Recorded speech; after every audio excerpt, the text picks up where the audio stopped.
Hello everyone, this is Fanfic Audiobook. Here you find original fan made audio stories. I outsmarted the Navy legend and awakened the eight-tailed spirit. Part 1. East Blue. Windmill Village. Makino's bar was as lively as ever. But in front of the bar, a rather out-of-place stall had recently appeared. A simple wooden stand, with a single wooden board standing forlornly on it. On the board, four large characters were scrawled in ink. Dungeon Shop. Ha ha ha ha. You brats. Still think you can escape from this old man. A booming laugh exploded at the village entrance. Garp was back. Under each of his arms, he held a struggling little tyke. Let go of me. You fool old man. Ace on the left was furious, flailing his arms and legs. Wah! I want to be the pirate king. I don't want to be a marine. Luffy on the right was crying so hard that snot bubbles were coming out, his two legs kicking wildly in the air. Garp's smile instantly vanished. A vein throbbed on his forehead. You're too noisy. Be quiet for this old man. His two free hands clenched into fists. Thwack, thwack. Two merciless, fist of love, landed precisely on the heads of the two brats. Large bumps immediately rose on Ace and Luffy's heads. Their eyes saw stars, and they instantly quieted down. Garp nodded in satisfaction, just about to drag his two overly energetic grandsons away, when his peripheral vision caught sight of the strange stall. He paused. Dungeon Shop. Garp narrowed his eyes and walked over with interest. Behind the stall, a white-haired youth was lying on a rocking chair. The youth had white hair, wore a simple white short-sleeved shirt and beach shorts, and had sunglasses perched on his nose. He swayed gently with the rocking chair, looking so lazy he seemed about to fall apart. Garp's massive figure cast a shadow, completely enveloping the youth. The youth's rocking chair stopped moving. He reached out a finger, slowly pulling his sunglasses down a bit, revealing a pair of dark black eyes. Welcome. He spoke, his tone lazy, with the hoarseness of someone who had just woken up. Garp's face instantly darkened. This kid, what an attitude. He was Marine hero Garp. How dare this kid speak to him with such an attitude? Two snorts of rough air puffed from Garp's nostrils. He leaned down, a huge sense of oppression surging towards the youth. Kid. His tone was aggressive, carrying a hint of gunpowder. This place of yours, is it called a dungeon shop? Garp's finger heavily tapped the wooden board with the writing on it. But how come this old man doesn't see a single item for sale? The youth pushed his sunglasses back up his nose, a playful curve forming at the corner of his mouth. Guest, you can't say that. What I sell isn't something that can be displayed on shelves for people to pick and choose like cabbages. His voice was still lazy, but carried an undeniable certainty. It's an experience. An experience that will be unforgettable for your entire life. Garp's brows furrowed even tighter, and two streams of white air puffed from his large nostrils. Experience. He grinned, revealing a mouthful of white teeth, his smile filled with a dangerous aura. All right. This old man wants to see what kind of trick you're playing, kid. Tell me, how does one experience it? The youth yawned lazily, extending three fingers. It's simple. Just choose the dungeon package you want. Beginner dungeon, experience price, 1 million berries. Intermediate dungeon, advanced price, 10 million berries. As for the highest level advanced dungeon. He paused, his dark eyes looking at Garp from behind his sunglasses, slowly uttering a number. 100 million. The air instantly froze. Ace and Luffy both stopped struggling, their eyes wide as they stared at the arrogant white-haired youth. Garp's smile stiffened. The next second, his entire face darkened, and the veins on his forehead throbbed wildly like earthworms. You stinking brat, have you gone crazy for money? Garp's roar almost tore the roof off the entire windmill village. 1 million. 100 million. Why don't you just rob someone? Don't get excited, don't get excited. The youth waved his hand, signaling him to calm down. Mr. Garp, my prices are clearly marked, fair and honest. Once you witness the magic of the dungeon, you'll naturally find it well worth the price. His tone was as calm as if he were commenting on the weather, but that confidence made Garp's anger get stuck in his throat. This kid was either crazy, or he truly had some skills. Garp stared at him for a full 10 seconds. He suddenly snorted, and his clenched fist relaxed. He extended his pinky finger and began picking his nose as if no one else was there. Such big talk. Since you're so confident, this old man will give you face today and take a look. He flicked his finger, a move of utmost nonchalance. I'll take the cheapest one. Garp glanced at the youth with an expression that said, you're lucky. 1 million berries, right. Put it on my tab first. If this old man doesn't think it's worth the price. He grinned, his stark white teeth gleaming with a cold light. This old man won't pay, you know. As you wish. The smile on the youth's face grew wider. Beginner dungeon, opening for you. As soon as he finished speaking, he raised his right hand, his index finger lightly tapping the air. Buzz. A ripple visible to the naked eye spread out in the space in front of his fingertip. The next moment, a blinding white light erupted without warning, instantly engulfing Garp. The white light came and went quickly. In front of the bar, only the simple stall, the leisurely youth in the rocking chair, and the two bewildered little tykes remained. The whole world became quiet. The youth leaned back comfortably in his rocking chair, looking at the translucent panel that only he could see, and began to ponder. Beginner dungeon, where would be most fun to send this old geezer? That's right. His name was White Knight, an unlucky guy who had transmigrated to this world a week ago. Fortunately, he had awakened a golden finger called the Myriad Heavens dungeon system. As long as people cleared dungeons, he would receive generous rewards. For him to risk his life and fight. What a joke. Finding the strong people of this world to be boosters, making them work for him, and incidentally collecting a ticket fee from them, wasn't this better than anything else? Killing two birds with one stone, absolutely delightful. White Knight stroked his chin. A mischievous smile hung on his face. He. He comfortably crossed his legs, looking at the virtual panel that only he could see. On the panel, several lines of glowing blue text were clearly displayed. Available dungeon pool. Beginner dungeon. Desert King. Synopsis. In the endless sea of sand, challenge the Shichibukai of sand who attempted to usurp the country. Beginner dungeon. Strongest spear. Synopsis. In the battlefield of clouds and lightning, directly confront the third Raikage, who withstood a tailed beast ball with his bare body. Beginner dungeon. Extraterrestrial visitor. Synopsis. Above a steel jungle, alone, annihilate a leviathan beast from the depths of outer space.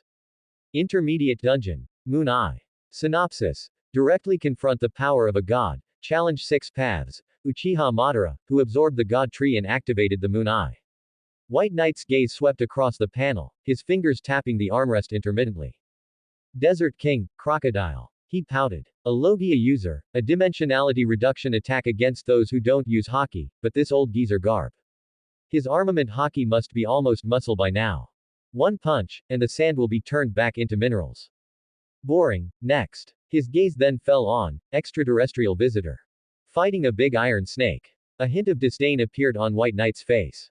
That old guy Garp usually uses battleships as sandbags, a monster of this level would probably be a one-punch affair. No, it's too unwatchable, there's no dramatic conflict at all. What he wanted was fun. It was that kind of punch to flesh, sparks flying, adrenaline pumping top-tier show for the audience. Finally, his gaze stopped on the second beginner dungeon. Strongest spear. White Knight's eyes lit up. The curve of his mouth widened, revealing a smile that could be described as malicious. Oh ho. This is interesting. Third Raikage, a monster who developed pure physique and lightning release chakra to the extreme. Hell Stab. One finger Nukite, known as the strongest spear. Lightning release chakra mode, known as the strongest shield. To cover his comrades, he single-handedly held off an army of tens of thousands of ninja for 3 days and 3 nights until he died of exhaustion. A true man, a tough, iron-blooded hero. White Knight stroked his chin, a world-shaking showdown already forming in his mind. Marine hero, Iron Fist Garp. His fists were the fists of justice that had shattered countless legends. Kumogakure tough guy, third Raikage. His finger was the strongest spear that pierced through all defenses. When Garp's iron fist met the Raikage's hell stab, that scene. Tisk tisk. The ultimate showdown of spear and shield, the peak clash of taijutsu and taijutsu. White Knight excitedly slapped his thigh. This is it. Let this old man, who constantly talks about upholding justice, experience the embrace of love from a top tough guy from the neighboring world. I hope his old bones are still sturdy enough. Darkness. Boundless darkness. A sense of weightlessness came from all directions, making Garp feel as if he was falling endlessly. Garp frowned, looking around. There was nothing here. No wind, no sound, no light. Hey, brat, what godforsaken place have you brought this old man to? His roar echoed in the eerie silence, but received no response. Garp pouted, then began to move his limbs. Playing tricks. His battle-hardened intuition told him there was no danger here. The next second, in the pitch-black void, points of starlight suddenly lit up. Countless colorful fragments emerged from the depths of the darkness, slowly rotating around him like a galaxy. Each fragment reflected a completely different image. A blonde teenager in orange clothes gathered a rapidly spinning blue energy ball between his hands. A man in full black armor breathed heavily, wielding a red lightsaber. A giant green monster rampaged through a city, letting out earth-shattering roars. Garp's eyes widened slightly. What is this thing? He reached out, trying to touch the fragment closest to him. In that fragment was a white-haired dog demon with a moon mark on his forehead, wielding a giant demonic blade. His fingers passed through the fragment without any obstruction, causing not a single ripple. An illusion. Garp withdrew his hand, an impatient expression on his face. What's the point of all these flashy tricks? 1,000,000 berries, just for this old man to see this. He clenched his fist, his knuckles cracking like popping beans. When this old man gets out, I'll definitely overturn that white-haired brat's stall. Just then, all the surrounding fragments began to spin faster. Streams of light danced, images intertwined. Finally, all the scenes froze in one place. It was a land scorched by war. A man, a dark-skinned man, extremely muscular, stood alone in an encirclement of tens of thousands of ninja. He was shirtless, his bronze muscles as indestructible as rock, covered in crisscrossing scars. Crackling. Blue-purple electric arcs wildly danced on his body, emitting a piercing roar, making him appear like a thunder god descended to earth. Garp's pupils suddenly contracted. The impatience on his face vanished. It was replaced by the excitement of a hunter seeing his prey. Oh. He grinned, revealing a mouthful of stark white teeth.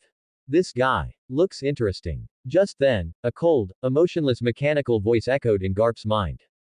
Dungeon selected. Strongest spear. Mission objective. Survive the third Raikage's assault, or defeat him.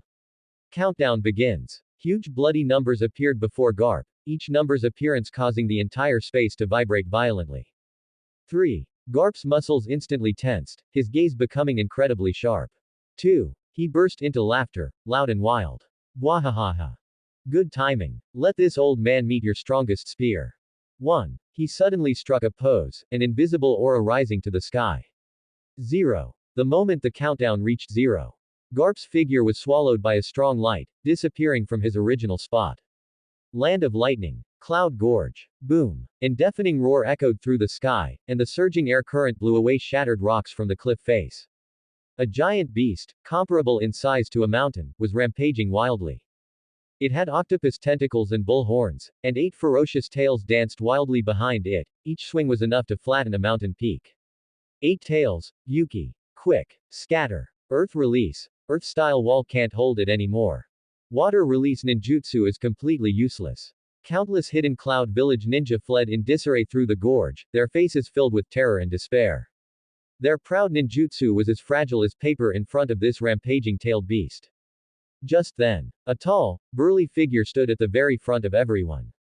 He had dark skin, bulging muscles, and was enveloped in visible blue electrical light, with dazzling electric arcs crackling. Third Raikage, I. Everyone retreat. His voice was not loud, but carried an undeniable authority, clearly reaching the ears of every ninja. Raikage-sama. A ninja wearing goggles and bandages on his face rushed to his side, his tone extremely anxious. The 8 tails is completely out of control. You alone are too dangerous. Dodai. The third Raikage did not look back, his gaze fixed on the roaring 8 tails in the distance. This is the responsibility of a Raikage. For the village, for my comrades, I must stop it. His tone was calm, yet contained a determination as heavy as a mountain. But your body, Dodai still wanted to persuade him. Shut up. The third Raikage growled. This is an order. Before I deal with it, your mission is to evacuate all civilians, not a single one less. As his voice fell, the lightning on his body suddenly surged. Blue-purple chakra, like boiling magma, enveloped his entire being, forming an indestructible lightning armor. Strongest shield, lightning release armor. The ground beneath his feet cracked inch by inch, and he transformed into a blue lightning bolt, preparing to charge towards the tyrannical 8 tails. The moment he moved, the third Raikage's movements suddenly paused. He stopped. His sharp, hawk-like eyes suddenly turned towards another direction of the gorge.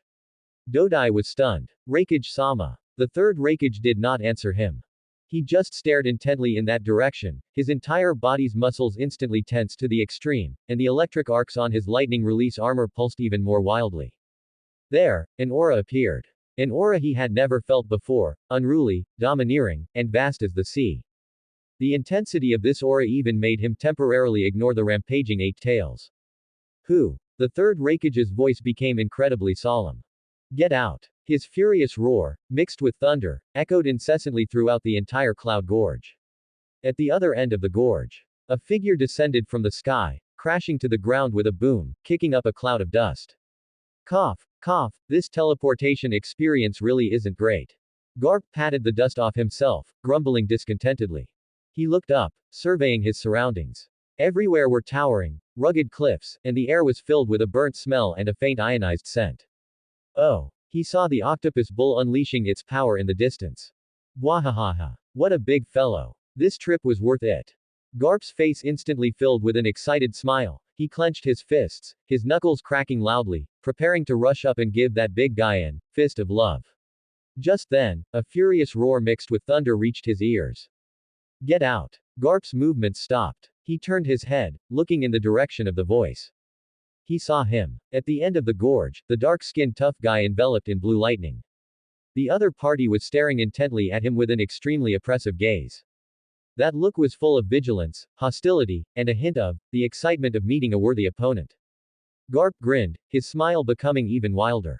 Wahahaha. So the main event is here. He ignored the still roaring eight tails, took a step, and walked towards the third Raikage, one step at a time. With each step, the ground slightly trembled. An invisible aura rose from him, like an awakened ancient beast, wild, unruly, and unreasonable. That brat didn't lie to this old man after all. Garp walked, flexing his wrists, making popping sounds. This opponent. This old man likes him very much. Two equally overbearing and peerless auras violently collided in the canyon, and the swirling gale sent broken stones flying. The ninja of Hidden Cloud Village were so overwhelmed by this aura that they couldn't breathe, their faces filled with horror. That guy, who is he? A ninja stared intently at the man who had suddenly appeared, his voice trembling. The man was wearing a strange white coat, with two large characters written in black ink on his back that they didn't recognize at all. Justice. What organization's symbol is this? I don't know, I've never seen it. But, he's so strong. Just standing there makes me feel like I'm suffocating. Dodai's expression was extremely grave, and he clenched his fists tightly. This man who suddenly appeared is definitely a top-tier expert. His strength is probably not inferior to Lord Raikage. Just as everyone was in a tense standoff, Garp moved.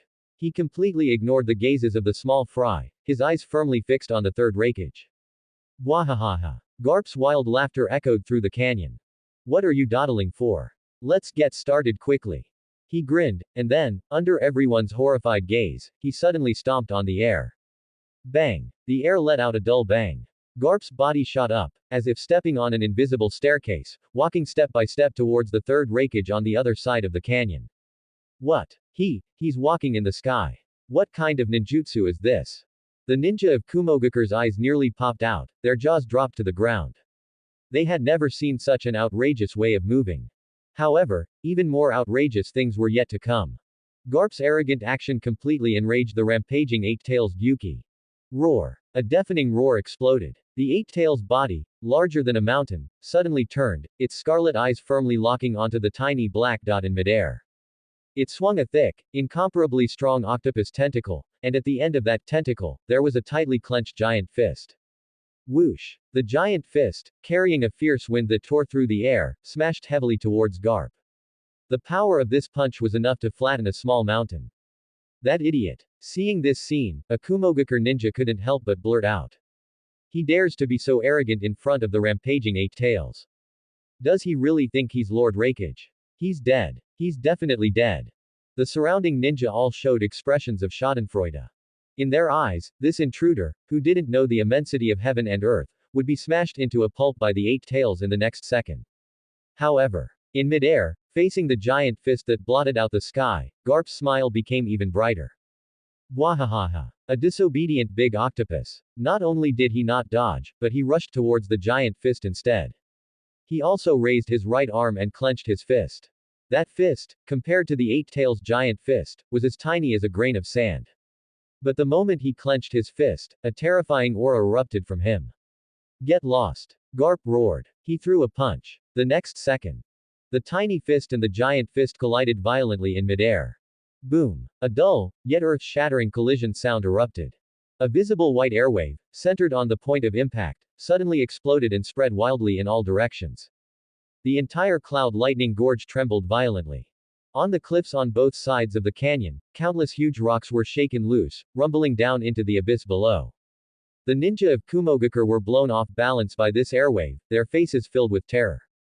When they finally managed to stabilize themselves and looked up at the sky, everyone was stunned. Their mocking expressions froze on their faces, turning into a horrified look as if they had seen a ghost. Only to see in midair. The eight-tails Gyuki, as huge as a mountain, was actually forced back by that tiny punch. Its massive body lost balance in the air, staggering back more than 10 meters before crashing heavily to the ground. Rumble. The earth itself groaned. How is that possible? A Kumogakure ninja trembled, pointing at the figure in midair who still maintained his punching posture, stammering. He punched the eight-tails back. The whole world fell silent. Only the eight-tails' painful roar and the heavy breathing of the Kumogakure ninja remained. Even the third Raikage, who had been on high alert, now had his pupils suddenly contract. He stared intently at Garp's smoking fist, his eyes filled not only with solemnity but also a burning fighting spirit. This man is strong. Ridiculously strong. The third Raikage's pupils contracted to the size of a needle tip. He stared intently at Garp, the burning fighting spirit of a strong person in his eyes almost boiling and burning. This guy has no chakra flow. Did not use any ninjutsu. It's just pure physical strength. Pure to the extreme, unreasonable physical strength. He can punch the rampaging eight-tails back. What terrifying taijutsu is this? Bwahahaha. Garp landed back on the ground, and the earth beneath his feet cracked. He shook his slightly numb fist, the excitement on his face increasing rather than decreasing. Good. Good. Your world is quite interesting. He completely ignored the eight-tails that was getting back up, his gaze burning as he looked at the third Raikage. This black-skinned tough guy was his target. Dodai. The third Raikage suddenly roared. Lord Raikage. Dodai quickly responded. Lead everyone, retreat immediately. The Raikage's order was decisive and unquestionable. Barrier squad. He roared again, his voice like rolling thunder. Here. Several ninja wearing special clothing stepped forward. Immediately activate the highest level barrier, and completely seal off the entire cloud lightning gorge. What? At these words, all the Kumogakure ninja were stunned. Lord Raikage. No. Dodai was the first to rush up, his face filled with anxiety. Sealing off the canyon, then you and the eight-tails, and that mysterious man. Shut up. The third Raikage suddenly turned his head, his eyes as sharp as a drawn blade. This battle is not something you can interfere with. Staying here, you will only die in vain. This is an order. His aura was like a mountain, pressing down on Dodai so that he couldn't utter another word. The ninja of the barrier squad exchanged glances and no longer hesitated. Yes. They quickly formed hand seals. 4 violet flames battle array. Buzz. 4 purple energy pillars shot up into the sky, rising from the 4 corners of the canyon. Immediately after, a huge purple energy wall, emitting an ominous aura, rapidly rose from the 4 directions and closed in above the canyon. Boom. The entire cloud lightning gorge was completely transformed into a giant cage isolated from the world. Outside the cage, the ninja of Kumogakure looked at the purple barrier that isolated everything, their faces filled with worry and fear. Inside the cage, the third Raikage slowly turned around and faced Garp again. His lightning release armor crackled, and the electric light was even more violent than before. Now, no one will disturb us. His voice was deep and powerful, filled with an uncontrollable fighting spirit. Garp grinned broadly, clenched his fists, and his knuckles cracked like popping beans. Bwahahaha. Just as I wished. Their gazes collided in the air, sparking invisible fire. And behind them, the eight-tails Gyuki, stunned by a single punch, struggled to get back up. Its scarlet eyes firmly locked onto the 2 tiny humans, and its angry roar once again echoed throughout the canyon. Roar. The stage for a 3-way free-for-all has been completely set. Inside the barrier, the air was so thick it felt like it could drip water.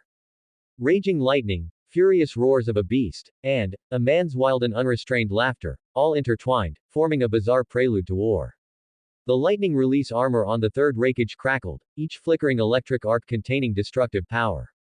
He stared intently at Garp, his sharp eyes filled with a mix of wariness and fighting spirit. You fool. His voice was low and hoarse, like two rocks grinding together. Who exactly are you? Are you here for the eight tails? As soon as the question was asked, the atmosphere in the entire canyon tensed to the extreme. However, Garp's reaction to the Raikage's questioning surprised everyone. He slowly extended his pinky finger into his nostril and dug around vigorously. Then he flicked his finger. Huh. He looked utterly bewildered, tilting his head to look at the third Raikage. His expression was as innocent as a 3-year-old child. Eight tails. Garp, still picking his nose, repeated in confusion. What is that thing? Does it taste good? Boom. These words were like a barrel of gasoline poured onto the third Raikage's already blazing fury. Playing dumb. Mockery. A monster strong enough to punch back the eight tails wouldn't know what a tailed beast is. In his eyes, this was blatant contempt. It was the most thorough contempt for him, for the hidden cloud village. The third Raikage's teeth gnashed together. The lightning release armor made of chakra on him suddenly surged with electricity. The blue-purple electric arcs became thicker and more violent. Crackling. Amidst the ear-splitting thunder, the ground around him was crushed and cracked by the powerful energy, sending gravel floating upwards. It doesn't matter. The third Raikage let out a low growl, suppressing extreme anger. He suddenly lowered his body, adopting a charging stance, transforming himself into a blue cannonball about to be launched. No matter where you came from. And no matter what your purpose is. His eyes were bloodshot with rage, fixed on Garp's figure. This old man will beat you half to death first. Then I'll interrogate you slowly. Before he finished speaking, the ground beneath his feet exploded. Boom. The third Raikage transformed into a blue lightning bolt, and wherever he passed, the ground cracked inch by inch, leaving a scorched gully. His speed had completely surpassed the limits of what the naked eye could capture. Die. A furious roar exploded in Garp's ears. However, facing this thunderous strike, the smile on Garp's face grew even wilder. Wahahaha. Just as I wanted. He didn't retreat, he didn't even think about dodging. Garp also lowered his body, the muscles in his right arm instantly bulging and knotting, veins writhing like small snakes beneath his bronze skin. He violently pulled his fist back, charging power. Then, he unleashed a punch towards the blue lightning streaking towards him. Ha! There was no fancy move name, no dazzling energy effects. It was just a simple, unadorned punch. The next instant, the lightning-wrapped fist and the calloused iron fist collided fiercely in the center of the canyon. Buzz. There was no earth-shattering bang. Only a terrifying hum loud enough to deafen the entire world. Centered on the point where their fists met, a destructive shockwave exploded outwards in a spherical shape. The ground beneath their feet, like a lake hit by a massive object, sent up soil waves dozens of meters high. The entire giant barrier formed by the four violet flames battle array trembled wildly under this power, and intense ripples spread across the purple energy wall. Outside the barrier, all the Kumogakure ninja were sent flying by the terrifying aftershock, stumbling and falling, blood oozing from their mouths and noses, their faces filled with incredulous horror.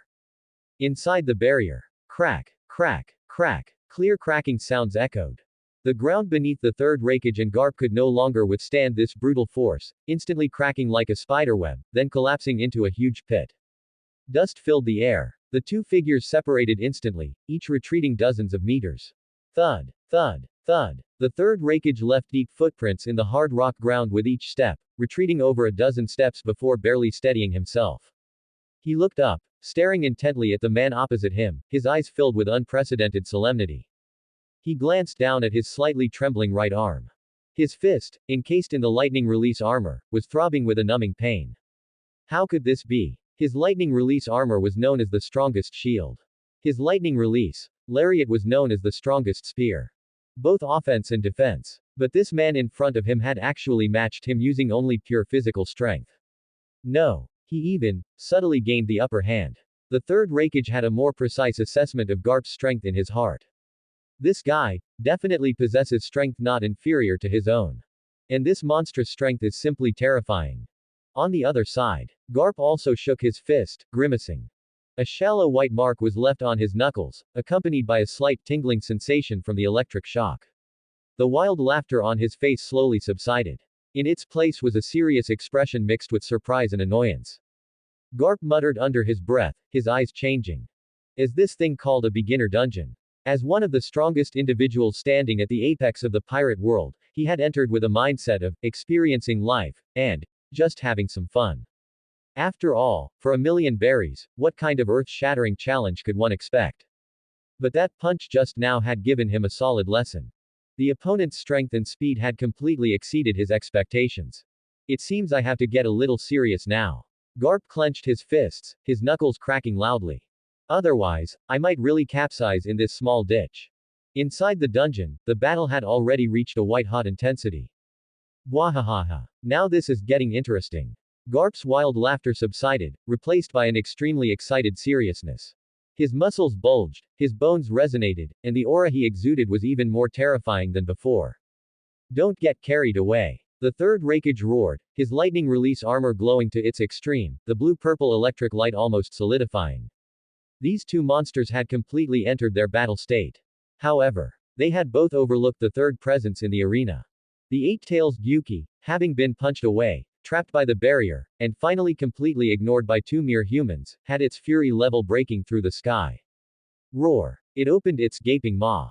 Black and purple energy began to converge and compress wildly, forming a sphere radiating destructive power. Meanwhile, outside the instance, in Windmill Village, East Blue. On the bustling market street, time paused for a second. Luffy and Ace, two little brats, were staring wide-eyed at what was in front of them. Garp, who had been standing there a second ago, cursing and about to flip a stall, was gone. He had just vanished into thin air. Not even a puff of smoke.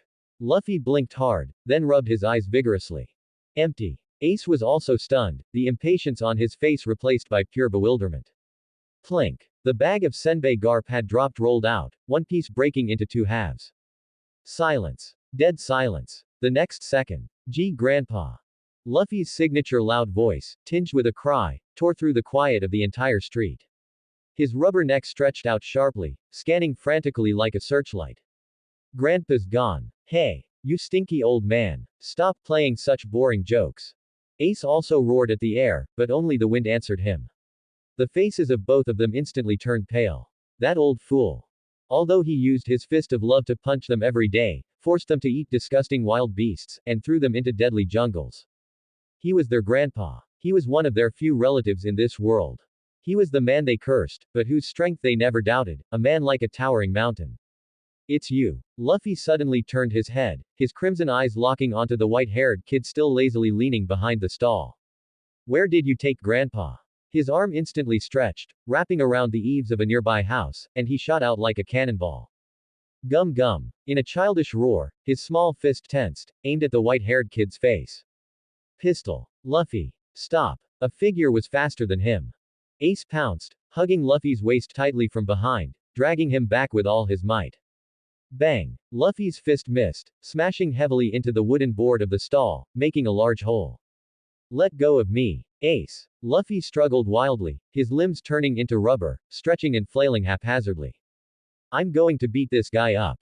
Make him give Grandpa back. Calm down. Ace's forehead was covered in cold sweat, his arms ached from Luffy's struggles, but he still wouldn't let go. He stared intently at the white-haired kid, who had been expressionless the whole time, his heart pounding. You idiot. Didn't you see? That old fool is Garp. Ace's roar made Luffy's movements suddenly stiffen. A guy who can make him disappear without even letting out a fart, is that someone we can deal with? That's right. That was Grandpa. The grandpa who ate wild boars as big as mountains for dinner, who could use warships as punching bags. Luffy stopped struggling, he turned his head, looking at Ace's pale face, and the color in his own face quickly drained away. Fear, belatedly, gripped his heart. Just then, the white-haired kid finally reacted. He yawned, stretched, looking like he had just woken up. So noisy. He glanced at the two brats indifferently. It's just your grandpa. He went on a trip to another world, he'll be back in a few days. The air froze. Ace's brain was still processing the completely out-of-scope term, another world. Luffy, however, had already reacted. He blinked blankly.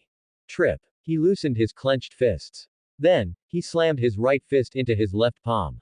Oh. Luffy suddenly understood. All the fear and anger on his face instantly vanished, replaced by a refreshed expression of, I see. So that's it. He even grinned, showing a big smile. You scared me. Seriously, the old man goes on a trip without saying a word. Ace. He slowly, inch by inch, turned his head. He looked at his brother, who had completely relaxed and was even picking his nose.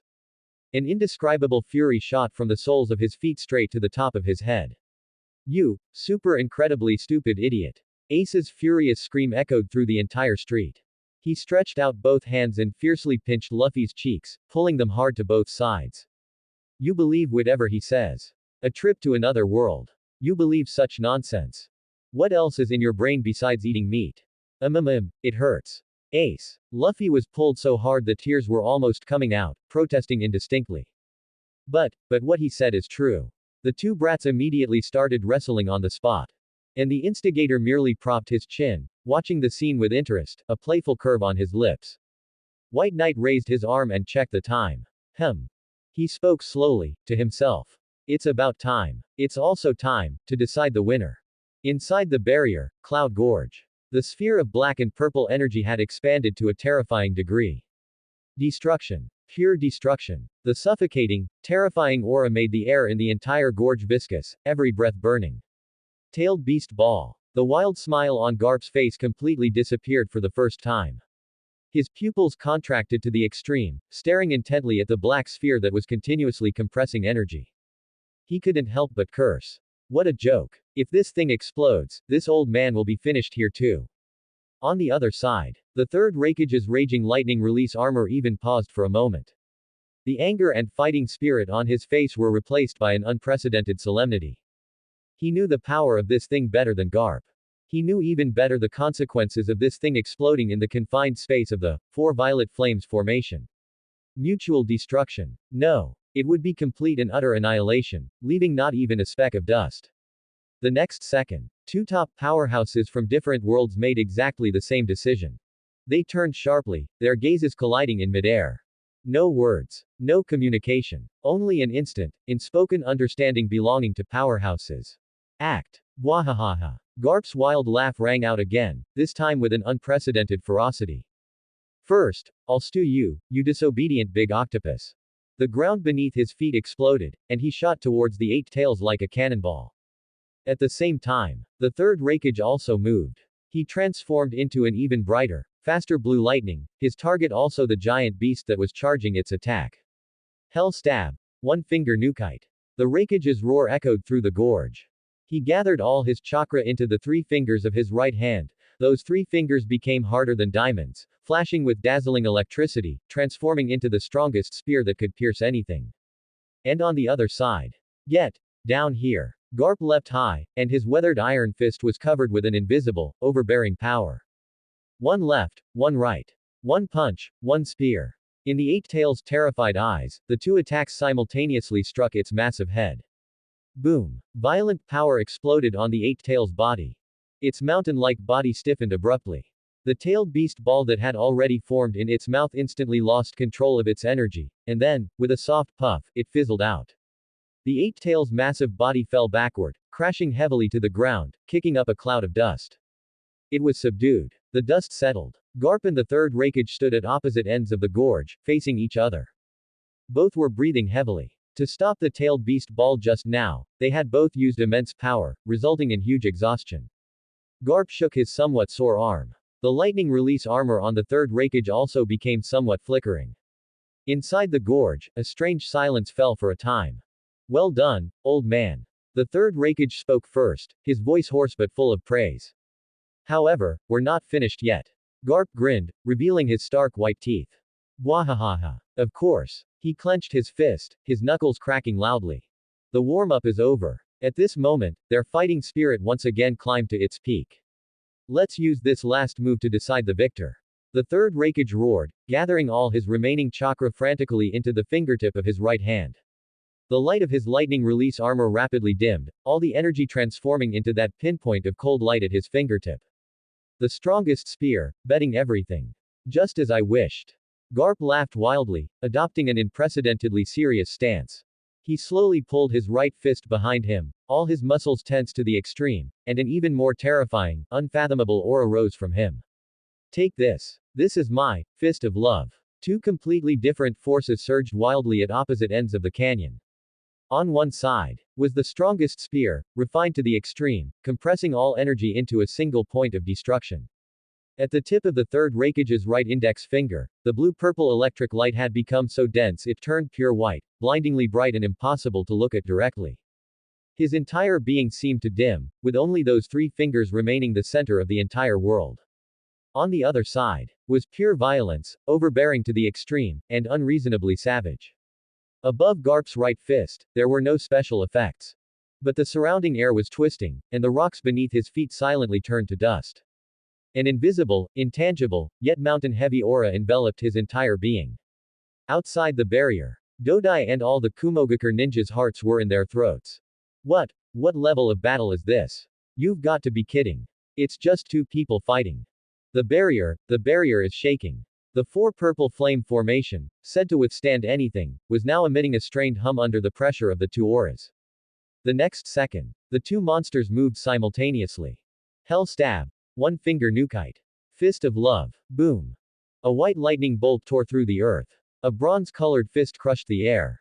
No evasion. No retreat. The strongest spear and the strongest fist clashed head-on in the most primitive, most brutal way. The entire world, at this moment, lost its color and all sound. Utter silence. Then, boom. An indescribable white shockwave exploded spherically from the point of impact. Crack. The indestructible 4 purple flame formation, its purple energy barrier, shattered like smashed glass the instant the shockwave touched it. It was covered in spiderweb-like cracks. Then, it collapsed with a roar. PFF'd. Wah! All the Kumogakure ninja outside the barrier, including Dodai, were sent flying by the violent shockwave. Like leaves in a gale, they were violently thrown into the air, then slammed heavily onto the ground, one by one spitting blood and falling unconscious. The entire cloud gorge wailed. The mountain walls on both sides of the gorge were literally shaved off a layer. The clouds in the sky had a huge hole punched through them by this power. Smoke and dust billowed, obscuring the sky. The entire gorge turned into chaos, making it impossible to see the situation inside. Who knows how long passed?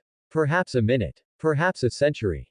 The choking dust slowly dissipated. What came into view was a giant crater over 100 meters in diameter. At the center of the crater, a tall figure knelt on one knee. That was the third Raikage. His lightning release armor, known as the strongest shield, had completely vanished. His body was covered in gruesome wounds, bleeding profusely. And his proud right hand, the strongest spear, was twisted at a strange angle, hanging limply at his side. Across from him, Garp was still standing. He was not faring well either. The justice coat draped over him had long since turned to shreds. His bare upper body was covered in shocking bloodstains, and there was a scorched fingerprint on his chest, still emitting wisps of smoke. His extended right fist was a bloody mess at the knuckles. Who? Garp panted heavily, his chest rising and falling violently. He looked down at his injured fist, then at the third Raikage kneeling on the ground. He grinned, revealing teeth stained red with blood. Wahahaha. His laughter was hoarse, yet still wild. You fellow. Garp looked up at the Raikage, who had completely lost his fighting ability, his eyes filled with the recognition only found when facing a worthy opponent. You've got some skills. The victor was decided. He won this battle. Although it was a narrow victory. The third Raikage knelt on one knee in the deep crater, panting violently, blood dripping from his twisted right arm. He looked up at the man who, though equally disheveled, still stood ramrod straight. He lost. And he accepted it wholeheartedly. You. The Raikage's hoarse words had just left his mouth. Dungeon cleared. Mission objective. Defeat the third Raikage. Completed. A cold, mechanical prompt sounded in Garp's mind. Huh. Garp was startled, looking down at his hands. His body was becoming translucent, transparent, at a visible rate. Hey. What the hell is going on? Garp roared in dissatisfaction. This old man hasn't had enough fun yet. He looked at the Raikage opposite him, grinning a wild, battle-hungry laugh. Black-skinned brat, remember this. Next time we meet, let's have another good fight. The third Raikage watched the gradually disappearing figure, his eyes complex. He did not reply, only watched silently. Finally, Garp's figure completely turned into specks of light dust, dissipating into the gorge they had utterly destroyed. Exiting dungeon. Meanwhile, East Blue, Windmill Village. You idiot. You believe everything he says. MMMPH. Ow. Ace, let go. White Knight rested his chin on his hand, boredly watching the 2 little brats wrestling. Just then, a series of blue virtual subtitles, visible only to him, furiously scrolled across his vision. Dungeon. Strongest spear cleared. Clearer. Monkey D. Garp. Clear rating. S plus crushed the strongest shield and strongest spear head on with pure violence, perfectly achieving the challenge objective. Calculating clear rewards. Rewards calculated. White Knight's lips curled slightly upward. Here it comes. Congratulations. You have received reward 1. Lightning Release Chakra Mode S rank. The moment the words fell, a violent and scorching torrent of energy appeared out of thin air within White Knight's body, surging wildly through his limbs and bones. Crackling. Tiny blue electric arcs danced on the surface of his skin, and a faint ionized scent permeated the air. White Knight slowly raised his hand and clenched his fist. He could feel every cell in his body cheering with this power. Speed, strength, reaction time, and explosive, all-around improvement. Not bad. He nodded in satisfaction. Immediately after, the second prompt appeared. This time, the subtitles were a dazzling gold. Congratulations. You have received reward 2. 8 Tails Perfect Jinchuriki SSS rank. Boom. White Knight's mental world shook violently. He saw an endless dark space. A monstrous beast, its body comparable to a mountain, with octopus tentacles and bull horns, was bound by countless thick chains. It was the 8 Tails, Yuki. It sensed a new presence and suddenly opened its crimson giant eyes. Yo, kid, are you my new host? A rough thought with a unique rhythm directly exploded in White Knight's mind. You look frail, don't you dare disgrace this old man, you idiot. White Knight raised an eyebrow. Oh, really? Quite spirited. Quiet down, big octopus. White Knight transmitted his thoughts back in the same way. Follow me from now on, and you'll have plenty of good food and drink. But if you're too noisy, I'll turn you into takoyaki. Yuki's roar abruptly stopped. It was stunned. The next second, an even more furious roar echoed in his mental world. What did you say? You dare turn this lord into takoyaki? You fool. Idiot. White Knight directly blocked its thoughts, and the world instantly became quiet. It's just taming a pet, what's the rush? The last prompt quietly appeared. Congratulations. You have received reward 3. Hell Stab. 1 Finger Nukite S rank. A massive stream of information instantly flooded White Knight's mind. It was all the knowledge and techniques on how to condense chakra, how to train finger strength, and how to focus all body strength into a single point. He subconsciously extended his right hand and brought 3 fingers together. An invisible sharpness condensed at the fingertip. The strongest spear. White Knight slowly lowered his hand, feeling the 3 distinct powerful forces within him, a playful smile on his face. Being a middleman really is the best. In Garp's mind, the cold, mechanical voice still echoed. Congratulations on clearing the instance, strongest spear. Issuing clearance rewards. Congratulations on receiving the reward, chakra refining technique A rank. The moment the voice fell, a massive, unimaginably vast torrent of information, without warning, surged into Garp's mind. It was a completely different kind of knowledge about energy utilization and cultivation. Meridians, acupoints, chakra, a whole new world unfolded in his mind. Garp's pupils suddenly constricted, and his entire body froze.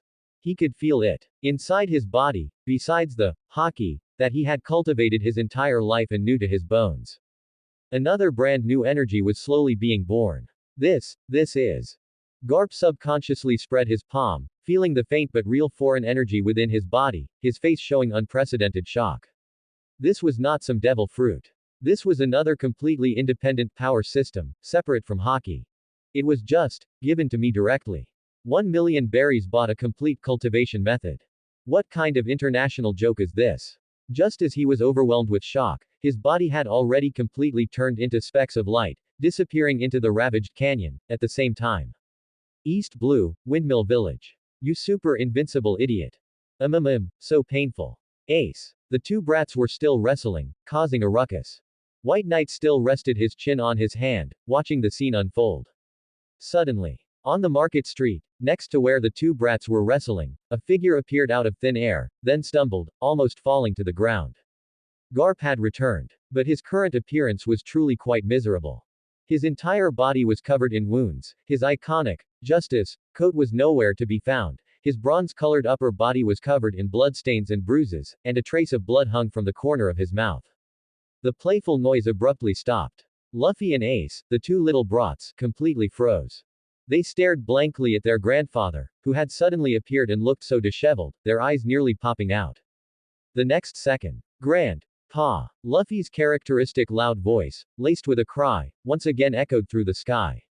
He released Ace's cheek and charged over like a small cannonball, hugging Garp's leg. Grandpa. You're back. Luffy looked up and saw the injuries on Garp's body, tears instantly welled up. You're hurt. You're bleeding so much. Who beat you up like this? Ace also rushed over. Although he wasn't as outwardly expressive as Luffy, the pale color on his face and his tightly clenched fists betrayed his inner fear and anger. Old man, are you alright? Their grandfather, who was as unconquerable as a mountain in their hearts. How could he be so badly injured? Wahahaha. Garp's characteristic boisterous laughter shook the windows of the entire street, making them hum. He pushed away Luffy, who was clinging to his leg, crying with snot and tears all over his face. What are you crying for? Didn't this old man come back perfectly fine? He spoke lightly, but a storm raged in his heart. That instant's world. That dark-skinned muscular man wrapped in lightning. And the terrifying giant octopus. Each one was a formidable enemy capable of pushing him to the brink. Especially that desperate final clash. If he had been even slightly careless, he wouldn't just be returning in such a sorry state, but would have been utterly finished there. And that was just a beginner instance. What a joke. Garp's gaze subtly fell upon the white-haired kid still lazily leaning behind the stall. For the first time, his eyes held complete solemnity and scrutiny. This guy who could casually create such a terrifying world, what exactly is his background? White Knight slowly stood up from behind the stall and stretched with a big yawn. He ignored the two brats still wrestling on the ground, and also ignored the astonished glances from passers-by. His gaze went directly to the blood-soaked man who still stood ramrod straight. Yo, old man. White Knight walked over with his hands in his pockets, a playful smile on his face. He stopped in front of Garp and thoroughly examined the wounds on his body. How was the experience? White Knight chuckled, and in front of Garp, he shrewdly rubbed his fingers together. I'm telling you, this 1,000,000 berries was absolutely worth it. No tricks involved, right? Luffy and Ace were both stunned. They looked up at the white-haired kid who was chatting and laughing freely in front of their grandfather, momentarily forgetting to cry or fuss. Wahahaha. Garp suddenly burst into a fit of wild laughter, his voice full of vigor, making the surrounding air hum. He looked down at White Knight, his deep eyes no longer containing the previous disdain, replaced by an unprecedented solemnity. Worth it. Garp grinned, his blood-stained mouth uttering a single, decisive word. It was absolutely fooling worth it. He casually pulled out a small notebook and a pen from his embrace, quickly scribbled a line of text, and then tore it off. He shoved the slip of paper into White Knight's hand. Take it. A special approval check from Marineford, go collect the money yourself later. White Knight unceremoniously took the slip of paper, whistled, and tucked it into his pocket with satisfaction. Doing business with a hero is just great. Just then. Garp's wild laughter instantly ceased. His weathered face became incredibly serious. A heavy aura emanated from him. Now, it's your turn to answer my questions. Garp's voice deepened, staring intently into White Knight's eyes.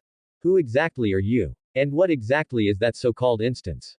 The atmosphere solidified at this moment. Even Ace sensed that something was wrong and subconsciously pulled Luffy back a step. White Knight, however, remained as lazy as ever. He tilted his head and pointed at his own nose. Me. He smiled. I am just an ordinary traveler. A trivial traveler, merely journeying among the myriad worlds. Myriad worlds. Garp's pupils suddenly constricted. This was a term he had never heard before. As for that instance. White Knight extended a finger and lightly tapped it in the air. You can understand it this way. A mysterious curve appeared at the corner of his mouth. I merely intercepted a small fragment of time that was occurring in other worlds. And then, sold it to you to play with. Intercepting time fragments. Garp's pupils constricted to a point. Absurd. Outrageous. Yet, everything he had just experienced, the raging lightning, the terrifying giant beast, the brutal, fist-to-fist combat, was so real that he couldn't refute it. That wasn't an illusion. That was a genuine, life-and-death battle. After a long while, the mountain-like heavy aura around Garp slowly receded. He stared at White Knight, speaking with utmost seriousness. Kid, come back to Marineford with me. With your ability, I can recommend you to Sengoku to directly become an admiral. Boom. This sentence was even more astonishing than the aftershocks of the battle just now. Ace and Luffy were both dumbfounded. Admiral. That was the top-tier combat power in this world. This seemingly lazy white-haired kid could become an admiral. However, facing this offer that could drive the entire world mad, White Knight's reaction was so nonchalant it made people want to hit him. He picked his ear, then yawned lazily. No. He answered swiftly and decisively. Be a Marine. Having to punch in for work every day, and listen to the orders of a bunch of celestial dragons idiots. White Knight pouted, a look of disdain on his face. That's too boring. I don't have any grand ambitions, I just like to be free and easy, travel around, and enjoy good food. He patted Garp's shoulder, speaking earnestly.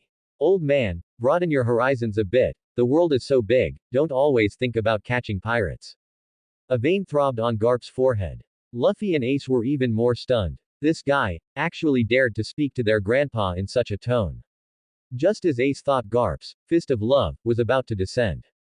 Bwahahaha. Garp suddenly burst into deafening laughter. Well said. He heavily patted White Knight's back, with a force strong enough to break a large tree. Freedom, huh? As expected of the kid I've taken a liking to. He didn't press the matter further. Because he saw something in that kid's eyes that was exactly like his own, like dragons, and even like Luffy's. It was the purest yearning for freedom. Such a person could not be caged.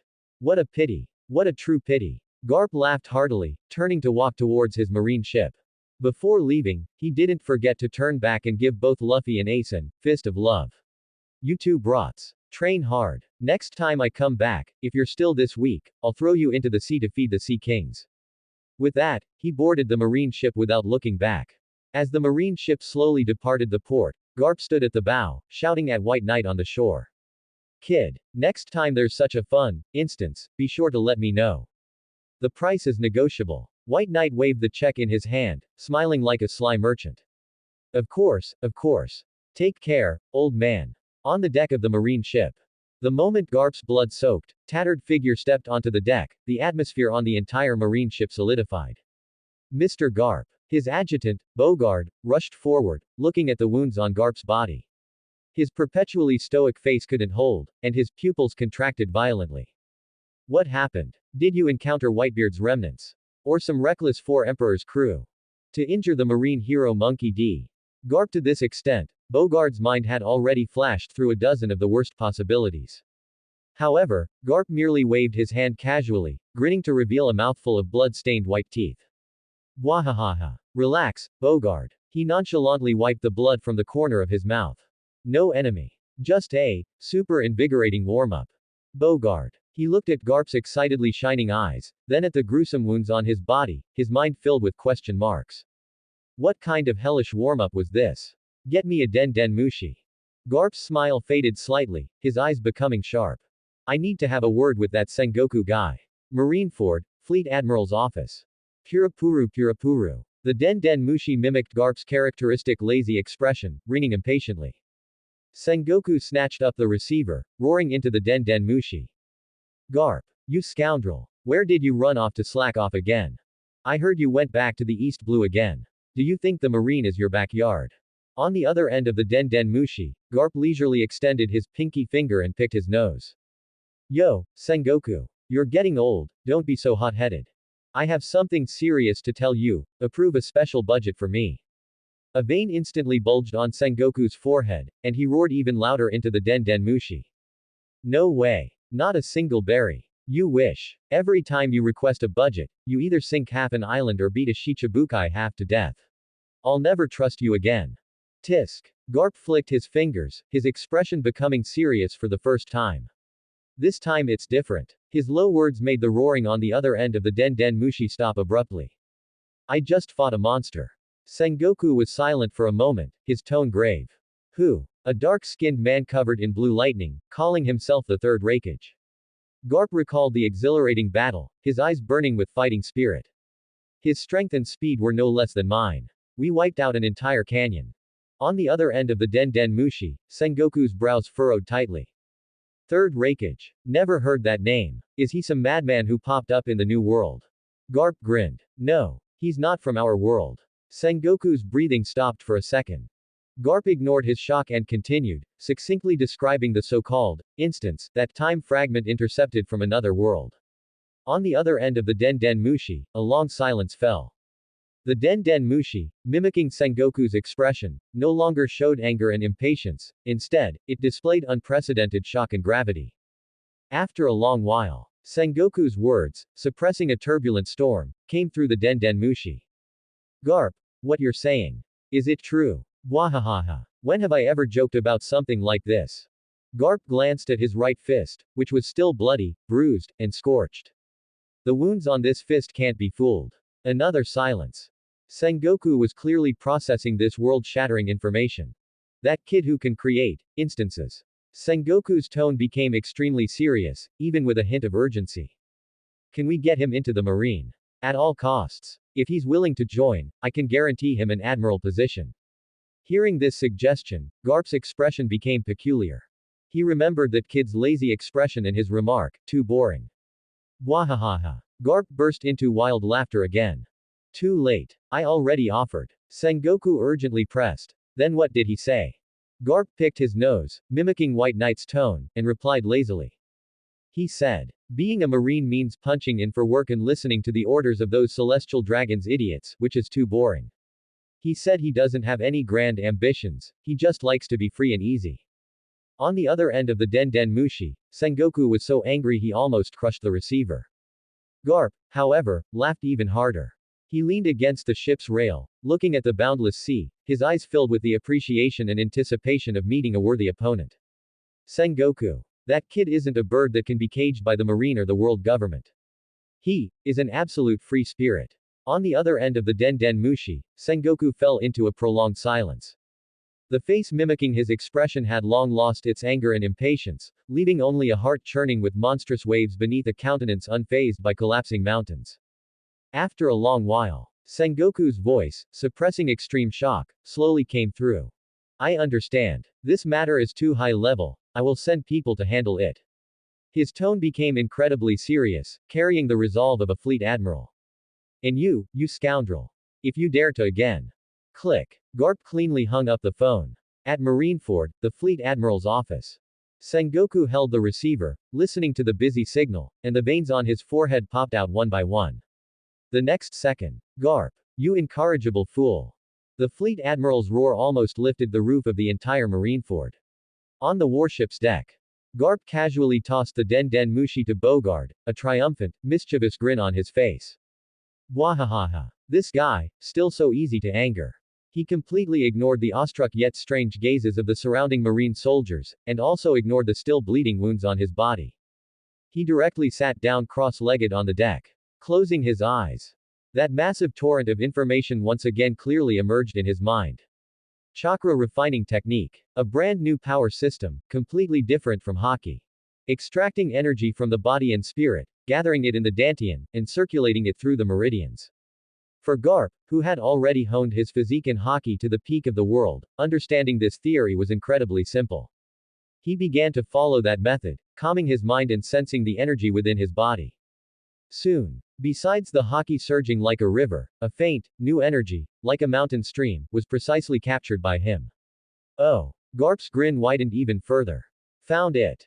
He began to carefully control this new energy, letting it flow slowly within his body along a specific trajectory. This process was so novel that it excited him. After a while, Garp suddenly opened his eyes, a sharp glint bursting forth. He stood up, walked to the ship's rail, and looked at the boundless blue sea below, a wild, childlike smile of anticipation on his face. All of you, watch this old man carefully. Under the bewildered and uncertain gazes of all the Marine soldiers, Garp directly stepped 1 foot over the ship's rail. Mr. Garp. Bogard's heart skipped a beat. However, the expected loud splash of falling into the water did not occur. Garp's foot was firmly planted on the surface of the sea. Just standing there, centered on his soul, circles of fine ripples slowly spread out. The entire deck instantly became so quiet you could hear a pin drop. Everyone's eyes were practically bulging out of their sockets, and their mouths were wide enough to fit a fist. What did they see? The Marine hero, Monkey D. Garp, standing on the sea surface. How was this possible? He wasn't a devil fruit user. Under everyone's petrified gazes, Garp took another step. 1 step. 2 steps. He walked leisurely on the sea surface as if strolling, his posture even more relaxed and carefree than walking on flat ground. Wahahaha. Garp turned around, looking at his subordinates on the deck who were completely dumbfounded, and let out a deafening roar of laughter. His laughter echoed across the entire sea. Did you see that? He pointed at his feet, then at himself, his face full of smugness and wild abandon. This thing. It's really fooling useful. Garp's wild laughter gradually subsided. He stood on the sea surface, feeling the gentle touch of the waves coming from beneath his feet. This feeling, it was so novel.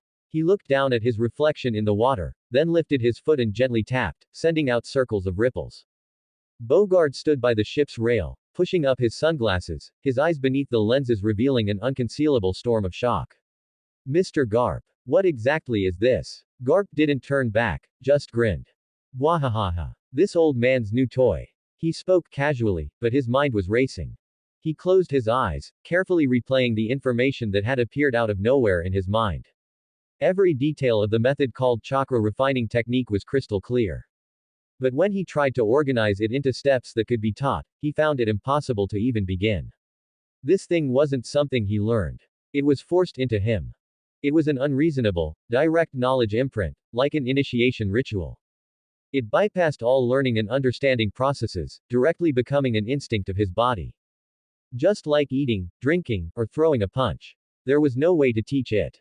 Tisk. Garp clicked his tongue unhappily, opened his eyes, a deep sense of regret flashing within them. What a pity. What a fool shame. If this thing could be promoted in the Marine, how much would the survival rate of those young Marine brats increase when they carried out missions at sea? This was far more practical than any 6 powers. But the thought was only fleeting.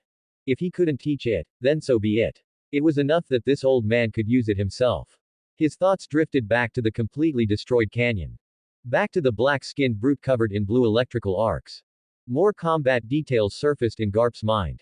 That opponent's body, composed of lightning, called the lightning release armor. That ridiculously fast movement speed. And those 3 fingers that could easily pierce through anything, even drawing blood from his fists. Those flashy yet terrifyingly powerful moves.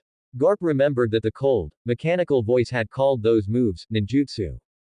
Ninjutsu. Garp muttered the word softly. He spread his palm, and a faint, almost invisible energy gathered in his palm. This was chakra. Chakra refining technique merely granted him this energy. But how to use it? How to turn it into a lightning release armor? How to turn it into an indestructible spear? All he could do now was attach it to the soles of his feet, allowing him to walk on water. This was just a beginner's gift package, wasn't it?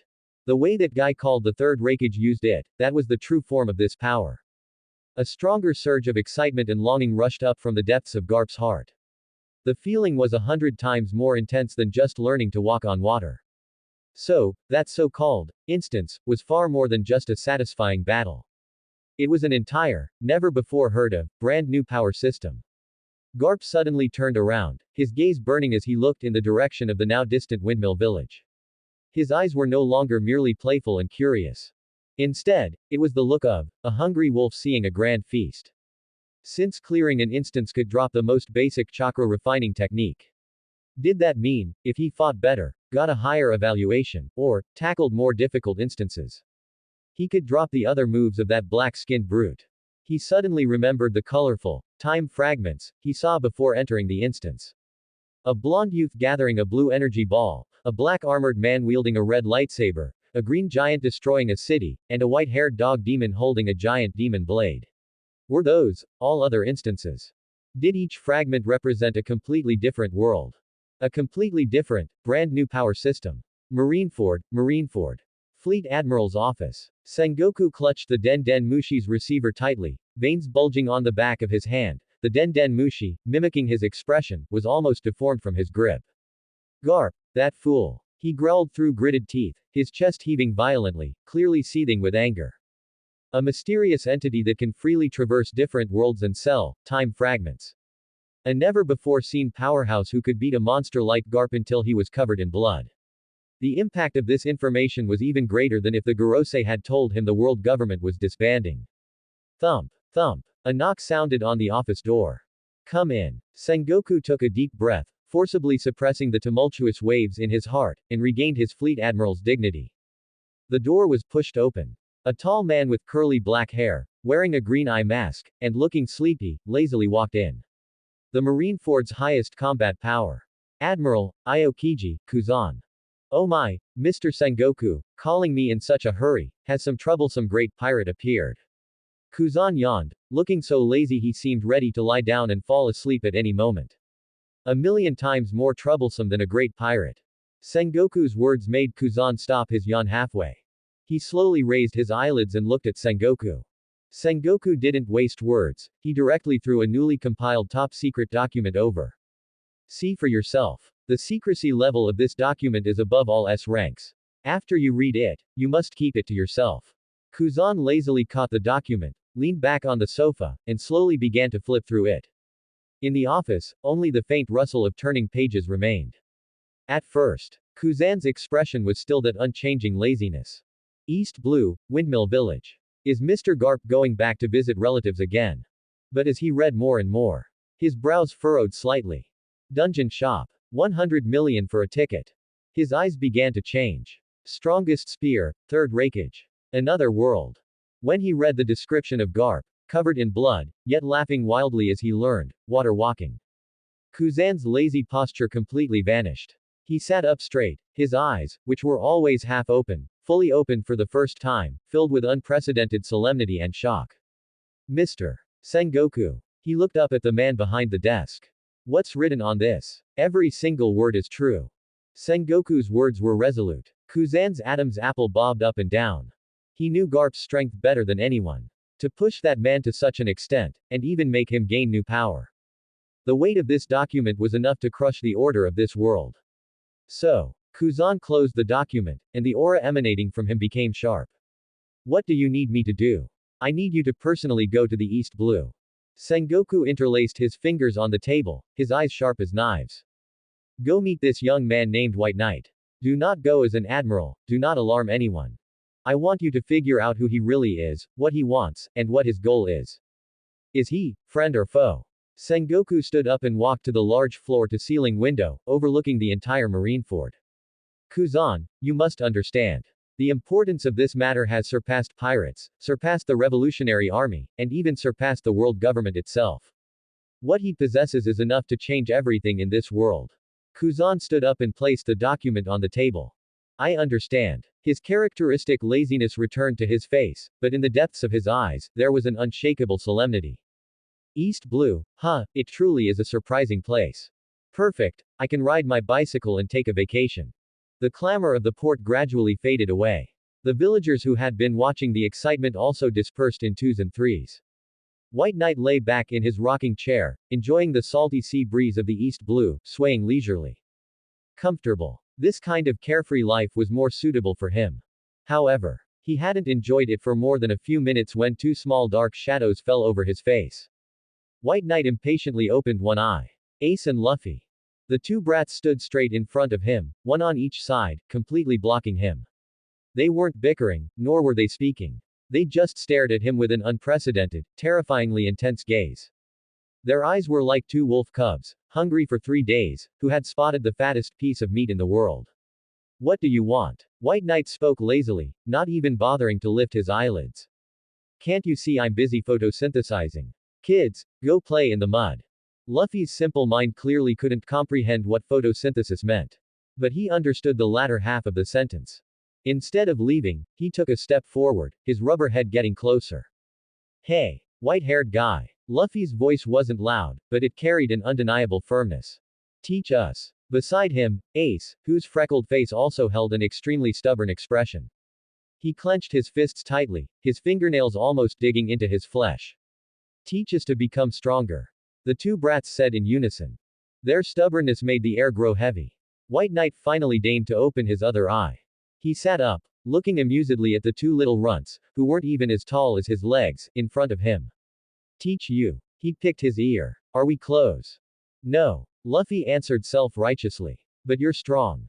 He extended his finger, gesticulating wildly in the air. You waved your hand, and Grandpa disappeared. Then when Grandpa came back, he was bleeding a lot. But he was still laughing. Luffy's thought process was bizarre, but his conclusion was remarkably accurate. He pointed at White Knight's nose and loudly declared. So, you're the one who beat Grandpa up like that. You're even more amazing than Grandpa. Ace's eyes were also filled with agreement. The grandpa who, in his heart, was as unconquerable as a mountain, was actually sent by this lazy guy in front of him to a place to warm up, and came back covered in wounds. This fact had a devastating impact on their young worldview. But after the destruction, there was a crazily growing desire. Teach us. Ace gritted his teeth and repeated. As long as we can get stronger. We'll do anything. We also want to set sail. We also want to be pirates. Luffy waved his small fists, his face full of longing for the future. I want to find the One Piece and become the Pirate King. White Knight looked at them. Looking at those two clear eyes burning with ambition. He pouted, lay back down, and put his hands behind his head. No. He refused simply and directly. Being a teacher is too much trouble. I don't have the time for that.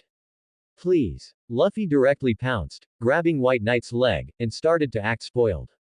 Please teach us. We eat a lot. Ah no, we can fight a lot.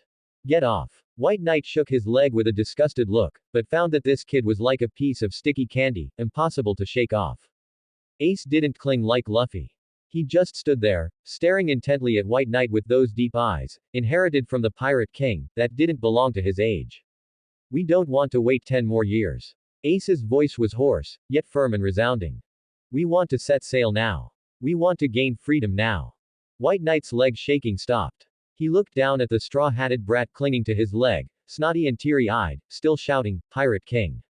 Then he glanced at the black-haired brat with a stubborn face, his eyes filled with unwillingness and defiance. 1. The future 5th Emperor. 1. Whitebeard's 2nd Division Commander. These two influential figures, who would dominate the seas, were now like two little puppies, circling him, wagging their tails, begging for a bone of strength. This scene, it was truly quite interesting. The corner of White Knight's mouth slowly curved into a playful smile. He extended a finger and pointed at Ace and Luffy.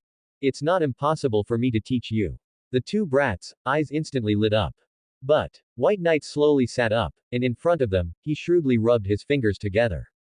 My lessons are very expensive, you know. Very expensive. The two brats exchanged glances, their eyes filled with identical stubbornness. How much? Ace asked in a deep voice, his freckled face taut. As long as it makes us stronger, we'll pay any price. Luffy also nodded vigorously beside him. Though he had no concept of money, he understood the words, get stronger. Ha ha. White Knight let out a low, ambiguous chuckle. He slowly rose from the rocking chair, stretched out a finger, and lazily pointed to the broken wooden sign next to him. On the sign, written in crooked letters, were the big words, Dungeon Shop. Below that was another line of smaller text. Beginner Dungeon. 1 million berries. White Knight pointed at that line of text and gestured with his chin towards the two brats. See that? My introductory course, that's the price. He twitched his lips, revealing a mischievous smile, his eyes like he was teasing two frantic kittens. 1 million berries. Do you have it? Luffy's mouth instantly formed an, oh. He counted on his rubber fingers for a long time, but eventually gave up. 1 million, how much meat is that? His face was full of struggle. Clearly, the number had exceeded his calculation abilities. However, Ace, standing beside him, froze the moment he heard the number. His pupils contracted sharply, then suddenly lit up. It was an incredibly burning gaze, like seeing hope in the darkness. 1 million. This number, like a lightning bolt, cut through the fog in his mind. He remembered. He and Sabo, over the years, had saved up a pirate treasure for going out to sea to be pirates. Berries snatched from mountain bandits, dug out of the junkyard, stolen from nobles, accumulated coin by coin. They had long lost count of how many times. They definitely had it. Even, a little more. Yes. Ace let out a low roar from his throat, suppressing extreme excitement.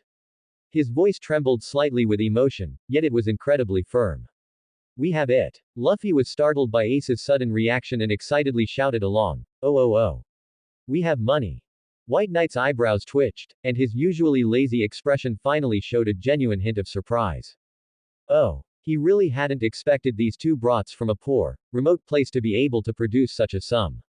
The money is in our secret base. Ace grabbed White Knight's pant leg, afraid he would disappear the next second. He looked up, his black eyes burning with fierce flames, filled with an undeniable plea. Sabo. My brother. He should be there right now. You come with us. We'll give it to you right now. Looking at this stubborn child, whose eyes were even more determined than an adult's. And then at the single-celled organism clinging to his leg, constantly shouting, I want to get stronger, I want to eat meat.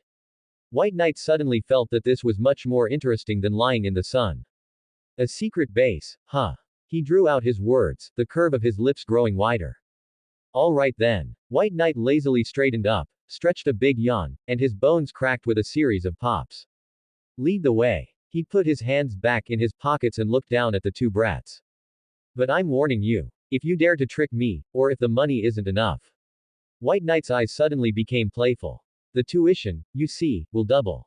It's definitely enough. Ace's face bloomed with an unprecedented brilliant smile, a joyous ecstasy of having gambled everything and seen the dawn.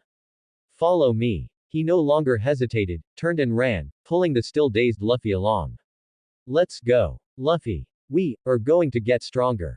Oh. Get stronger. Eat meat. Luffy, being dragged, also shouted excitedly. Two small figures ran vigorously ahead, as if chasing an unreachable dream. Mount Kalubo, Styx. This was a mountain of garbage, a place where putridity and despair bred. However, deep within this land, which even the sunlight seemed to shun, inside a giant hollow tree trunk, a shimmering dream was hidden. Splash! A worn wooden box was opened, filled with gleaming, sparkling berries, reflecting an intoxicating luster in the dim tree hollow. A blond brat wearing a black top hat and holding a pipe in his mouth was kneeling before the box, carefully pouring berries, one by one, from a money bag into it. His name was Sabo. Ha ha. Sabo looked at his haul for the day, a worldly smile on his face that completely belied his noble origins. Adding the money, borrowed, from those idiotic nobles today. He excitedly rummaged through the treasure chest with his dirt-stained fingers, muttering calculations. We're only a little bit away from buying that used fishing boat. In his eyes, something called hope flickered. That guy Ace, I wonder what he's doing now. Sabo mumbled as he counted the money. Probably fighting with that single-celled organism, Luffy, again. One's impulsive, the other's an idiot. He pouted, but a warm smile involuntarily appeared on his face. They really are two troublesome brothers. But Sabo's eyes became incredibly determined. It'll be soon. It really will be soon. He looked up, through the cracks in the tree hollow, at the sky fragmented by the garbage mountain. Just bear with it a little longer. Once we save enough money and buy our own ship, we'll set sail immediately. Then, the world will be our oyster, and no one will be able to control us anymore. No annoying rules, no disgusting nobles, only the boundless sea and absolute freedom. Sabo clenched his fists tightly, his whole body trembling slightly from excessive excitement. Set sail. Become pirates. Gain freedom. This was the unbreakable promise he and Ace had made since the day they met, to be kept until death. At most. Sabo quickly calculated in his mind. At most, 1 more month. We'll become the freest pirates on this vast sea. By then, he would write all their adventures, all the interesting stories they experienced, into a book and spread it throughout the world. Just as Sabo was immersed in his beautiful fantasy of freedom, almost laughing out loud. A cold, emotionless male voice, the most familiar and most terrifying voice he had ever known, drifted faintly from outside the tree hollow. Sabo. Boom. These two words, devoid of any fluctuation or emotion, instantly froze all the smiles on Sabo's face.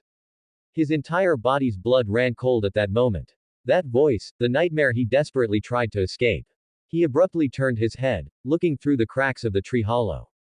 Outside the tree hollow, stood a middle-aged man dressed in luxurious noble attire, with a stern face and eyes full of arrogance and indifference.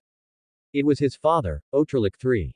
Behind his father, rows of kingdom guards in armor, holding long spears, had completely surrounded the small clearing. Their cold armor reflected a chilling glint under the sunlight filtering through the trees.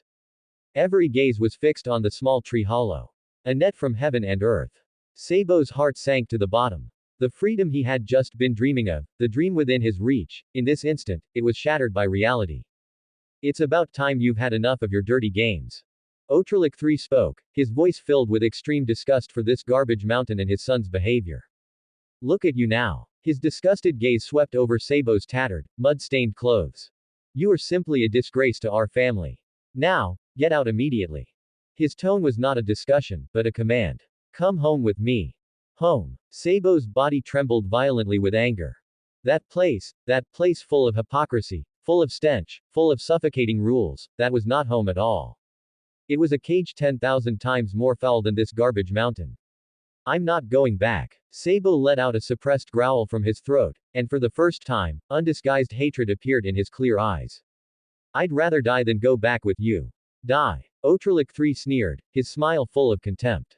You. And your two brothers, who are like wild dogs. His eyes grew cold. Don't force my hand. Sabo, I'm saying this one last time. Immediately, get out. As his voice fell, the guards behind him all took a step forward in unison. Clang. The sound of long spears being drawn from their sheaths, uniform and piercing, broke the tranquility of the forest. The cold blades were aimed at the helpless blond boy in the tree hollow.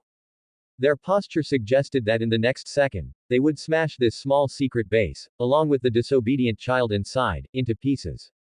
Sabo's lips were bleeding from biting them. He desperately protected the treasure chest in front of him. That was the ticket to freedom that he and Ace, and his two brothers, had exchanged with their blood, sweat, and dignity. He would never allow anyone to take it away. I said. Sabo grabbed the water pipe he used as a weapon beside him and, with all his strength, let out the most stubborn roar of his life. I am not going back. Not going back. The sneer on Otralik III's face solidified like frost. He didn't even get angry at Sabo's roar. It was the absolute, condescending disdain of a cat watching a mouse. Do you think you have the right to say no? His voice was very soft, yet it made the surrounding air heavy. I said, I'd rather die here than go back to that disgusting cage with you. Sabo, with bloodshot eyes, roared with all his might. His knuckles, gripping the water pipe, turned white from the effort. However, Otralik III merely raised his hand slightly. Is that so? His cold gaze passed over Sabo and landed on the broken wooden box filled with treasure. For your trash friends. And your ridiculous pirate dream. A cruel arc formed at the corner of his mouth. I heard you have two brothers here who are inseparable. One is named Ace. One is named Luffy. When these two names came out of his mouth, Sabo's pupils suddenly contracted. An unprecedented, extremely ominous premonition arose in his heart. What do you want to do? Sabo's voice trembled. Me. Otralik III spread his hands, a look of innocence on his face. I don't want to do anything. I'm just thinking, if a noble of the Goa kingdom is heartbroken by the loss of his beloved son, then it would be reasonable to send troops to clear out the trash in sticks that caused the tragedy, wouldn't it? His gaze, like a venomous snake, fixed tightly on Sabo. What do you say? If, by any chance, a fire accidentally breaks out, or, two small, unobservant mice are mistaken for thugs by the guards and accidentally dealt with. That would truly be a pity. Boom. Every single word made Sabo's head buzz. The color drained from his face at a visible speed. Threat. Naked, undisguised threat. He knew. He knew it all too well. With his father's power and ruthlessness, he would absolutely do such a thing. And no one would ever question it. Who would care about the lives of two wild dogs in the garbage mountain? Fear. Bone-chilling fear gripped his heart. A fear 10,000 times stronger than facing death. You fool. Sabo's lips trembled, unable to utter a complete sentence. He could die. He could give up his dream. But he couldn't imagine Ace and Luffy getting into trouble because of him. It seems you understand. Otralik III looked with satisfaction at his son's face, which was filled with despair. He knew he had won. He elegantly adjusted his collar and issued his final ultimatum. Now, make your choice. Is it your ridiculous, worthless freedom, or the lowly lives of your two wild dog brothers? Dead silence. Sabo's body trembled violently. He looked at the treasure chest before him, which held the dreams of the three brothers. Then he thought of Ace's defiant face. He thought of Luffy's silly smile. Plop. The water pipe he always carried, which never left his side, slipped from his hand and fell to the ground weakly. Two lines of hot tears burst from his bloodshot eyes. He lost. He lost completely. Sabo slowly raised his head, his clear eyes filled with endless hatred and pain. With all his strength, he squeezed out the words that made him despair, one by one, through gritted teeth. I will go back with you. That's right. Otralik III nodded in satisfaction, the aristocratic fake smile on his face becoming slightly more genuine. Bloodline cannot be tainted. Sabo, you ultimately have our noble blood flowing in your veins, and you understand what is right and what is wrong. He walked 2 steps forward, but then stopped in disgust, afraid that the filthy ground would stain his meticulously polished leather shoes. Come back with me. I will personally teach you and correct all these dirty habits you picked up from those commoners. I will make you a true, impeccable noble. Sabo froze in place, like a puppet whose soul had been extracted. Listening to his father's condescending, charitable tone, the light in Sabo's eyes completely extinguished. Just then, Sabo, we're here. Ace's voice, full of excitement and energy, suddenly burst in from outside the woods. That voice. Sabo's body trembled violently, and he froze entirely. This idiot. This hopeless idiot. Why did he have to show up right now? He had just traded his own freedom for the safety of the two of them. All color drained from Sabo's face. He suddenly turned his head, and for the first time, his bloodshot eyes held unconcealed pleading as he looked at his father. That look said, Don't touch them. I beg you. Otralik III caught the fear and supplication in his son's eyes. The curve of his mouth deepened. It was a sickening elegance of someone who controlled everything. He didn't speak, only mouthed a few words silently to Sabo.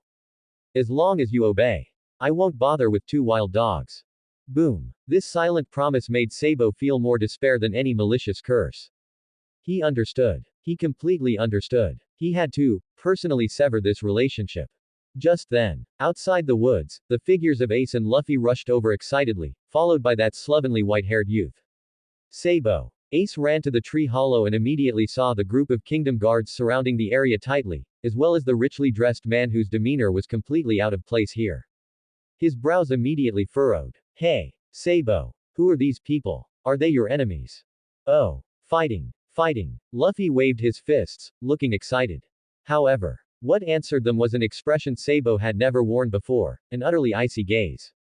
He slowly stood up from the tree hollow, patted down the non-existent dust on his clothes, and scrutinized Ace and Luffy with a condescending, detached gaze.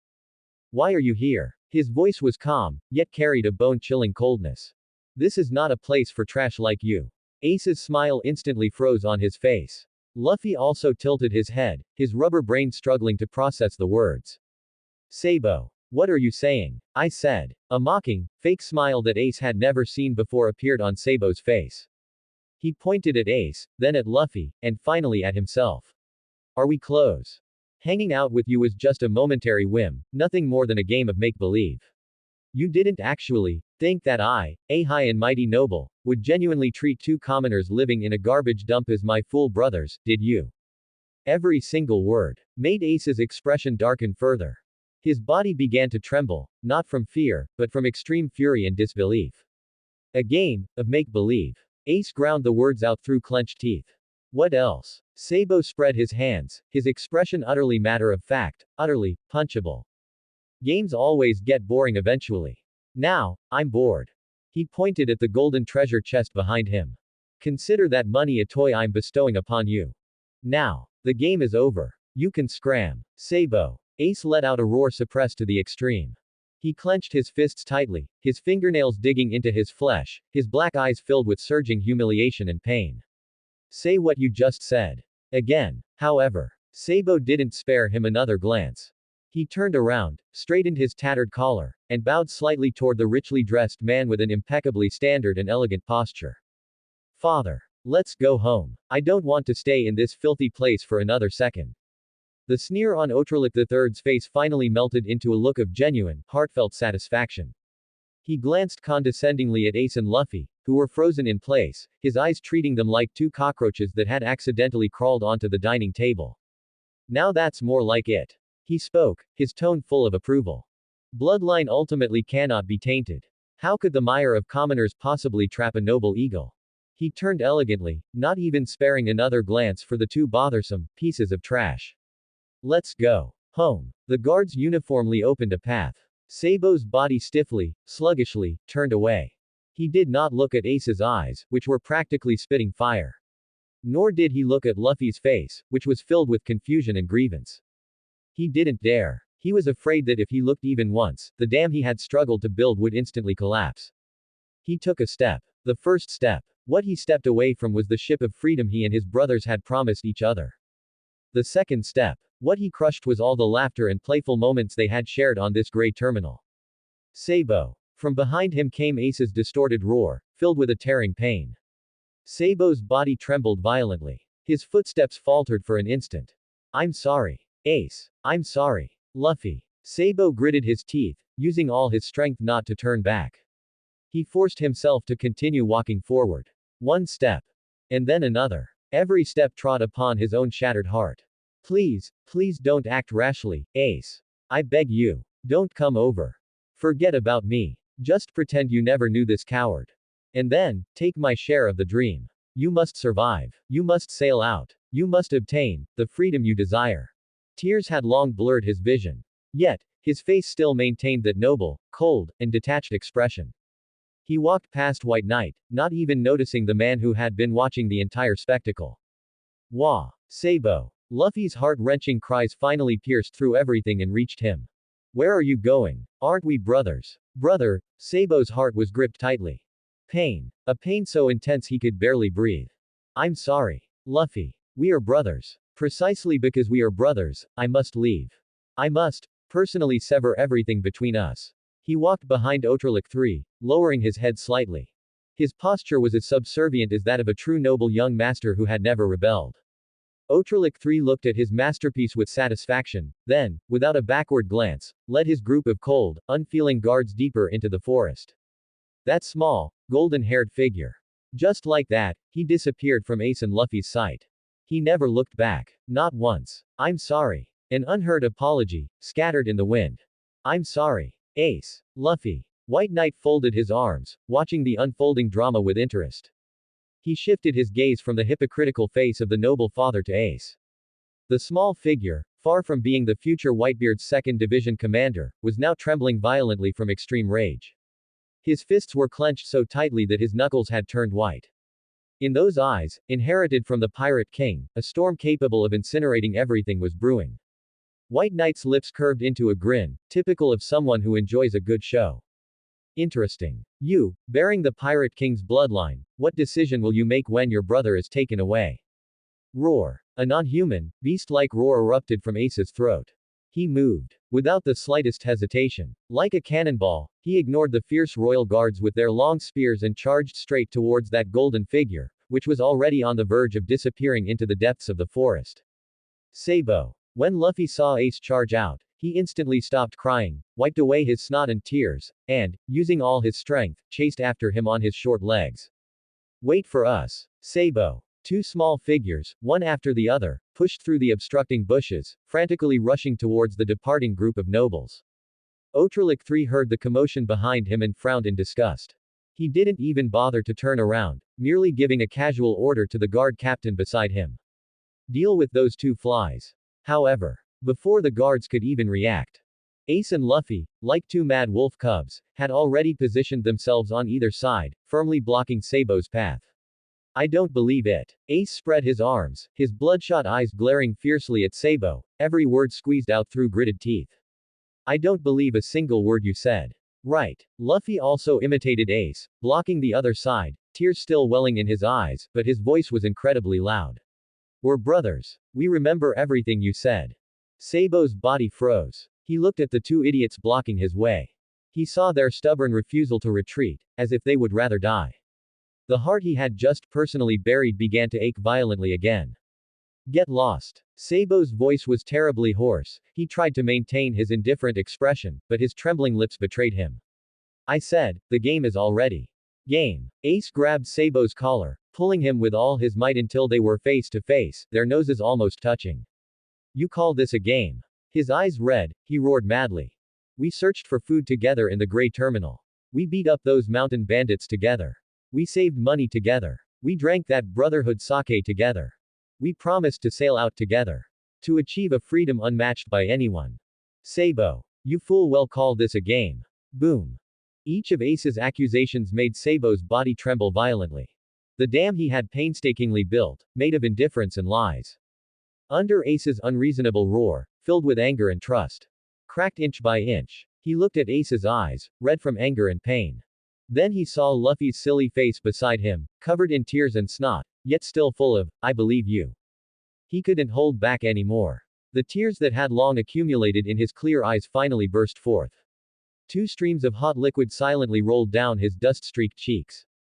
Sabo opened his mouth, wanting to say something. But he could only let out a few extremely suppressed, heartbreaking sobs. He lost. Lost to these two incorrigible idiots. Lost to their fooled, unbreakable bond. How unsightly. Otralik III's fake smile vanished, replaced by undisguised, extreme disgust. He looked at his sobbing son, and at the two commoners who didn't know their place.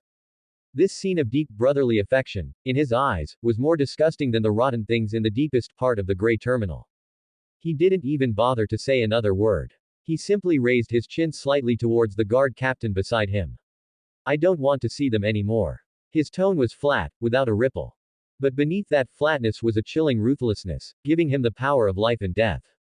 Deal with those two flies. The guard captain nodded indifferently, without the slightest hesitation. Yes. The next second. Clang, clang, clang. All the royal guards surrounding the area simultaneously drew the long swords from their waists. The dozens of sharp blades reflected the cold light of death in the sunlight filtering through the trees. They moved. With uniform, oppressive steps, they advanced towards Ace and Luffy, closing in step by step. The cold killing intent made the surrounding air feel thick. Ace's pupils suddenly constricted. He didn't retreat. Instead, he took a step forward, shielding the still crying Sabo and the bewildered Luffy behind him. No, don't. Sabo's crying stopped abruptly, replaced by a desperate, heartbreaking scream. The safety he had just exchanged for his freedom. In the blink of an eye, it was shattered by these idiots, by their own hands. He frantically roared at his father, "Stop. I said I'll go back with you. Stop it." However, Otralik III merely glanced at him indifferently, his eyes saying, "Now, it's too late." At the edge of the forest. Crunch. A crisp sound, a packaging bag being torn open, suddenly rang out. In this tense, life and death atmosphere, it sounded out of place and incredibly jarring. Everyone's movements instinctively paused. Even the guard captain, who was about to swing his sword, frowned and glanced towards the source of the sound. He saw the white-haired youth, who had been watching the whole spectacle, pull out a bag of potato chips from somewhere. He tore open the packaging, picked up a chip, and slowly put it into his mouth. Crunch, crunch. The sound of the potato chips breaking was crisp and pleasant to the ear. White Knight leaned against a tree, crossing his legs, eating potato chips, and watching the scene before him with relish. His expression, his posture. He was completely like a spectator who had snagged a VIP seat in the front row of a movie theater. Well, well. A yearly family ethics melodrama. Feuds between powerful families, brothers turning against each other, threats of death, separation and parting.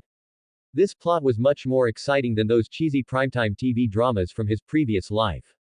White Knight picked up another potato chip, put it in his mouth, and crunched on it loudly. He observed everyone in the scene with great interest.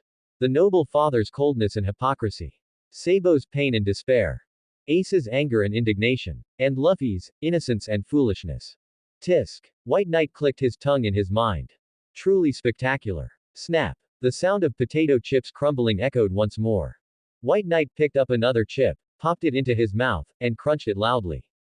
This abrupt sound, completely out of place with the scene's atmosphere, froze everyone. The guard captain, who was about to swing his sword, paused. Sabo, his face full of despair, stopped crying. Ace, consumed by rage, and Luffy, looking bewildered, subconsciously turned their heads to look. Everyone's gaze converged on the white-haired youth leaning against the tree, happily munching. Otralik III's brow furrowed into a tight knot. What was this commoner doing? In front of him, the most esteemed noble of the Goa kingdom. While he was handling family matters, cleaning up trash. This commoner was actually eating snacks and watching a show. How audacious. He was the most lawless, most audacious commoner. What are you looking at? White Knight seemed to notice Otralik III's gaze. He even friendly shook the bag of chips in his hand. Want some? Otralik III's mind buzzed. His carefully maintained noble demeanor completely collapsed at that moment. The muscles in his face contorted with extreme anger. You. However, White Knight didn't give him a chance to finish his sentence. He waved his hand and spoke indifferently. All right, don't mind me. You guys continue, you guys continue. His posture and tone were practically screaming, you guys fight, don't disturb my show. Continue. The veins on Otralik III's forehead popped out one after another.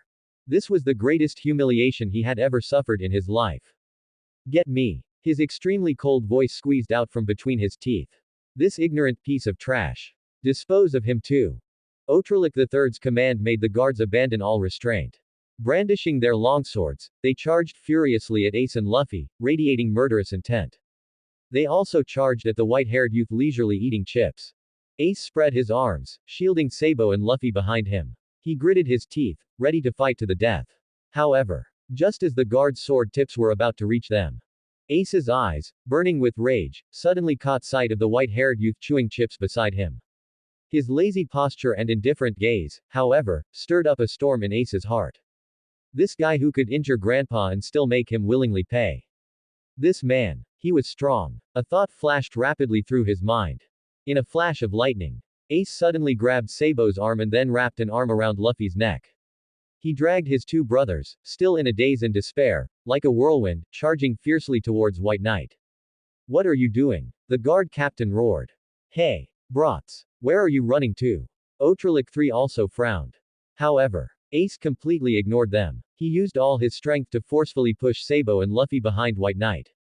He himself then ducked in, almost clinging to White Knight's back. White Knight. His chip-chewing mouth stopped. He turned his head, looking at Luffy clinging tightly to his leg, and at Sabo, looking bewildered behind Luffy. Then he looked at Ace, who was hanging on his back with a determined expression. White Knight slowly uttered a single word, his eyebrows slightly raised. So, what are you guys doing? Hee hee. Ace forced a smile uglier than a cry. He clutched White Knight's waist tightly, his voice filled with an undeniable, of course. Boss Bai Yi. We're your customers. Didn't you say you'd teach us how to get stronger? Now we're in big trouble. Ace pointed at the group of fierce-looking guards in front, then at Sabo, who was already sobbing uncontrollably behind him. His tone was righteous and resounding. When customers are in trouble, shouldn't you, as the boss, protect us? However, the guard captain had already rushed forward. Don't even think about running. The longsword in his hand, carrying a sharp gust of wind, mercilessly slashed down towards White Knight's back. Sabo and Luffy's pupils suddenly constricted. Big brother White Knight. Ace's face also changed dramatically. He let out a sudden shout. He hadn't expected the opponent to be so fast, nor so decisive. If that blow landed, White Knight would definitely be cut in half. However, White Knight merely rolled his Byakugan. He sighed. The bag of chips in his hand was casually dropped to the ground. Honestly, he mumbled lazily. That's why I say, brats are trouble. Lots of fuss, and little money.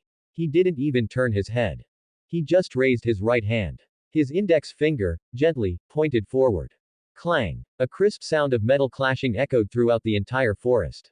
The guard captain's longsword. His longsword. It stopped dead, right in front of White Knight's index finger. Between the sharp blade and White Knight's slender, fair index finger, there was less than a centimeter of distance. It could not advance further. Guard captain.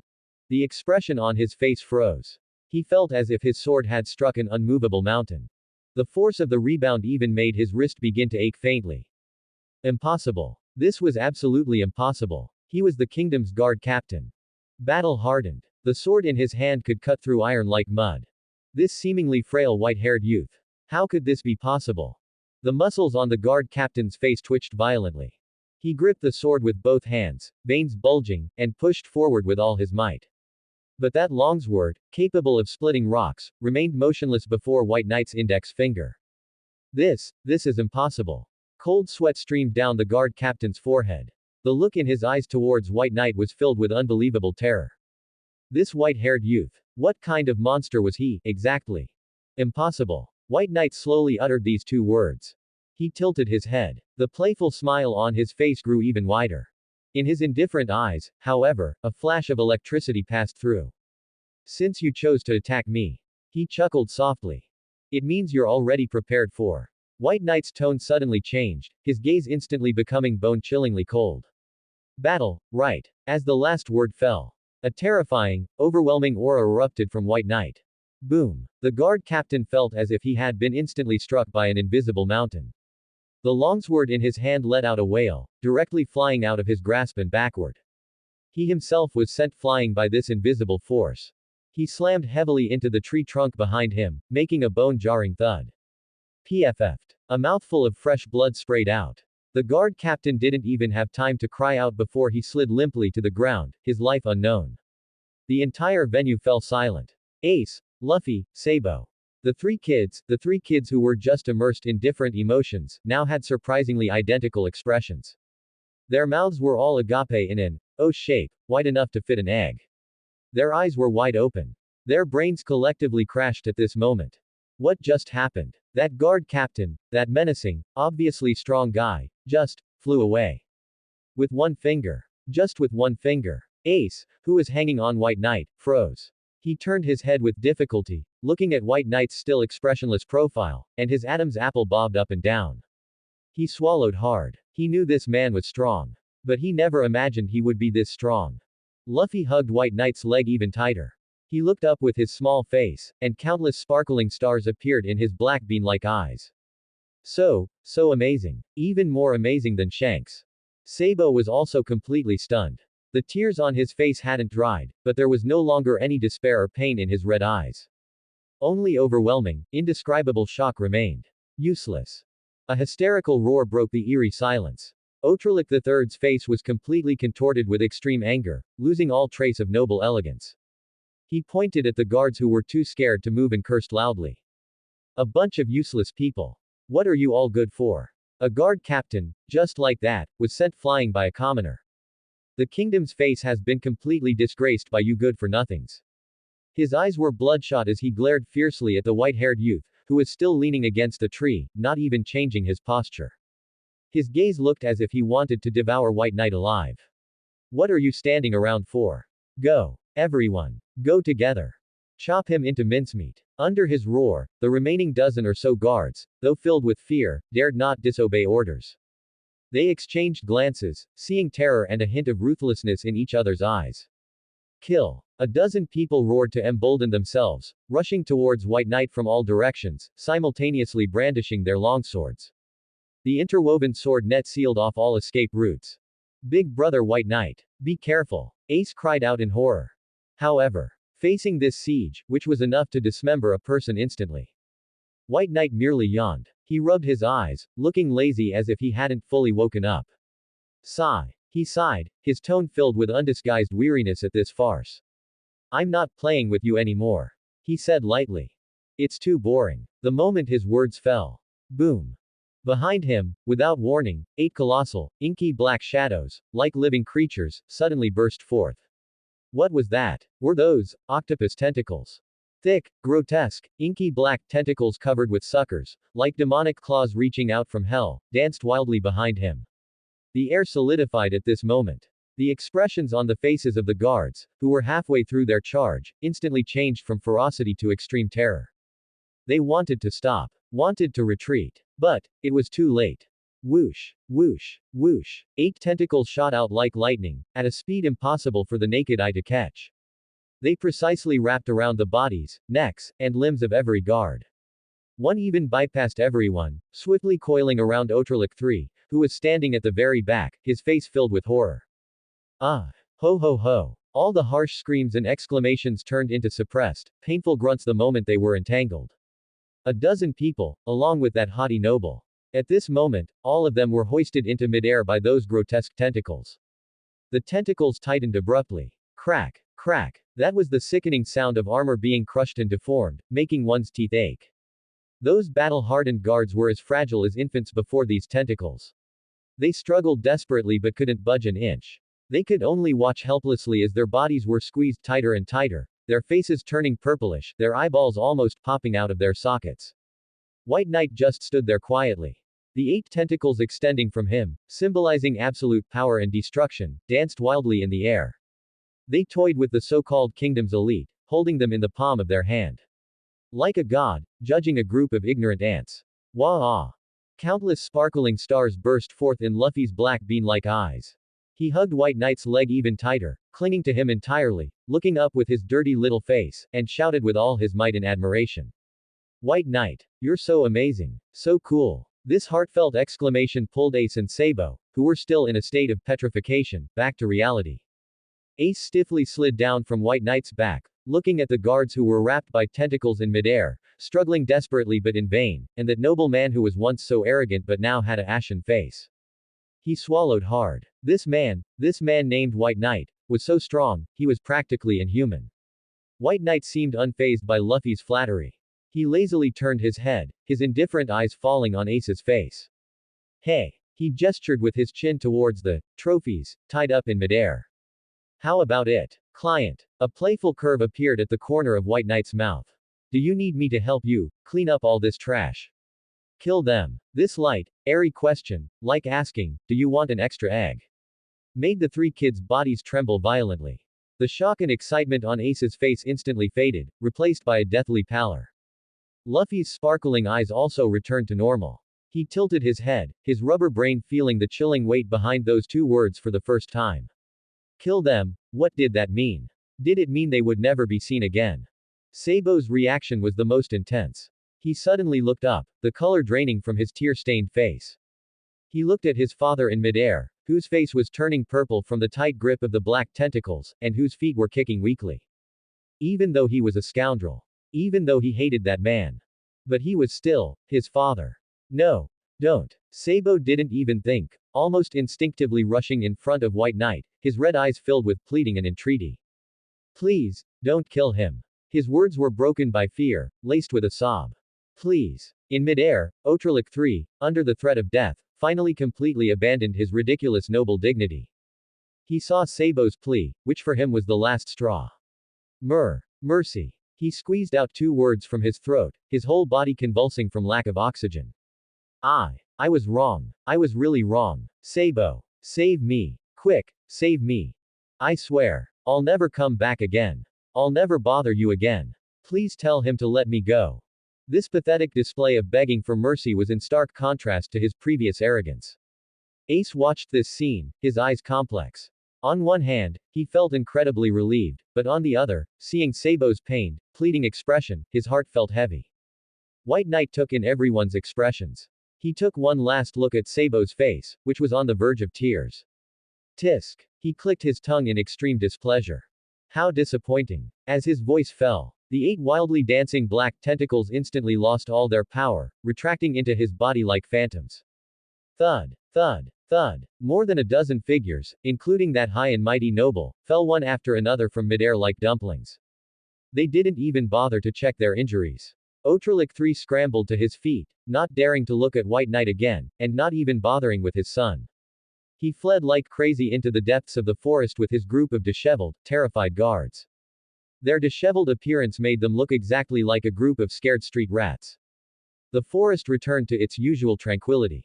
Only the mess on the ground and the lingering scent of blood in the air proved that everything that had just happened was not an illusion. Outralic III and his guards had already scrambled away, disappearing without a trace. Ace, Luffy, Sabo.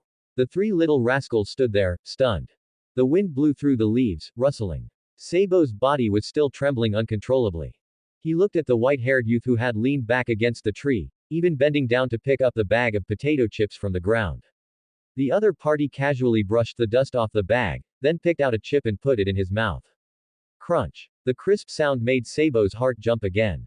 That terrifying man who had just descended like a demon god, toying with his arrogant father and the kingdom's elite guards in the palm of his hand. And this guy in front of him, eating potato chips with a lazy expression. Were they really the same person? That terrifying power capable of crushing everything, those 8 hideous black tentacles, his mind went blank. The pain and despair of being cornered by his father, the move of Ace and Luffy risking their lives to protect him, were all replaced by a more intense emotion. Shock. And deep confusion. He turned his head with difficulty, looking at Ace beside him. His lips moved, his voice hoarse and almost inaudible. Ace. This person. Who exactly is he? Ace suddenly averted his gaze from White Knight and looked at Sabo's confused face. In those black eyes, the shock had not faded, but a fiercer flame than ever before ignited. Only one thought was in his mind: become stronger. He must become stronger. He looked over, and Sabo's perplexed face came into view. In Sabo's swollen red eyes, besides confusion, there was also a sense of dazedness after escaping death. Ace, this guy? Sabo asked again, his voice still trembling slightly. Ace suddenly turned around, staring intently at Sabo. His fists were clenched tightly at the seams of his pants. He's the boss. Ace's voice was loud, every word carrying an undeniable force. Boss Bai Yi. He can make us stronger. In his eyes, an unprecedented fire flickered. That was his craving for power, his longing for freedom. Beside him, Luffy also nodded vigorously. Exactly. White Knight is so amazing. Even stronger than Grandpa. Become stronger. These 2 words heavily struck Sabo's heart. He looked at Ace's face, flushed with excitement, and at his eyes burning with fierce flames. He then turned his head again, looking at the white-haired man who was leaning back against the tree, eating potato chips again. Finally, Sabo slowly lowered his head, looking at his empty hands. Powerless. He was too powerless today. In front of his father, he didn't even have the right to protect his own dreams. Under the guards' swords, he didn't even have the ability to protect his brothers. His so-called noble status, his so-called dream of freedom, in the face of absolute power, they were as fragile as a piece of paper. If he could also possess 1/10,000th of that man's power, if he, too, could become stronger, would none of today's events have happened? Would he not have had to watch his brothers fight for him while he could only cry in despair? Become stronger. Sabo's body trembled violently. He slowly, clenched his fists. In his eyes, red and swollen from crying, a spark rekindled beneath the extinguished ashes. He didn't want to experience it a second time. This feeling of helplessness, of putting his own destiny, and his brothers' lives, into someone else's hands. He never wanted to experience it again. I'm sorry. Sabo's voice was hoarse, thick with a nasal tone, as he squeezed it out of his throat with difficulty. Ace and Luffy both froze, looking at him in unison. I'm sorry. Sabo suddenly looked up, his dirty little face once again covered in tears. Ace. Luffy. I'm sorry. He bowed deeply to the two most important people in his life. I didn't mean it. What I said. I was lying to you. I'm sorry. His shoulders shook violently, his suppressed sobs were heartbreaking to hear. Ace and Luffy exchanged glances. Luffy tilted his head, his rubber brain not fully recovered from the shock, he just instinctively felt that Sabo was crying, and he was very sad. Ace's expression, however, was very calm. He walked forward. Under Sabo's astonished gaze, he raised his fist. Then, not too lightly, not too heavily, he thumped him on the head. Thump. Idiot. Ace's voice carried a hint of exasperated awkwardness. What are you talking about? Luffy also ran over, imitating Ace, he also wanted to thump Sabo's head, but his arm wasn't long enough, so he could only pat Sabo's back. Yeah. Idiot Sabo. Sabo looked up, staring at them blankly. But I said I was a noble, and you were commoners. I also said that being with you was just a game. Ace impatiently interrupted him. So what? He grinned, revealing a defiant smile. We're brothers who've shared a toast. Luffy also nodded vigorously, even snot flying out. Brothers. The next second, two small figures, one on the left and one on the right, suddenly pounced. They tightly hugged the still stunned Sabo. We're brothers, Sabo. Ace buried his head in Sabo's shoulder, roaring muffledly. You idiot. This kind of thing. Do you need to apologize for it? Wah. Sabo. Luffy even directly hung onto Sabo, crying loudly. Don't leave. Let's be pirates together. Boom. Warm body heat passed through their thin clothes. Sabo's body completely stiffened. He felt the irrational, fervent trust from his two brothers. The dam he had so painstakingly built to protect them. At this moment, it was smashed to pieces by these two incorrigible idiots. Tears, once again, broke free. This time, it was no longer pain and despair. Sabo extended his trembling hands and tightly hugged his two brothers back. He used all his strength to squeeze out a heavy, tearful syllable from his throat. We are brothers. Meanwhile, outside Mt. Kulubo's dense jungle, on the main road of the Goa Kingdom. Outsmarted III and his group of defeated soldiers were scrambling, fleeing in a frantic rush. This nobleman, who had been so arrogant just moments ago, now lacked any semblance of elegance. His luxurious robes were torn to shreds by tree branches, his face was smeared with dirt and cold sweat, and his hair was disheveled, making him look like a beggar who had escaped from a garbage mountain.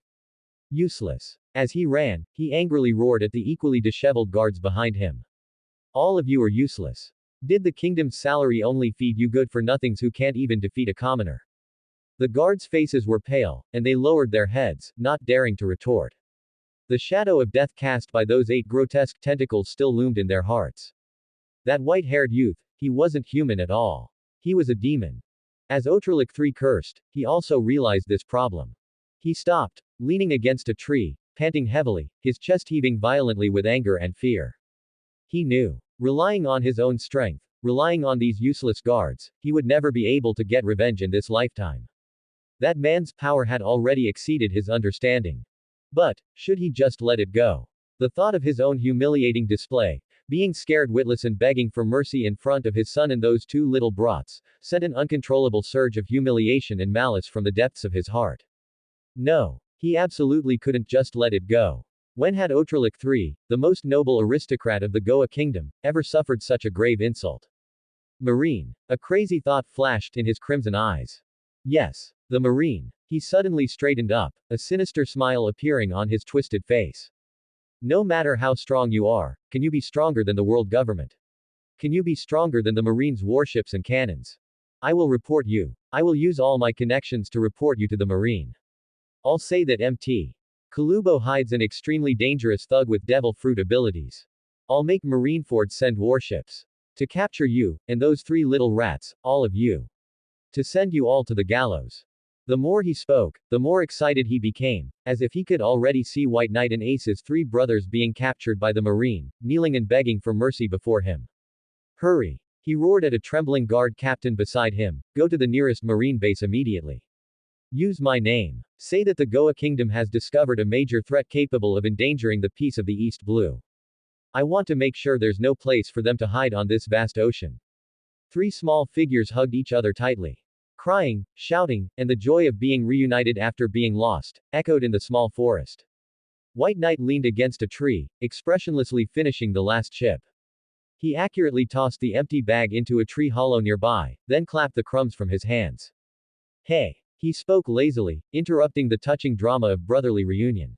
Have you hugged enough? Keep hugging, and it'll be dark soon. Ace suddenly lifted his head from his two brothers' shoulders, roughly wiping his face with his sleeve, his red eyes burning with an unprecedented fire. Boss! He roared at White Knight, his voice astonishingly loud. Our tuition. We'll take you to get it now. Luffy also let go of Sabo, lifting his snotty, tear-stained, foolish face and nodding vigorously. Yes. Get the money. We want to get stronger. Sabo also stood up straight. He looked at White Knight, and though there was still a hint of timidity in his clear blue eyes, there was more of a firm resolve, like one who had been broken and rebuilt. He also wanted to get stronger. He never wanted to be the one who could only watch, unable to do anything, again. White Knight pouted, finally remembering the main business. A moment later, deep within the sticks, inside the giant, hollowed-out tree trunk. Ace and Sabo worked together, grunting and heaving, to drag out a heavy treasure chest. With a thump, it was placed before White Knight. Boss Bai Yi. Look. Ace opened the chest as if presenting a treasure, his small face full of pride. The chest was filled with berries that the three brothers had painstakingly gathered and scavenged from various places over the years. There were loose coins and stacks of banknotes, though disorganized, the amount was substantial. This was the starting point of their dreams. It was their entire savings, which they had agreed to use to buy a ship and sail out to sea in pursuit of freedom. It's all here. Sabo pointed to the chest, his tone incredibly solemn. 1,000,000 berries. Not a single one missing. Luffy was sprawled on the edge of the chest, drooling, his eyes filled with money symbols. So much money. White Knight merely glanced at it lazily. He reached out and casually raked through the pile of money, making a rustling sound. Tisk. You brats actually managed to collect it. He didn't even bother to count it, just waved his hand. The entire chest full of berries vanished into thin air, right before the three brothers' astonished eyes. I've received the money. White Knight stretched, his bones cracking with a series of pops. So, the deal is done. Ace, Luffy, and Sabo all held their breaths simultaneously, their eyes wide and unblinking, staring at White Knight. Excitement, nervousness, and an extreme anticipation for the unknown. White Knight looked at their expressions, which resembled little puppies waiting for food, and found it amusing. Slowly, he conjured a translucent system panel in the void that only he could see.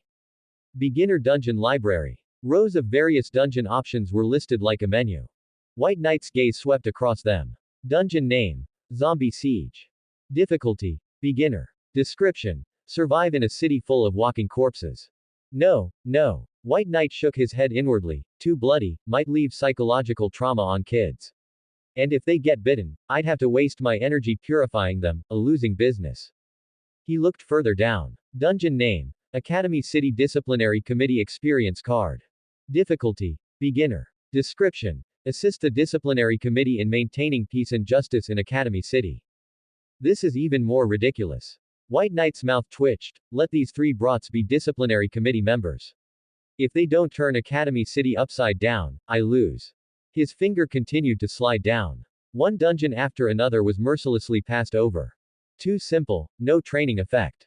Too complex, these three aren't smart enough. Too dangerous, easy to kill the clients. Choosing things for kids is just troublesome. Suddenly, his finger paused. His gaze fell on a newly refreshed dungeon with a new tag. Instance name: Song of the Wind and Poem of the Dragon. Difficulty: Beginner. Synopsis: in the free city-state of Mondstadt City, quell Stormterror's wrath and uncover the Abyss Order's conspiracy. Ho! White Knight looked at the instance with the new tag, his eyebrows rising. Stormterror. Mondstadt City. Abyss Order. Isn't this that incredibly popular game from his previous life, Genshin Impact? The curve of his grin grew wider and wider. Interesting. Too interesting. Dealing with these three inexperienced brats would be like a dimensionality reduction strike. It would both let them see the vastness of the world and lack the bloody violence of Garp's instance, while still providing maximum training effect. Perfect. Alright, brats. White Knight put away the panel, clapped his hands, and attracted three pairs of shining eyes. Close your eyes, and relax. Your first remedial class begins now. Before he finished speaking, a white light, much gentler than the one that swallowed Garp earlier, instantly enveloped Ace, Luffy, and Sabo. The three small figures vanished from their original spots. White Knight leaned back into his rocking chair, casually pulling up a giant virtual screen in front of him. On the screen was a live broadcast of the three little ones. 1,000,000 for a beginner instance, 10,000,000 for an intermediate instance, 100,000,000 for an advanced instance.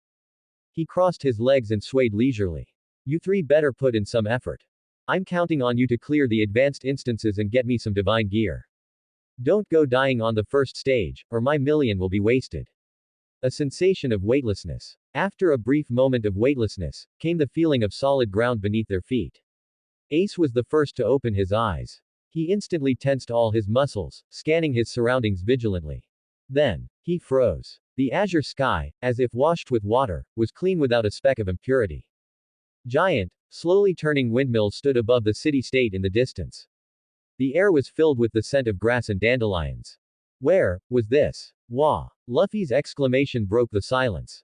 He spread his arms and ran wildly across the boundless green grassland. Amazing. It's so beautiful here. Windmills. Such big windmills. Sabo also looked at the scene before him in shock.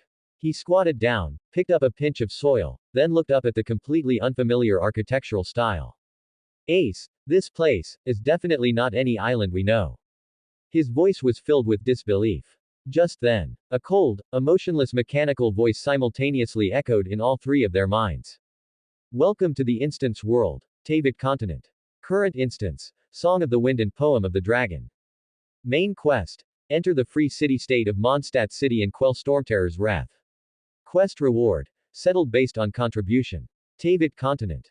This was the name that appeared in the mechanical announcement just now. Ace's mind went blank. He stared fixedly at this completely unfamiliar, impossibly beautiful world before him. The distant city-state, the giant windmills, and the sweet scent of grass in the air. All of it was violently assaulting every bit of understanding he had built up over 10 years. As this, Ace spoke with difficulty, his throat terribly dry. Boss Bai Yi's ability. An ability that could send people to another world. What kind of unfathomable power was this? Unbelievable. Sabo clutched his forehead, feeling his brain buzz. As someone who loved reading and had some knowledge of world geography, he could be 100% certain. The Grand Line, the Four Seas, nowhere in any known place existed architecture of this style, or a climate this unique. We really came to a brand new world. Sabo murmured to himself, his blue eyes filled not only with shock but also an indescribable excitement. A brand new, unknown, vast world. What a fatal temptation this was for a young man who pursued freedom his entire life. Wah! So cool. Only Luffy, that single-minded idiot, didn't think so much. He simply cheered for the beautiful scenery before him, running with open arms across the grassland, then accidentally tripped over his own feet and rolled several meters. He. He got up, his head covered in grass clippings, and grinned foolishly at his two brothers. This place is so much fun. Ace and Sabo exchanged glances, seeing helplessness and a wry smile in each other's eyes. This idiotic younger brother always missed the point. Ace took a deep breath, forcing himself to calm down. That prompt just said. Our mission is to enter the city ahead, and then quell something, Stormterror's wrath. Sabo nodded, his expression turning serious again. Right, Mondstadt City, and Stormterror. It doesn't sound like a simple task. And it also mentioned an organization called the Abyss Order. The reward is settled based on contribution. Sabo's eyes flickered with thought. Which means, everything we do in this world will be seen by Boss Bai Yi, and used as a basis for evaluation. Ace clenched his fists. Become stronger. He wanted to become stronger. He wanted to gain that man's approval. He wanted to obtain enough power to protect everything. Hey, Sabo. Just as Ace and Sabo were analyzing the mission, Luffy's boisterous shouts rang out again. He got up from the ground, patting the dirt off himself, while tilting his head and curiously pointing at Sabo's waist. When did you get a green thing hanging there? Sabo paused, subconsciously looking down. Ace also cast a questioning gaze. They saw, on the side of the belt of Sabo's faded blue noble attire. At some unknown point, a palm-sized, peculiar ornament emitting a faint cyan glow had appeared. The object's main body was a spherical glass, containing a wisp of feather-like cyan energy, encased in a bronze-colored, wing-like metal frame. It hung there silently, as if it had been there since birth. What is this? Sabo's eyes widened sharply. He reached out, trembling, and touched it. He swore, before entering here, he absolutely did not have this item on him. Was it given by Boss Bai Yi? Or was it, the moment his fingertip touched the ornament? Buzz. The cyan ornament suddenly lit up. A soft, visible cyan airflow surged from the ornament, circling Sabo's arm like a living thing, spiraling upwards. A breeze, without warning, spread outwards from Sabo. It ruffled Ace's black hair. And blew away the grass clippings from Luffy's head. Wow. Luffy's eyes instantly sparkled with countless stars. It glows. And it blows wind. So cool. Ace also looked at Sabo in shock. Sabo, you. Sabo himself was completely stunned. He could feel it. He could clearly feel a peculiar, light, and incredibly familiar power continuously pouring into his body from that ornament. It was a power of wind. That's the end of part 1. Part 2 is coming soon. Thanks for watching. Please subscribe and support our channel for more stories. Hello everyone, this is Fanfic Audiobook. Here you find original fan-made audio stories. I outsmarted the Navy legend and awakened the eight-tailed spirit. Part 2. What is this power, this light yet powerful force surging into his body from that azure ornament? Sabo stared blankly down at the azure current swirling around his arm. He could feel it. This power was filled with the essence of freedom. Unbound, undefined, doing as it pleased, just like how he most yearned to be in his dreams. This wasn't the nauseating control his father exerted, built on power and status. Nor was it the cold, obedient violence of the guards. This was wind. It was the wind that swept over mountains, the wind that caressed the sea. It was the freest thing in the world. This, Sabo's lips trembled, his blue eyes reflecting the azure current, shining astonishingly bright. Instinctively, he raised his hand. With a thought. Whoosh! A clearly visible whirlwind materialized out of thin air in his palm. The whirlwind spun faster and faster, stirring up grass and dirt from the ground, making a whooshing sound. Wah! Luffy's jaw nearly dropped to the ground. He pointed at the whirlwind in Sabo's hand, jumping excitedly on the spot. So cool. Sabo. You're amazing. Ace was completely dumbfounded too.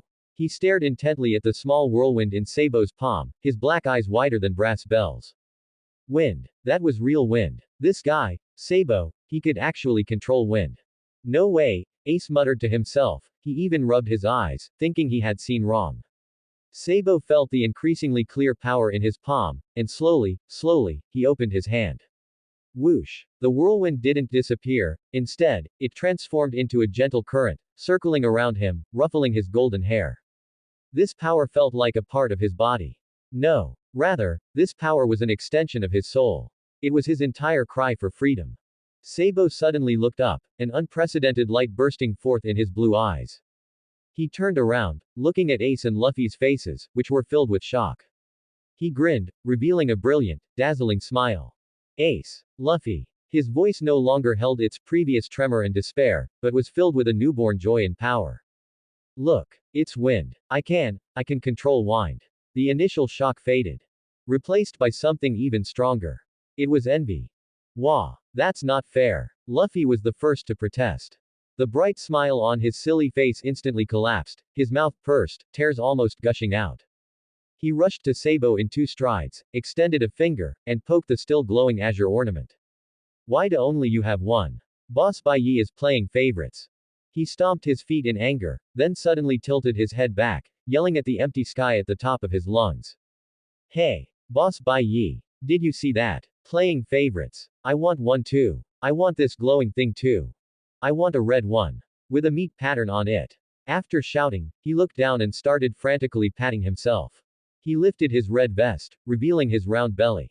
Nothing. He tugged at his blue shorts. Still nothing. Why don't I have one? Luffy spun around in a panic, just like a monkey who couldn't get a banana. Idiot. Ace's low growl, suppressing his anger, interrupted Luffy's pig-like wailing.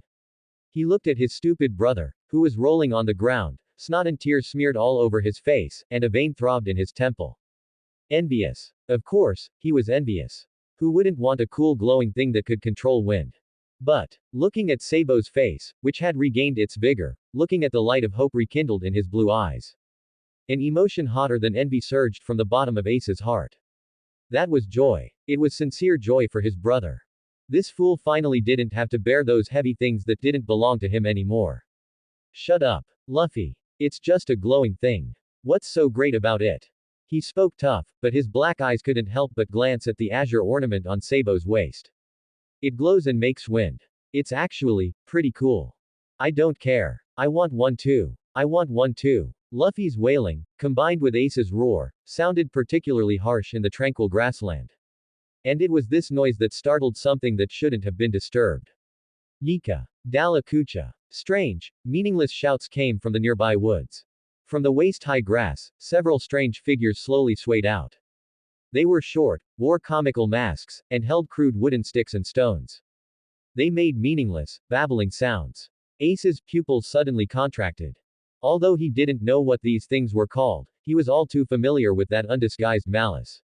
Luffy. Sabo. Ace growled, his muscles instantly tensing, taking a fighting stance. Enemy. Luffy, who was still throwing a tantrum, stopped crying abruptly. He scrambled up from the ground, his silly face, smeared with snot and tears, also turned towards the approaching hilichurls. His expression instantly switched from grievance to curiosity. Wow! Masked monkeys. Sabo also immediately put away the joy on his face.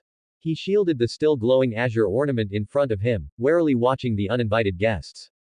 He could feel the primal and chaotic hostility emanating from these strange creatures. Yee-ya! The nearest hilichurl seemed to be enraged by Luffy's shout. It shrieked, raised the wooden stick in its hand, and with its 2 short legs, charged towards Luffy. Seeking death. Ace's eyes hardened, not waiting for the opponent to get close at all. He pushed off with his feet, launching himself like an arrow from a bow, delivering a fierce side kick, slamming it into the hilichurl's head. Bang! A dull thud. The hilichurl didn't even have time to react, it was kicked flying, rolled several times on the ground, and then lay still. So weak. Ace shook his leg, sneering disdainfully. But the next second, yah, yah, yah, the remaining 4 or 5 hilichurls were like an enraged swarm of bees. They all let out sharp cries, brandishing their weapons, and swarmed towards the 3 brothers from all directions. One hilichurl even picked up a stone from the ground and threw it directly at Luffy's head. Luffy. Watch out. Sabo's face changed drastically. Without thinking, almost instinctively, he reached out and waved at the flying stone. Whoosh! A visible azure wind blade appeared out of thin air. The wind blade precisely struck the stone in midair. Splat! The stone split in 2 with a sound, falling at Luffy's feet. Luffy stared blankly at the shattered stone on the ground, then looked up at Sabo's hand, which was still in the waving posture. Wow! Stars started to appear in his eyes again. Nice job, Sabo. Ace laughed, turning around and punching another charging hilichurl to the ground. But he quickly stopped laughing. Because more babbling cries echoed from the grass in all directions. 1, 2, 10, 20, countless hilichurls kept emerging from the grass, from behind the hills. They formed a huge encirclement, trapping the 3 brothers tightly in the middle. Whoa, whoa, whoa. A bead of cold sweat appeared on Ace's forehead. You've got to be kidding me. Why are there so many? Sabo's face also became incredibly solemn. He could control wind, but he had only just acquired this power and was completely unskilled. That single anemo blade just now had almost drained most of his energy. Luffy, however, was carefree. He looked at the increasing number of masked monkeys around them and became excited instead. He. So many. Send them flying. However, just then. Whoosh. A piercing whoosh cut through the air above their heads. Immediately after, a flaming arrow, like a meteor, accurately shot into the ground at the feet of a hilichurl who was preparing to throw a rock.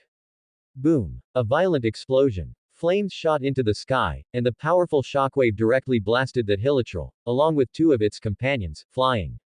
The entire scene instantly fell silent for a second. Ace, Luffy, Sabo, and all the surrounding hilichurls who were about to charge, were all stunned. They uniformly raised their heads and looked in the direction from which the arrow had come. A clear, pleasant, and vibrant young girl's voice came from the hillside not far away. Scout Knight Amber, reporting for duty. The dangerous area ahead is off limits. A brown-haired girl wearing a red jumpsuit and a rabbit ear-like headband stood on the hillside. She held an exquisite longbow in her hand, and the red ornaments on her body sparkled in the sunlight. It was the same kind of thing as the one on Sabo's waist. Only, it was red. Behind the girl, there was also a blonde young man, and a small white floating creature. Nasty hilichurls. No bullying children. The girl shouted with full vigor, then leapt. Her red cape instantly unfurled behind her, like wings, carrying her gliding through the air. Watch me. Explosive shot. She drew her bowstring in midair, and another flaming arrow whistled out. Boom. Another violent explosion. The hilichurl formation was instantly blown open with a huge gap. Wah! Luffy's eyes had turned into two huge, sparkling stars. He pointed at the red-clad girl gliding in the air, excitedly incoherent. Red one. It's red. It breathes fire. And it flies. So cool. Hey, you three little ones. Get out of there quickly. The red-clad girl saw those hilichurls raising their wooden clubs and immediately shouted anxiously. Those guys aren't friendly creatures. However, it was too late. Yaa. A hilichurl shrieked, swinging a wooden club thicker than its own body, and smashed it fiercely towards Luffy, who was closest to it. The whistling wind carried the force to smash a person into a pulp. Luffy, Ace and Sabo cried out simultaneously. Bang! A dull thud. However, the expected scene of blood and gore did not appear. Luffy's head was squarely hit by the club, but it only dented backward in an exaggerated arc, like a rubber ball. The next second, his head, ed back into place. Luffy shook his head, completely unharmed. He touched the spot where he was hit, then looked up and grinned at the hilichurl. It didn't hurt at all. The whole scene fell silent. The hilichurl that had swung the club remained in its attacking posture, completely frozen. It tilted its head, its gaze under the mask filled with deep doubt about this world and about the club in its hand. The red-clad girl on the rock had her mouth open in an O shape. The small white floating object beside her even dramatically covered its mouth with its tiny hands. His head. Only Ace, accustomed to it, breathed a sigh of relief, then got angry again. That rubber idiot. Gomu no. Pistol. Luffy didn't care what others thought. His thin arms suddenly stretched backward, then snapped back like lightning. Bang! One punch. Right into the face of the hilichurl who was still doubting its existence. The poor hilichurl didn't even have time to scream before it flew backward like a kite with a broken string, drawing a graceful parabola in the air, finally falling heavily to the ground, motionless. Amber landed lightly. She didn't even look at the hilichurls who were scattering in fright. Instead, she rushed to the three brothers immediately. Are you alright? Her green eyes were full of concern. It's very dangerous here. Children shouldn't run around carelessly. The blonde young man and the small white creature behind her also followed. Phew. Amber, you fly too fast. The small white creature floated in midair, hands on its hips, complaining indignantly.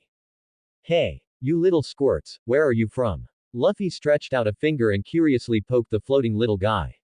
Wow. It really flies. Are you a fairy? I'm not a fairy. The small white creature wobbled in the air from being poked. She stomped her foot in anger, though she had no feet to stomp. Listen up. My name is Paimon, and I'm not some strange emergency food. Emergency food. Luffy tilted his head, then drool started to drip. Can you eat it? You can't eat me. Paimon shrieked in frustration. Hey. Ace interrupted the boring conversation. He looked at the red-clad girl in front of him warily, his body still tense. Who are you people? Amber was startled by Ace's hostile gaze but still showed a brilliant smile. She patted her chest and said proudly.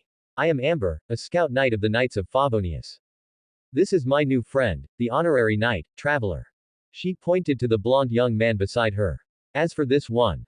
Amber glanced at Paimon, winking mischievously.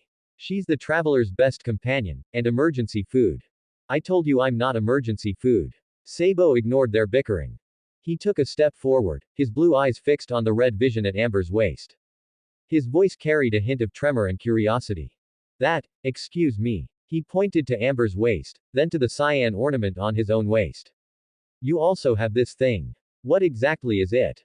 Amber followed his finger. When she saw the anemo vision emitting a faint cyan glow at Sabo's waist, her eyes suddenly lit up. Wow. Are you also a vision wielder? Her smile became even warmer. That's great. I thought you were just ordinary lost children. She cleared her throat and explained seriously in a senior's tone. This is a vision. It's a gift only those recognized by the gods can receive. With it, you can channel elemental power. Amber said, spreading her palm. A small flame ignited out of thin air in her palm. Like this. I am Pyro. And you are the free anemo. Since you're not ordinary people, things will be easier. Amber extinguished the flame, looking at the forest that had become quiet again, her expression turning serious. Stormterror's activities have become more frequent recently. It's already very dangerous outside Mondstadt City. Come with me, I'll take you to Mondstadt City. It's the Anemo God's sanctuary, absolutely safe.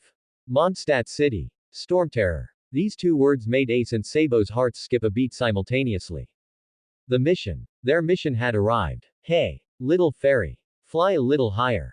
Luffy stretched out his hands, jumping up and down, trying to grab the little white speck floating in midair. I told you my name is Paimon. I'm not a fairy. Paimon stomped her foot angrily in the air, dodging Luffy's perverted hand. And I'm not. Hey. You rude rubber man. But you really are so small. Luffy tilted his head in confusion, and you can fly. You still can't eat me. Paimon shrieked. Ace walked behind them, a vein throbbing in his forehead. He grabbed Luffy's collar and dragged him away from Paimon. Behave yourself. Idiot. Ow. Ace, what are you doing? If you make another sound, I'll tie you to a tree. Sabo followed beside Amber, and as he walked, he couldn't help but touch the cyan vision at his waist. That light anemo element power still flowed within him, giving him a sense of security and groundedness he had never felt before. Miss Amber. He gathered his courage and spoke. Just call me Amber. The girl in red turned back and gave him an energetic smile. Amber, in Mondstadt City, are there many people who possess this vision? Of course not. Amber puffed out her chest proudly. A vision is the acknowledgement of a god, it's extremely rare. The number of people who possess a vision in all of Mondstadt City can be counted on one hand. She glanced at Sabo, then looked at Ace and Luffy, who were roughhousing nearby, her green eyes full of curiosity. Speaking of which, where exactly did the three of you come from? I've never seen anyone like you. She hadn't finished speaking. The group had just walked out of the dense forest. The view suddenly opened up. A massive and magnificent city-state, without warning, crashed into the three brothers' view. Towering city walls surrounded a clear moat. Inside the city, densely packed German-style buildings were orderly and well-arranged. And the most eye-catching sight was the several massive windmills, slowly turning. They stood high above the city, their massive blades slicing the sky and casting slowly moving shadows. Wah! Luffy's mouth opened to the widest extent he could manage in his life. He broke free from Ace's grip, rushed to the edge of the cliff like a cannonball, spread his arms, and let out an earth-shattering roar at the city bathed in sunlight. A city. What a huge city. And windmills. The windmills are turning. That's amazing. Sabo was completely stunned too. He stood rooted to the spot, his blue eyes rigidly reflecting the magnificent city-state in the distance. Goa Kingdom. That place where he was born, and which made him feel suffocated. Its noble district was separated from the commoners, district by high walls, like an exquisite but lifeless birdcage. Everywhere was oppression and hypocrisy. But here, this city is open. It is free. It stood openly upon the plains, welcoming everyone who arrived. A huge, indescribable impact fiercely struck his heart. This place. His lips trembled. This is freedom. Even Ace, who had been forcing himself to remain calm and wearing a grumpy expression, could not hide the shock in his eyes at this moment. The largest city he had ever seen was the royal capital of the Goa Kingdom. But compared to the city before him, the royal capital looked like a nouveau riche country bumpkin.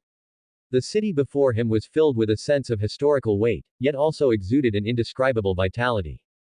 The slowly turning windmills gave the entire city life. HMPH. Ace forced a single syllable out of his nose, deliberately tearing his gaze away from the windmills and shoving his hands into his pockets. It's just average. Ha ha ha. You guys were scared stiff, weren't you? Amber looked at the three brothers' different reactions and proudly put her hands on her hips. Welcome to the freest city-state on the Tavit continent, Mondstadt.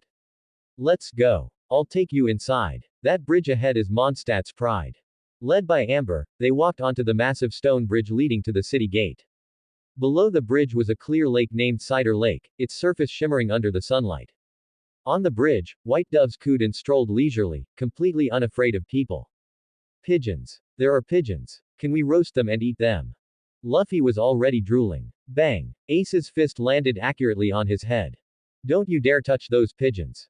They crossed the long stone bridge and passed through the magnificent city gate. A lively atmosphere, full of the breath of life, rushed toward them. The pedestrians coming and going all wore relaxed smiles. The shops lining the streets were filled with all kinds of novel goods. The air was mixed with the fragrance of bread, the scent of flowers, and the rich aroma of ale. Wow! That's the smell of meat. Luffy's nose twitched wildly, and his eyes instantly took the shape of roasted meat. Sabo, meanwhile, curiously surveyed the surrounding buildings and pedestrians, his blue eyes filled with an endless thirst for knowledge about this new world. Luffy's nose suddenly twitched again. Immediately, his entire body froze. His head snapped around to the other side of the street at an angle that defied physics. There, an open-air restaurant displaying the Good Hunter sign was wafting out a tantalizing aroma of roasted meat, enough to make one's soul leave their body. The light instantly faded from Luffy's eyes. A crystal-clear drop of liquid slowly dripped from the corner of his mouth. Meat. He planted his feet on the ground and, using all his strength, made a solemn declaration. I'm not moving. A vein suddenly bulged in Ace's forehead. He rushed over, grabbed Luffy's ear, and tried to drag him away. You hopeless idiot. We don't even have this world's currency. Ow, ow, ow. Ace, let go. Luffy howled, reaching out to cling desperately to a nearby lamppost, his legs flailing on the ground. I don't care. I want to eat that. It smells so delicious. Sabo painfully covered his face. He should have known. Taking Luffy into a place filled with the aroma of food was no different from throwing dynamite into a bonfire. Wow. It's sweet madam. Paimon, floating in midair, sniffed too, her eyes lighting up. Paimon wants to eat it too. Her stomach, in perfect cooperation, let out a massive rumbling sound. Grr. Amber's stomach also let out an enormous, untimely protest. Her pretty face flushed red, and she scratched her head sheepishly. Ha ha ha, looks like everyone is hungry. She looked at Luffy, who was clinging desperately to the lamppost and refusing to let go, and then at the black-haired young man beside him who looked ready to explode with anger, and she burst out laughing. All right, stop dragging him. Amber waved her hand dismissively, the red vision on her chest sparkled, making her seem especially reliable. Consider it a welcome gift to Mondstadt. This meal is on me. Ace's hand, which was pinching Luffy's ear, froze in midair. Sabo's hand, covering his face, also slowly dropped. Treat us. Luffy's ear instantly stopped hurting. He violently lifted his head, and two blazing flames reignited in his eyes, which had lost their sparkle. He pointed at himself in disbelief, then pointed at the steaming grilled meat in the restaurant. Really? Red sister. Of course. Amber patted her chest, her smile bright enough to melt winter snow. I am a scout knight of the Knights of Favonius. It is my duty to help friends who have traveled a long way. That's great. Amber, you're the best. Paimon flipped in the air, screaming excitedly, Paimon wants sweet madam. And sweet flour brewed chicken. Meat. Luffy instantly let go of the lamppost, transforming into an afterimage, and was the first to rush to an empty seat at the Good Hunter restaurant. He picked up a knife and fork and fiercely banged them against the table, bang bang bang. Boss. Serve the dishes. Bring me all the best meat you have here. Ace and Sabo exchanged glances, seeing a deep sense of helplessness in each other's eyes. This idiot. A moment later, the table at the Good Hunter restaurant was covered with a dazzling array of Mondstadt's specialty dishes. Golden crispy Mondstadt grilled fish, sweet madam drenched in rich sauce, and sizzling skewers of grilled meat. The aroma soared into the sky. I'm eating. Luffy and Paimon roared in unison, loud enough to shake the heavens. The next second, they devoured everything like a whirlwind. Luffy opened his ridiculously large mouth and swallowed an entire skewer of grilled meat in one bite, not even spitting out the stick. He chewed loudly, crunching, and then swallowed it whole. Whoa! Delicious. HMPH. You're too slow. Paimon, floating in midair, was not to be outdone. She picked up an entire plate of sweet madam, larger than herself, and buried her face right into it. Her cheeks instantly puffed out, making her look exactly like a greedy little hamster. Another serving. Boss. 20 more skewers of grilled meat. Paimon wants 50 servings of sweet flour brewed chicken. The person and the floating little one, thus launched a fierce and tragic food-grabbing war. The empty plates in front of them quickly piled up at a visible speed. One tower. Two towers. Soon, two high towers made of plates rose up on either end of the table, and they continued to grow taller. The surrounding diners were all stunned. Ace painfully rested his hand on his forehead, feeling his temples throbbing. He lowered his voice and growled at Sabo beside him. Is this idiot trying to eat them into bankruptcy? Sabo wore an expression of being utterly at a loss. He picked up a napkin, wiped his mouth, and offered Amber an apologetic smile. I am very sorry, Amber. Luffy, he is just like this. Ha ha ha. It's fine, it's fine. Amber's eyes were sparkling. She looked at the two gorging themselves, and instead of getting angry, she found it extremely amusing. That's amazing. I've never seen anyone who can eat this much. She then looked at the silent blonde youth next to her who was quietly drinking juice. Traveler, look, they can eat even more than you. The blonde youth, who was the traveler, simply smiled and nodded, then silently pushed the plate of grilled fish in front of him, which he hadn't touched yet, toward the center of the table. Instantly, a pair of chopsticks and a tiny hand simultaneously reached for the fish. It's mine. Paimon's. Bang. Luffy and Paimon's heads harshly collided. Luffy's head dented inward and then bounced back. Paimon held her head, tearfully spinning in the air. Wah, you rubber head. Hee hee. The fish is mine now. Luffy laughed triumphantly, his mouth full of fish, announcing indistinctly. Ace finally couldn't watch anymore. He felt that if he let this idiot younger brother continue to make a spectacle of himself, he would lose all his dignity. He suddenly stood up, grabbed Luffy's head, and forcefully pinned him down on the table. You stop right now. You fool. Wah, the meat, my meat. Watching this chaotic scene, Sabo sighed helplessly, yet felt a warm sensation filling a place in his heart. He looked at the azure sky of Mondstadt City, the relaxed smiles on the faces of the people around them, and his rowdy brothers and new friends beside him. Freedom. This, perhaps, was the taste of freedom. Beelch. Luffy let out an earth-shattering burp, patting his round belly contentedly. The tower of empty plates in front of him was already teetering. On the other side, Paimon was also sprawled out in midair, clutching her small stomach with a look of bliss. I can't. Paimon can't eat another bite. Ace and Sabo looked at the mess on the table, and the expressions on both their faces were priceless. One was so embarrassed he wanted to use his toes to carve out a Mondstadt City on the floor. The other had a dark face, wishing he could hang up his idiot younger brother, who had emptied the restaurant, and beat him. Amber. Sabo's face was filled with apology. Really, we are so incredibly sorry. It's fine, it's fine. Amber was still trying to act tough, waving her hand, but her smile was a little stiff. As long as everyone enjoyed the meal. Ha ha ha. Just then, Sarah, the owner of the Good Hunter restaurant, approached with elegant steps and a smile. In her hand, she held a ridiculously long bill. That will be 89,600 mora, please. Sarah's voice was soft and sweet. But that number instantly froze the air in the room. 80,000. The smile on Amber's face completely shattered. Her hands trembling, she took the long bill and scanned her eyes carefully from top to bottom. Sweet madam, 30 servings. Mondstadt grilled fish, 20 servings. Sweet flour brewed chicken, 50 servings. Grilled meat skewers, 120 skewers. Amber's pupils constricted violently. She felt her heart bleeding. That was 1 month, no, a full 2 months of her salary. Just like that, gone. The glider skin she had just been eyeing. Gone. The limited edition dandelion wine she promised to bring Eula. Gone. Her food allowance for next month. Also gone. Woo. A crystal tear, filled with poverty and regret, silently slipped from Amber's eye.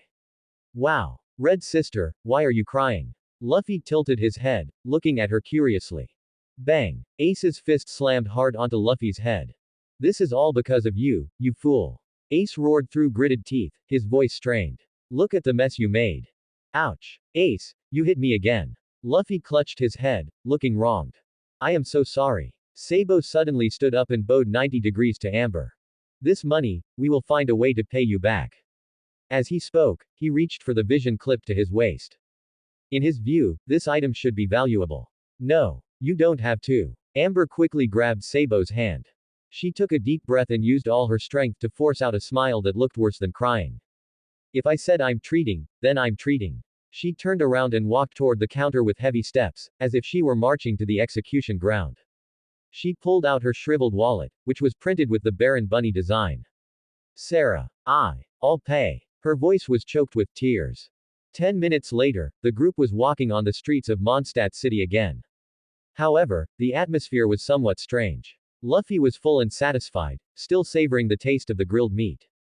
Ace spent the whole walk glaring at his idiot younger brother with murderous eyes. Sabo, full of remorse, followed behind Amber, wanting to speak but holding back. As for our scout knight, Miss Amber, she had completely turned gray. Her eyes were vacant, her steps unsteady, and she kept muttering something under her breath. My Mora. My Baron Bunny. Paimon was wrong. Paimon flew next to Amber, carefully poking her shoulder. Paimon shouldn't have eaten so much. It's not your fault, Amber replied hollowly. It was me. I underestimated the stomachs of the rubber man and the emergency food. I told you I'm not emergency food. Alright. Amber suddenly slapped her face, forcing herself to cheer up. Now that we're full. It's time for business. She pointed at the magnificent building ahead and announced loudly. That is the headquarters of the Knights of Favonius. I will take you to meet our acting Grand Master, Grand Master Jean now. Grand Master Jean. Sabo was startled. That's right. The glory belonging to a scout knight reignited on Amber's face. Grand Master Jean is the most reliable person in Mondstadt. She needs to understand your situation. Her gaze fell on Sabo's waist. Especially, your appearance. A brand new, unknown vision wielder, this is a huge deal in Mondstadt. Knights of Favonius headquarters. That magnificent building, almost touching the sky, stood at the highest point of Mondstadt city. It was grander than the palace of the Goa kingdom, 1,000 times livelier than Makino's tavern, and a world apart from Dayton's mountain bandit hideout. Wah! Luffy's exclamations once again echoed through the sky. He spread his arms and sprinted up the long staircase at a 100-meter dash speed. So high. So big. What is this place? His unworldly demeanor made Ace's fists clench again. I told you it's the Knight's headquarters. Is your brain stuffed with donkey hair, you idiot? Ace pulled him back, holding him tightly. Paimon, who followed behind, also put her hands on her hips and introduced with a proud expression. HMPH. This is the center of power in Mondstadt City. Everyone from the Knights of Favonius works here, you know. She then quietly leaned into Traveler's ear. Jean is very dignified. When we go in later, absolutely do not mention the emergency food. Sabo said nothing. He just looked up, gazing at the huge wall engraved with the Knights of Favonius emblem. At the entrance stood two fully armed, serious-faced knights. Their eyes were sharp, their posture straight, and they exuded the aura of battle-hardened elites. This place was completely different from that corrupt Goa kingdom, which only knew how to oppress commoners. All right, everyone, cheer up. Amber finally emerged from the shadow of bankruptcy. She patted her face, transforming back into the energetic scout knight. Jean is inside. She's the most reliable person in Mondstadt. Saying that, she puffed out her chest and led the way in. The interior of the knight's headquarters was more spacious than it looked from the outside. High ceilings, massive bookshelves, and Knights of Favonius members bustling about, hurrying to and fro. Everyone was performing their duties, and the entire space was filled with a tense yet orderly atmosphere. Amber led them through the hall and directly to the acting Grand Master's office on the second floor. Thump, thump, thump. Report. Scout Knight Amber, I have an urgent matter to report. Please come in. A steady, slightly weary, yet powerful female voice came from behind the door. Amber pushed the door open. In the office, a tall, blonde woman in a white knight uniform sat behind a desk. Her sapphire blue eyes were sharp enough to pierce one's heart. Her gaze swept over Amber, then over Traveler and Paimon, and finally landed on the three unfamiliar faces of Ace, Luffy, and Sabo. Especially when her gaze touched the teal vision on Sabo's waist, a subtle ripple, hard to detect, flashed in her calm eyes. She was the acting Grand Master of the Knights of Favonius, the Dandelion Knight, Jean. Jean. Amber stood at attention and performed a standard knight salute. I'm back. Jean looked up. Her gaze, like clear lake water, carried an undeniable authority. Her gaze swept over Amber, then over Traveler and Paimon, and finally settled on the three unfamiliar faces of Ace, Luffy, and Sabo. When she saw the brand new Anemo vision on Sabo's waist, still emitting a faint elemental aura, her azure eyes narrowed slightly. Amber, you've worked hard. Jean put down her quill and leaned forward slightly. Who are these people? Reporting, Grand Master. Amber answered loudly, I found them outside the city. They were ambushed by hilichurls. And. She paused, pointing at Sabo. This child, just now, awakened a vision. The office instantly fell silent. Ace felt the pressure of scrutiny, his body unconsciously tensed, and his eyes sharpened. Jean's gaze, gentle yet penetrating, fell on Sabo. Child, what is your name? Where are you from? Sabo met her gaze, his heart involuntarily skipped a beat. He took a deep breath, calming himself. My name is Sabo, we come from a very, very distant island. HMPH. Ace grunted in displeasure, his voice coming from his nose, why are you asking that? Are you checking our household registration? Ace. Sabo whispered, stopping him. I mean no harm. Jean's voice was calm and gentle, yet carried a convincing power, it's just that the appearance of a new vision wielder is a big deal for Mondstadt. She stood up and walked in front of Sabo. She was very tall, Sabo had to look up to see her face clearly. Do you know what this is? Jean pointed at the ornament on Sabo's waist. Sabo nodded, then shook his head. Amber said, it's a vision. That's right. Jean's eyes became distant, this is a vision. It is a gift bestowed by the gods above when a mortal's wish is so strong that it is recognized by them. Wish. That word again. Sabo's heart trembled violently. He couldn't help but grasp the teal vision. My wish is freedom. Could it be that there really are gods who recognized my yearning for freedom? Gods. Ace scoffed, his rebellious face filled with disbelief and mockery. What a joke. Entrusting one's fate to something so ethereal. Only the weak would do that. What are gods? Are they tasty? Luffy asked Jean curiously. Jean looked at the three brothers with their distinct personalities, a helpless yet understanding expression on her face. I know it's hard for you to accept this immediately. She slowly spread her palm. Buzz. A vision, also teal but more exquisitely designed, lay quietly on her gloved hand. But on this continent called Teyvat, elemental power truly exists. She thought, and with a flick of her wrist. Whoosh. A gentle whirlwind appeared out of thin air in her palm, stirring her golden hair. And a vision is an external organ that we mortals use to channel elemental power. Sabo's eyes were fixed on the wind in Jean's palm. That power, and the power within him, came from the same source. Your wish is freedom, isn't it? Jean looked at Sabo, stating it directly.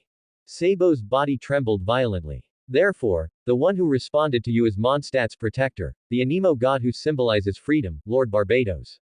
What you have obtained is an Anemo vision, symbolizing freedom.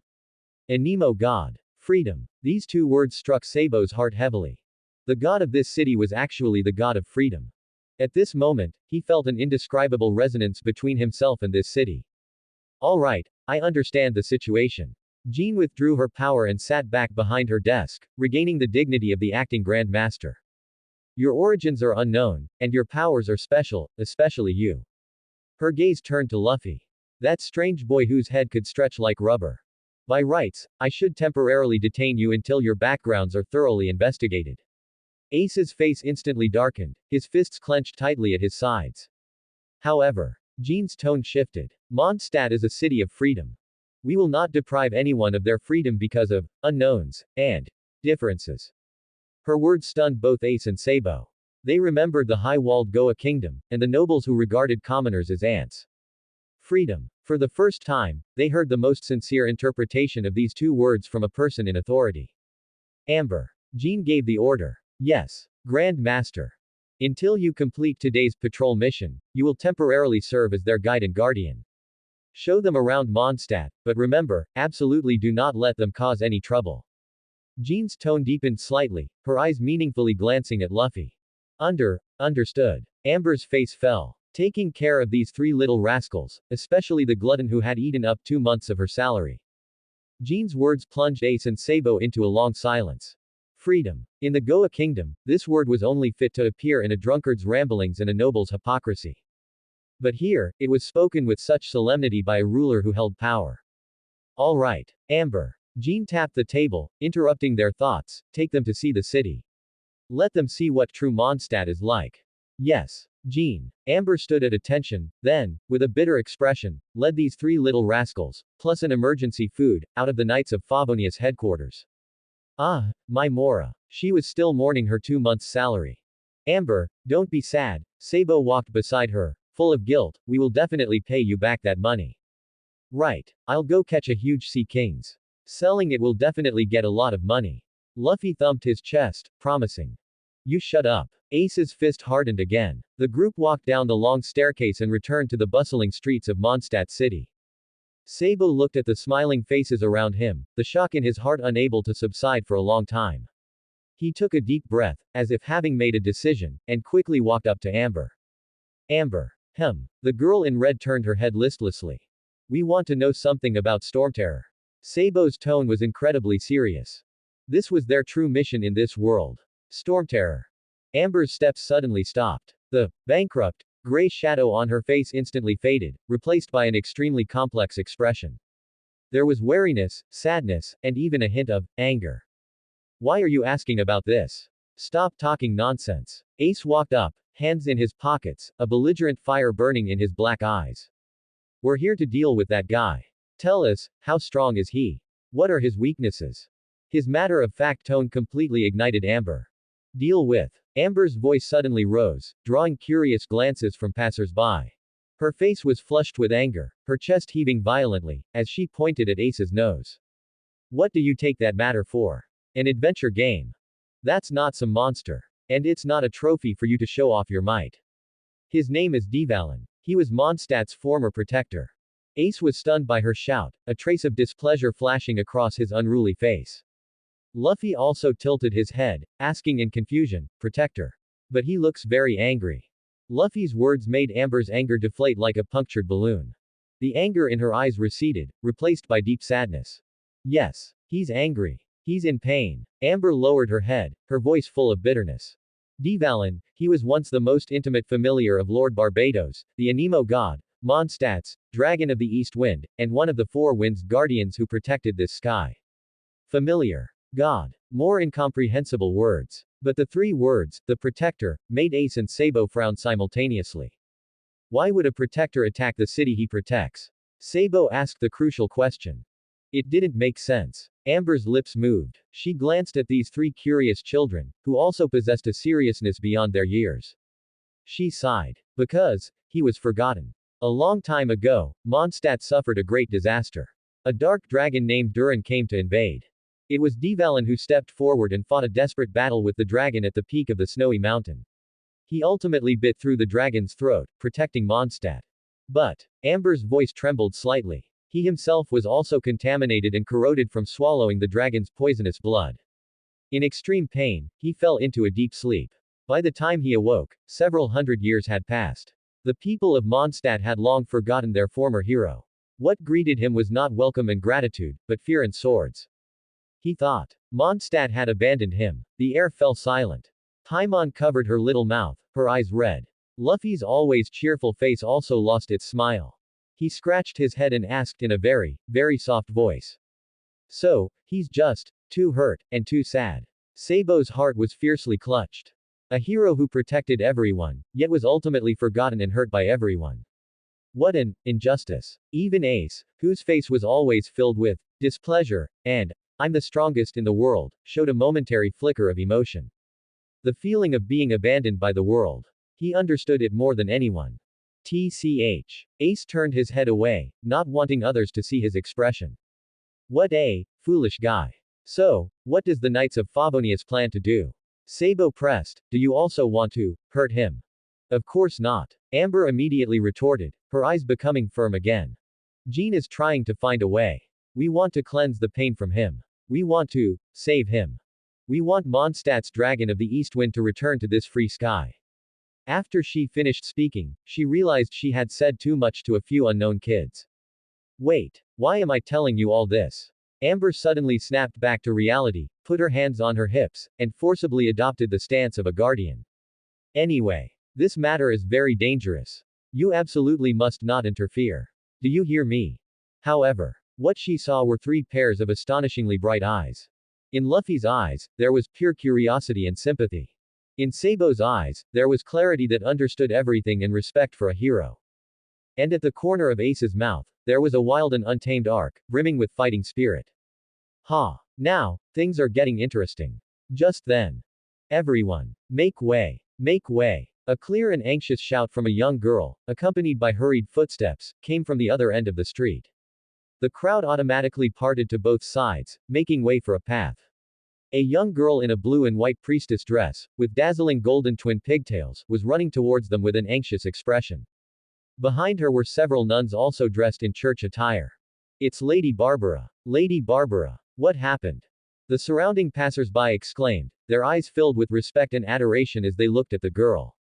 She's the church's deaconess, Mondstadt's idol. Paimon whispered to Luffy and the others. Idol. Can she be eaten? Luffy asked curiously. Bang. Ace's fist once again accurately landed on Luffy's head. The girl named Barbara completely ignored the commotion around her. She ran to the center of the plaza and shouted with all her might to the surrounding Knights of Favonius members and citizens. Just received news. Stormterror. Divalin, attacked the merchant caravan near Springvale outside the city. I told you to stay in the city. Amber yelled, panting, at the three abnormally energetic brats in front of her as she ran. This isn't something children can meddle with. Luffy, running at the very front, turned his head and pointed at Paimon, who was floating beside Amber, also panting. But Paimon can go out of the city. I'm not a child. Paimon stomped her feet vigorously in the air, puffing out her cheeks in protest. Soon, they arrived at the site of Stormterror's attack. The scene was a mess. Several merchant carriages were overturned, goods were scattered everywhere, and there were several huge, shocking claw marks on the ground. Barbara and the sisters of the church were urgently treating the injured merchants, with sacred anemo elemental halos enveloping the wounded, soothing their pain. Ace, Luffy, and Sabo did not go to see the injured. Ace's black eyes sharply scanned the surrounding destruction, searching for traces left by Stormterror. Sabo, on the other hand, knelt down, carefully observing the claw prints on the ground, trying to analyze the giant dragon's direction. Luffy raised his head, sniffing hard at the air. Over there. Ace suddenly pointed towards the depths of the forest. There, several huge trees were snapped in half, leaving a clear gap leading to an unknown place. No sooner had he spoken than he was the first to rush out. Hey! Stop! Amber shrieked, trying to stop him. But Sabo and Luffy followed Ace's steps without hesitation, disappearing into the woods in an instant. Seriously. Amber gritted her teeth in anger. Traveler. They ran off. Paimon tugged at Traveler's sleeve, pacing anxiously, we should hurry and follow them too. The group ran wildly through the rugged mountain forest for nearly half an hour. The surrounding trees became denser and denser, and the light grew dim. Suddenly, a low, deep dragon's roar, full of pain and anger, faintly came from ahead. Stop! Ace, who was running at the front, suddenly raised his hand, his entire body tensed. Everyone instantly stopped, even their breathing softened.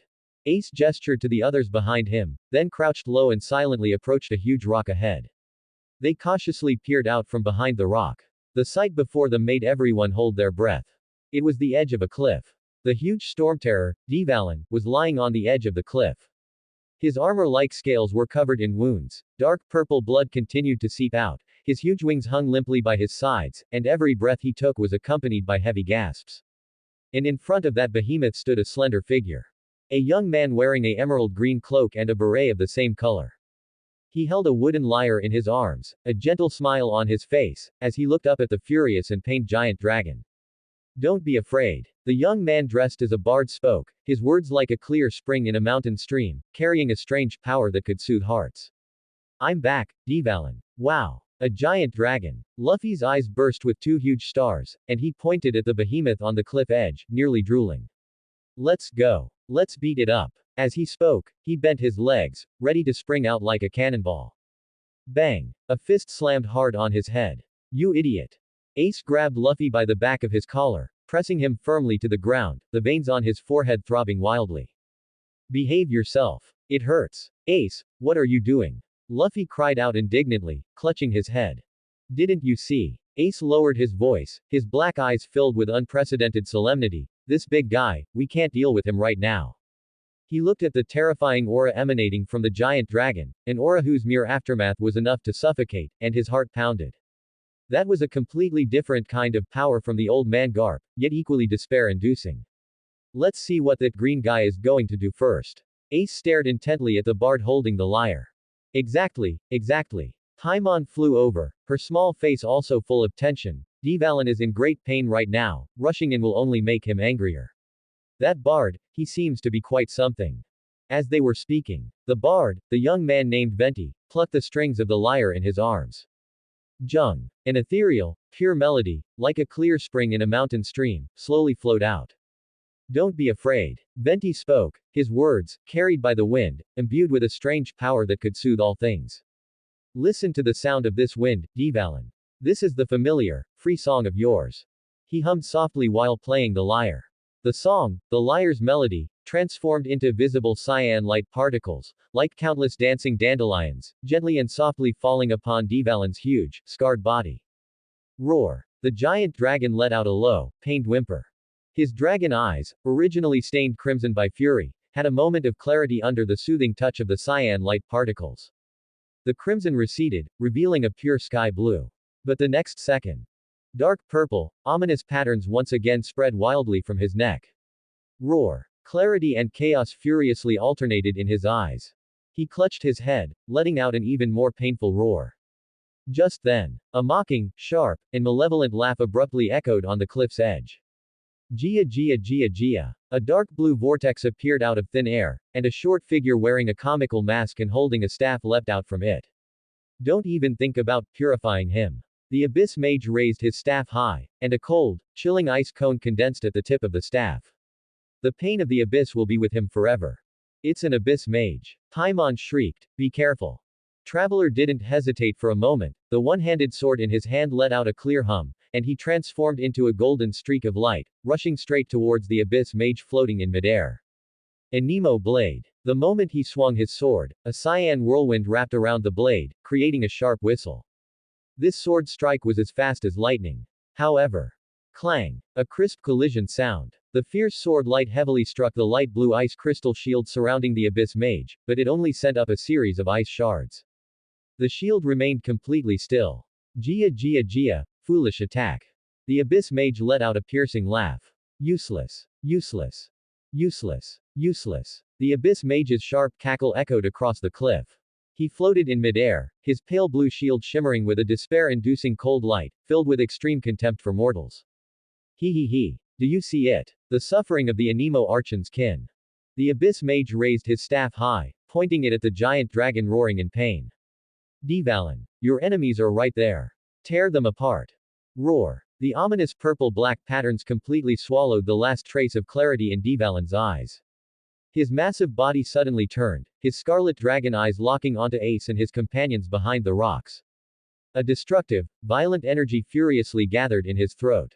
Oh no. Venti's expression changed drastically. He tried to pluck the lyre strings again, but it was already too late. Quick, get out of the way. That wasn't just simple wind. It was a destructive storm, mixed with abyssal filth, capable of tearing everything apart. Wah! I'm going to be blown away. Paimon spun frantically in the air, buffeted by the escaping air currents. Ace. Luffy. Sabo subconsciously tried to unleash Anemo energy, but his faint wind was as tiny as dust before that world-destroying storm. It's over. This was the only thought in everyone's mind. Just then, Ace moved. He didn't retreat. Instead, he stepped forward, his not-so-tall figure, like a mountain, firmly blocking Luffy and Sabo. Don't you dare touch my brother. The young man's roar was filled with unyielding fury. He hated it. He hated this feeling of powerlessness. He hated this despair of being able to only watch his loved ones fall into danger. He remembered that man's tall back, that white knight who always wore a lazy smile but could blast away all enemies with a single finger. Power. I need stronger power. Power enough to protect everything. Give me power. Ah. Ace roared to the sky. His wish, his will, his fury that wanted to burn everything to ashes, at this moment, broke through the clouds. Buzz. A supremely brilliant crimson light suddenly ignited at his waist. It was an intricately patterned red ornament. It appeared out of thin air, and the flaming totem on it was even more dazzling than the midday sun. Pyro element. A vision. Huh. Ace felt that hot, violent power surging into his body, as if it wanted to ignite his entire being. He didn't need anyone to teach him. He was born to be the king of flames. Hey. Ace turned his head and glanced at the abyss mage still cackling, hee hee, in midair. A supremely arrogant curve appeared at the corner of his mouth. Your turtle shell looks very annoying. Before his words finished, he suddenly stepped forward and threw a punch. Burn to ashes, you hear me? Boom. A thick, violent, indescribably terrifying pillar of fire burst forth from his fist. That flame was not Amber's agile explosive arrow. It was pure, brutal, destructive flame that sought to incinerate all things in the world. What? The abyss mage's laughter abruptly stopped. The eyes beneath his mask were instantly filled with endless fear. The pillar of fire arrived in an instant. There was no so-called confrontation. No stalemate. Hiss. That indestructible cryo shield, the moment it touched that overbearing flame, was like ice and snow meeting the scorching sun in summer. It couldn't even last a second, directly evaporating completely. Melt reaction. No. The abyss mage let out a blood-curdling scream. His body was completely engulfed by the pillar of fire, and he was blasted away like a broken sack, crashing heavily against the distant mountain wall, emitting plumes of black smoke. The entire place fell silent. Devalin's destructive storm, which was about to be spewed out, was forcibly caught in his throat. His scarlet dragon eyes showed a momentary blankness. Behind the rocks, Luffy's mouth was wide open in an O shape. The next second, countless sparkling stars burst forth in his eyes. Wah! Ace. So cool. You can breathe fire too. Sabo was completely frozen in place. He looked at the burning pyro vision at Ace's waist, then at the anemo vision with the swirling wind at his own waist. His brain completely crashed. Paimon flew around Ace in the air, letting out an incredulous shriek. What day is it today? Is it a vision giveaway? Just as everyone was still in shock, a golden figure moved. It was the traveler. He didn't hesitate at all. The moment the abyss mage was blasted away, he had already transformed into a sharp gust of wind and rushed over. Now, the abyss mage had just slid down from the wall, his body charred black, unable to even stand steadily. He looked up in terror, only to see a gleaming sword rapidly enlarging in his pupils. PFF'd. The blade pierced flesh. The traveler's sword, precisely and cleanly, pierced through the abyss mage's chest. Ah! The abyss mage's body twitched once, then turned into specks of black ash, dissipating in the wind. Roar. Having lost the abyss mage's shriek, the evil power that had forcibly twisted the dragon's will, like a severed thread, suddenly snapped. Roar. Devalin let out a roar that was both painful and confused. His massive body trembled violently on the edge of the cliff, and in his scarlet dragon eyes, chaos and clarity battled furiously, destructive storms condensing and dispersing in his throat. He was out of control. But he was also free. Now. Venti's eyes shone with an unprecedented brilliance. All the nonchalance and gentleness on his face receded at this moment, replaced by a divine decisiveness and majesty. He didn't look at Ace, who had shaken the heavens with a single punch, nor did he pay attention to the traveler, who had delivered the clean finishing blow.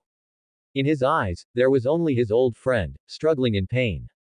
Traveler. Venti shouted. The golden-haired young man understood. He didn't pause at all. The second the abyss mage turned to ash, he pushed off the ground with his toes, transforming into a golden stream of light, and leapt onto Devalin's broad back.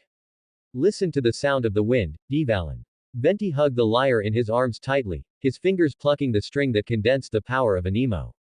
Jung. An indescribably pure melody flowed from the string. That was no ordinary music. That was the wind of Mondstadt, the song of freedom, the blessing of Anemo Archon Barbados, capable of cleansing all filth. A cyan aura, centered on Venti, boomed outwards. The light particles were no longer gentle dandelions, but transformed into surging, pure cyan waves, vigorously washing over Devalin's corrupted body. Roar. The giant dragon let out an even more mournful roar. The ominous purple-black patterns on his neck seemed to come alive, writhing frantically, resisting the cleansing power.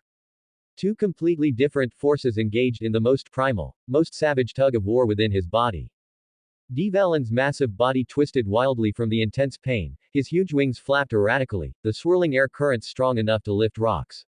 Hold on, Devalin. Sweat beaded on Venti's forehead, His fingers rapidly plucked the strings, each note transforming into the sharpest blade, cutting away at the abyssal poison entrenched in his dear friend's body.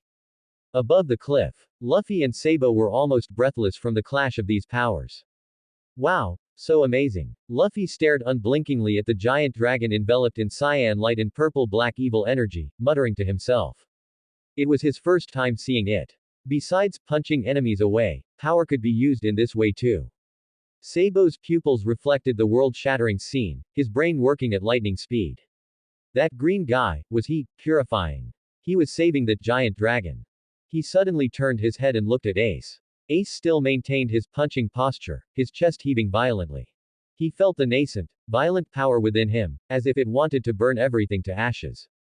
Then, he looked up and saw that completely different scene.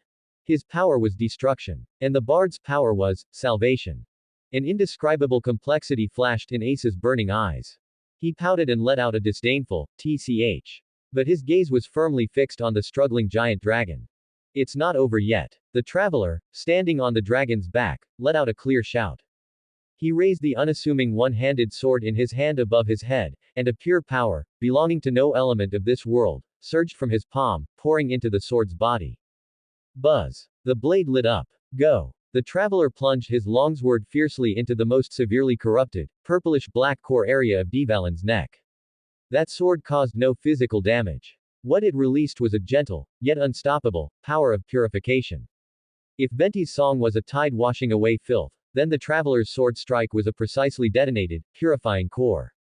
Roar. Attacked from both inside and out. Dvalin let out one last sky-shattering roar. In that sound, pain reached its peak, and then, suddenly vanished. Visibly to the naked eye. The hideous, terrifying purplish-black patterns that clung to his body melted and faded rapidly, like ice and snow exposed to sunlight. A thick, nauseating black mist was forcibly expelled from his body, then shrieked into nothingness in the pure wind. Whoosh! The gale stopped. Above the cliff, peace was restored. Dvalin's massive body lay quietly on the edge of the cliff. He slowly opened his eyes. Those dragon eyes were no longer the crimson filled with destructive desire. Instead, they were pure, clear, and sky blue. The madness and pain in his eyes had vanished. In their place was the exhaustion of surviving a catastrophe, and a sense of grievance. He turned his head, his enormous head, large enough to swallow a small mountain whole, gently and carefully rubbed against the small green figure holding a lyre on the cliff's edge. Venti released the strings of his lyre. He reached out and gently placed his hand on Dvalin's huge snout. Welcome back. His voice carried a smile, and a hint of an imperceptible choke. My friend. The wind ceased. The giant dragon that once made Mondstadt tremble was now as docile as a large cat. With his sky-pure, clear blue dragon eyes, he gazed at the bard in front of him, his huge head gently rubbing against the other's shoulder, letting out a low, aggrieved whimper filled with dependence. Venti smiled, reaching out to stroke Dvalin's huge snout. Welcome back, my friend. Above the cliff, there was peace.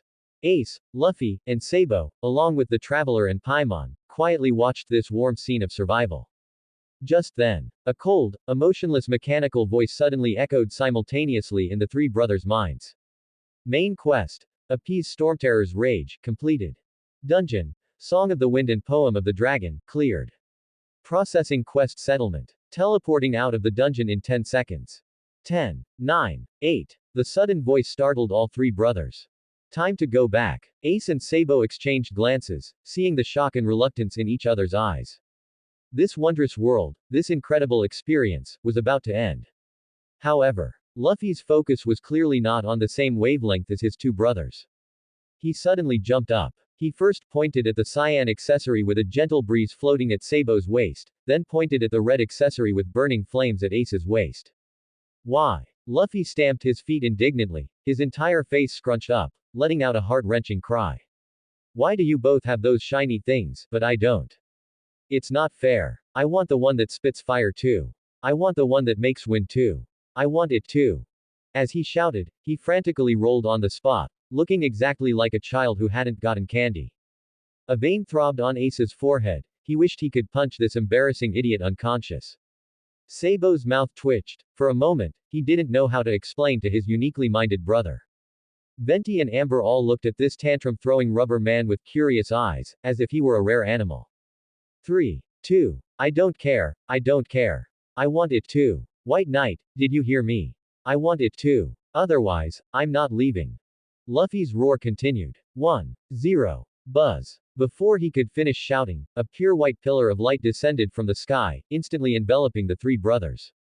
Ah! Amidst Luffy's unwilling shriek, the three figures rapidly became ethereal in the white light, then completely vanished from Teyvat, leaving behind only the stunned Mondstadt residents. The next second, the familiar sensation of weightlessness returned. When Ace opened his eyes again, the clear blue sky and lush green grass were gone. In their place was the dark, damp forest of Mt. Kalubo, with the smell of decaying leaves. They were back. Just a little bit more. Luffy plopped down on the ground, still indignant that he hadn't gotten the shiny thing. Sabo surveyed his surroundings, confirming they had returned to their original spot, the excitement from traveling to another world still not subsided. And it was then. The cold mechanical voice sounded again. Quest settlement complete. Rewards being distributed based on dungeon contribution. As soon as the words fell, a soft, cyan light cluster appeared out of thin air in front of Ace and Sabo. As the light faded, two neatly folded, cloak-like items floated lightly into their hands. The texture was very light, and there were peculiar golden patterns on them. What is this? Sabo unfolded the item in confusion. Whoosh! The item unfurled in the air, forming a pair of uniquely shaped wings. Wings of wind. In Sabo's mind, Amber's dashing figure gliding above Mondstadt City with this item on her back instantly appeared. Ace also unfurled his wings of wind. He tugged at them, a look of novelty on his face. However, Luffy didn't even spare a glance at the two ragged cloaks. His eyes were fixed on a certain spot in the void, his mouth pouted so much it could hang an oil lamp. He was still angry about the vision. Contribution assessment. Portgas D. Ace, awakened vision, heavily wounded abyss mage with one punch, created decisive conditions for purifying Stormterror, rating, S.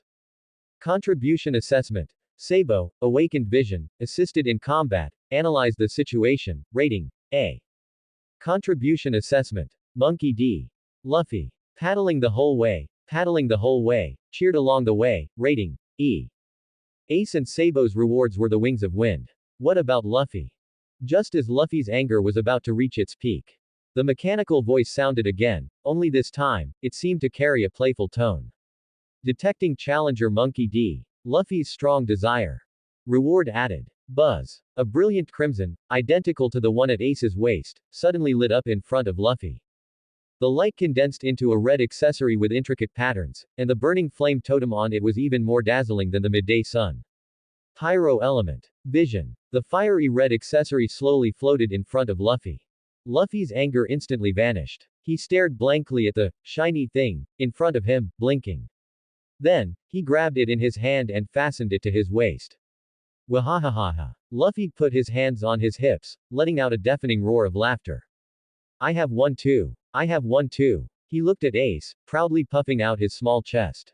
Ace. Look. We're the same. Ace pouted, turning his head away with a look of disdain, but the uncontrollable curve of his lips betrayed his true feelings at that moment. Idiot. Deep in the forest of Mt. Kalubo. White Knight lay languidly in his creaking rocking chair, a blade of grass in his mouth, idly watching the gaps in the leaves above his head. Sunlight filtered through the branches, casting dappled light spots. By my reckoning, it should be about time. He muttered to himself. Those three brats, who knew what kind of ruckus they were causing in the instant's dungeon. Especially that troublemaker Luffy, he was probably going to tear Mondstadt City apart. Just as he was thinking this, a series of cold, mechanical notification sounds frantically scrolled across his mind. Ding! Detected that the challenger has cleared the instant's dungeon. Song of the Wind and the Epic of the Dragon. Calculating host rewards. It's here. White Knight's eyes lit up, and he sat up a little straighter in his rocking chair. He pulled up the battle record panel of the three brats, visible only to him. When he saw Ace and Sabo's S&A ratings, he nodded in satisfaction. Not bad, not bad. As expected of the future second in command of the Revolutionary Army and the 2nd Division commander of Whitebeard, they catch on quickly. However, when his gaze moved to the last name, the corner of his mouth couldn't help but twitch fiercely. Monkey D. Luffy, rating, E. Huh. White Knight almost choked. E rank rating. This kid, he was slacking off the whole time. He looked at the absurd description in the system log of Luffy, paddling the whole way, cheering along the way, slacking off the entire journey, cheering along the way, and for a moment he was speechless. As expected of you, future 5th Emperor. This skill of slacking off is simply ingrained in his bones. Ding. First clear of the instant's dungeon, perfect ending achieved. Congratulations to the host for obtaining epic rewards. Reward 1. The authority of the Anemo Archon. Reward 2. Anemo Archon's familiar, Divalan. Boom. These two notification sounds were like two divine thunderbolts from the 9 heavens, striking fiercely in White Knight's mind. He instantly sprang up from the rocking chair. All the laziness and playfulness on his face vanished without a trace at this moment, replaced by an indescribable shock and ecstasy. The authority of the Anemo Archon. White Knight's breathing became rapid. That wasn't some skill, not some item. That was authority. It was the divine authority belonging to Barbados, the Anemo Archon of Mondstadt, one of the 7 archons of Teyvat. A vast, azure power, imbued with freedom and poetry, instantly surged from the void, pouring into his limbs and bones.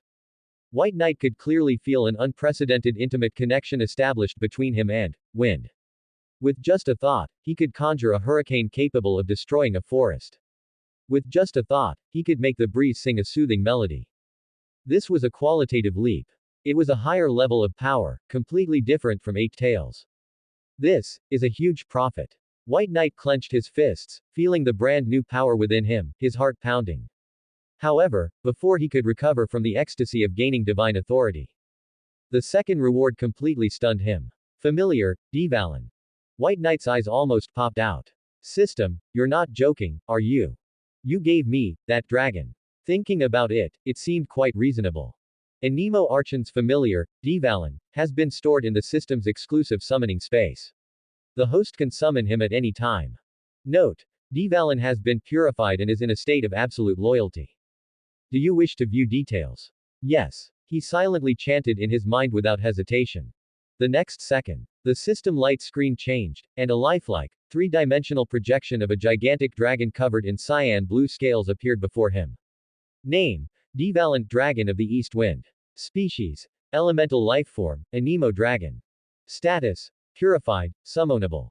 Abilities: Draconic Magic, Calistanum Finale Termini, Anemo Dragon's Breath.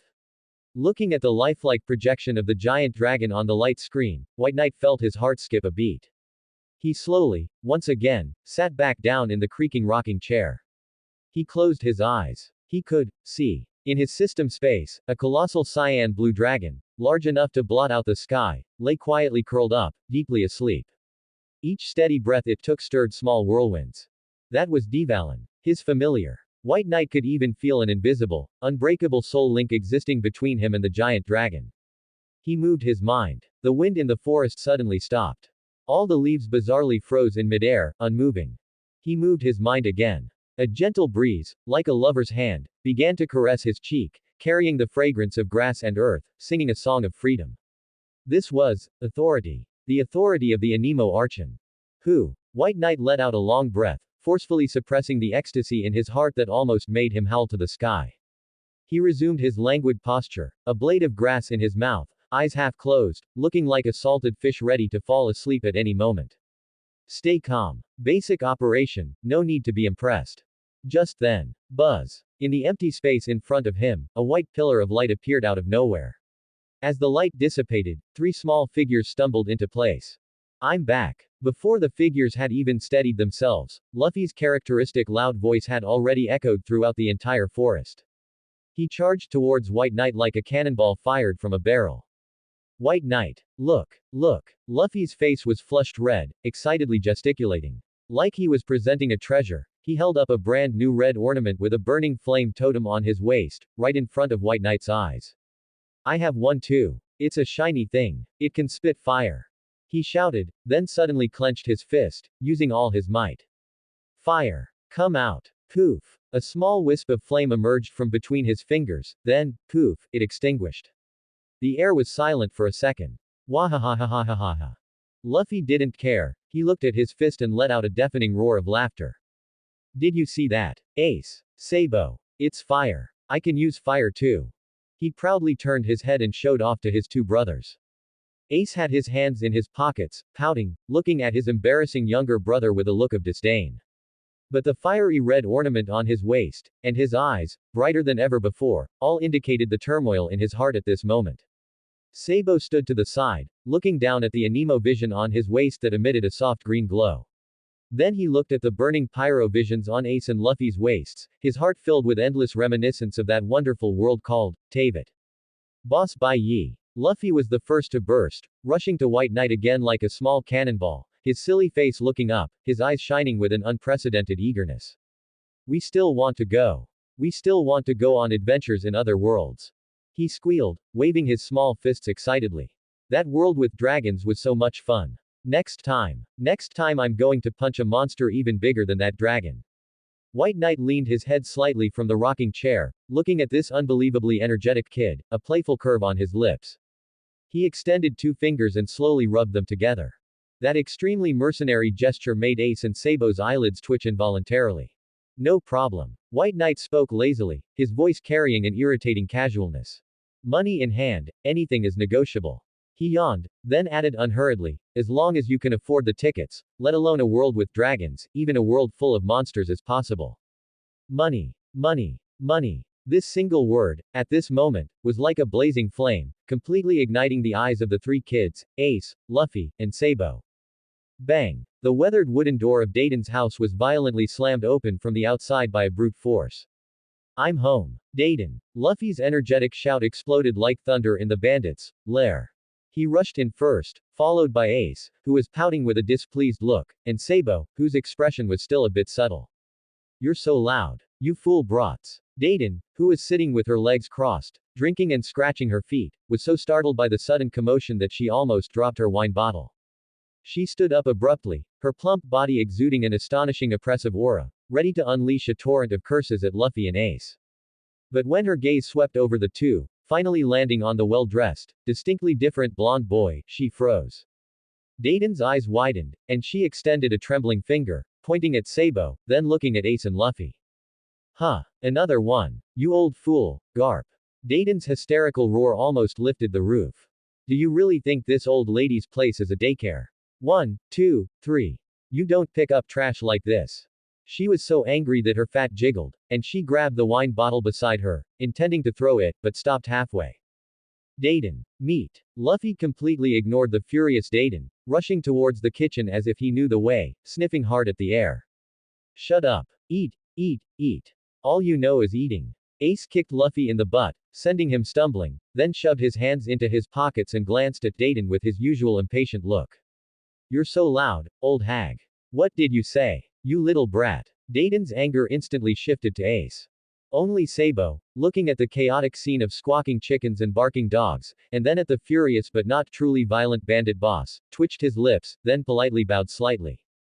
Hello, it's a pleasure to meet you. I'm Sabo, and I apologize for the trouble. Huh. Dayton looked at the polite Sabo, then at the other 2 troublemakers, her brain completely frozen, unable to decide who to scold. Meanwhile, Goa Kingdom, Hightown's noble district. In Otralik III's mansion, the atmosphere was so oppressive it was suffocating. Bang! An expensive porcelain vase was violently smashed to the floor, shattering into pieces. Useless. All of you are useless. Otralik III's chest heaved violently, his once handsome face now twisted beyond recognition by extreme anger and humiliation. In his mind, that scene in the forest replayed over and over again. The white-haired youth's languid gaze. The finger that easily blocked the long sword. And the 8 black tentacles covered in suckers that had swept him into the air like trash. Disgrace. This was a profound humiliation he, as a noble, had never endured in his life. My lord. The old butler beside him bowed, trembling, not even daring to breathe loudly. Get out. Otralik III roared. Yes, yes. The old butler, as if granted a great pardon, was about to retreat. Stop. Otralik III, his eyes bloodshot, called out to him. How is the matter I asked you to handle? The old butler's body stiffened. He turned around and reported in an even lower posture, My lord. I contacted the Marine's 16th branch stationed nearby through some channels. Get to the point. Otralik III interrupted him impatiently. Yes. The old butler swallowed, speaking cautiously. The colonel of the 16th branch, a man named Nazumi, he is willing to take action to deal with that white-haired thug. A chilling pleasure finally flashed in Otralik III's eyes. Marine, no matter how strong you are, can you really go against the entire world government? Very good. He spoke coldly. What are his conditions? The old butler hesitated, his voice even lower. He wants this much. He held up 5 fingers. 5 million berries. What? Otralik III's eyes instantly widened. A fooled Marine colonel dares to ask me for 5 million berries. He trembled with anger, wanting to smash something again, but found there was nothing left around him to smash. That fellow called Nezumi was practically rubbing salt into his bleeding wound. But, thinking of White Knight's face, thinking of those 3 little brats who had made him lose face. Otralik III's face twisted again with hatred. He gritted his teeth, blood almost seeping from between them. Give it to him. He squeezed out these 2 words through clenched teeth. Money is not an issue. His voice became incredibly venomous, like a demon crawling out of hell. Tell that worm called Nezumi. I don't just want that white-haired man dead. But also those 3 little fools. Sabo's 2 commoner brothers. I want them to completely, utterly, disappear from this world. The old butler trembled, burying his head even lower, his breathing becoming cautious. Yes, my lord. Otralik III gasped for breath, stumbling a few steps to the large French window. The afterglow of the setting sun stretched his shadow long, casting it on the luxurious carpet, making it appear dark and distorted. He watched the sky outside gradually darken, a trace of anxiety flashing in his bloodshot eyes. Tonight, he murmured to himself, his voice carrying a bone-chilling coldness. His Majesty the King is also holding a banquet at the palace. He had to attend. He had to appear before everyone as a perfect noble. This thought made the hatred and humiliation in his heart burn even more fiercely. He spun around abruptly, his bloodshot eyes fixed on the old butler. You. Go do it immediately. He roared, spitting saliva. Now. Immediately. Tell that fool Nezumi. I don't care what methods he uses. Before the banquet begins, I must hear the news I want to hear. He wanted the deaths of those commoners to be the most delightful appetizer at his banquet tonight. Did you hear me? Yes. Yes. My lord. The old butler, terrified by this mad killing intent, scrambled out, tripping over himself. I'm going now. I'm going now. In the room, oppressive silence returned. Otralik III stood in place, his chest still heaving violently, but the madness on his face was slowly fading. He walked to the mirror, looking at his disheveled, hideous reflection, and extreme disgust flashing in his eyes. He reached out, meticulously straightening the collar of his expensive noble attire. He used a handkerchief to wipe away the saliva that had splattered from his mouth during his roar. He took a deep breath, then slowly exhaled. In the mirror, the twisted expression vanished. In its place was a calm and arrogant face, belonging to Otralik III, a great noble of the Goa kingdom. On the boundless, azure ocean, a pirate ship, flying a skull and crossbones flag, was cutting through the waves at a speed that threatened to tear its hull apart. Faster! Faster! On the deck, a one-eyed captain was roaring hoarsely, the fear on his face twisting his hideous scar. That monster! That monster is catching up. Are you kidding me? How can he run faster than a ship on the water? That guy isn't human at all. The pirates shrieked in panic, their faces filled with despair, as they constantly looked back at the sea behind the ship, their eyes reflecting the instinctive fear of facing a natural predator. Just on that turbulent sea, a tall figure was sprinting across the water, defying the laws of physics. With every step he took, a circle of white spray exploded beneath his feet, and his body was enveloped by visible, crackling blue electric arcs. That was not a speed a human being should possess.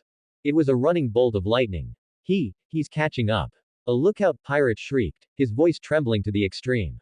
That terrifying figure of lightning was rapidly closing the distance to the pirate ship at a visible speed. The person who arrived was Garp. He looked as usual, even taking a moment to pick his nose, and pouted as he watched the pirate ship fleeing for its life. Honestly, a bunch of small fries, making this old man run for so long. As soon as he finished speaking, he abruptly stopped, standing steadily on the choppy sea. His hands, however, were rapidly changing hand signs in front of his chest at a dazzling speed.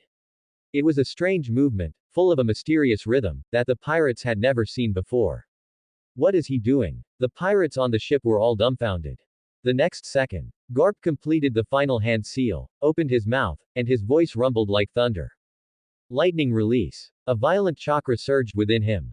False darkness. Boom. A pitch-black bolt of lightning, like a spear thrust from hell, suddenly erupted from his mouth. The lightning condensed into a beam, tearing through the sky with unstoppable force, striking the pirate ship's hull with incredible precision. There was no violent explosion. Only a grating tearing sound. The black lightning spear, with overwhelming power, directly pierced through the entire pirate ship. The pirates on the ship didn't even have time to let out a single scream before they all lost consciousness under the violent lightning release ninjutsu, and the ship's hull was torn into countless pieces by the terrifying energy, sinking into the sea. On the sea, Garp slowly dispersed the lightning around him, and nodded in satisfaction, looking at the results of his battle. These days, he would go find White Knight whenever he had nothing to do, and had cleared the dungeon named Third Raikage several more times. The results were remarkable. He could now skillfully use several lightning release ninjutsu, and dealing with these small pirates whose bounties didn't even exceed 10 million berries was simply a dimensionality reduction strike. Originally, he also wanted to try the intermediate dungeon that White Knight mentioned, to see what new interesting things were inside. However, when he brought up the idea, the look in White Knight's eyes made all the hairs on his body stand up. Something was wrong. Very wrong. Garp still clearly remembered White Knight's face at that time. It was a strange expression mixed with surprise, encouragement, and also, schadenfreude. His mouth was almost grinning to the sky, practically saying, "Go, go, there are all good things inside, you go in and I'll enjoy the show." Who is Garp? A battle-hardened marine hero. His combat intuition was extremely sharp. That kid definitely had ill intentions. Garp shivered and decisively abandoned the idea. Forget it, it's better to play it safe first. That intermediate dungeon definitely had a huge trap waiting for him. However, these so-called ninjutsu are really useful. Garp looked down at his hands, silently evaluating in his heart. Although the overall explosive power and destructive force were still not as direct and overbearing as his tempered armament haki.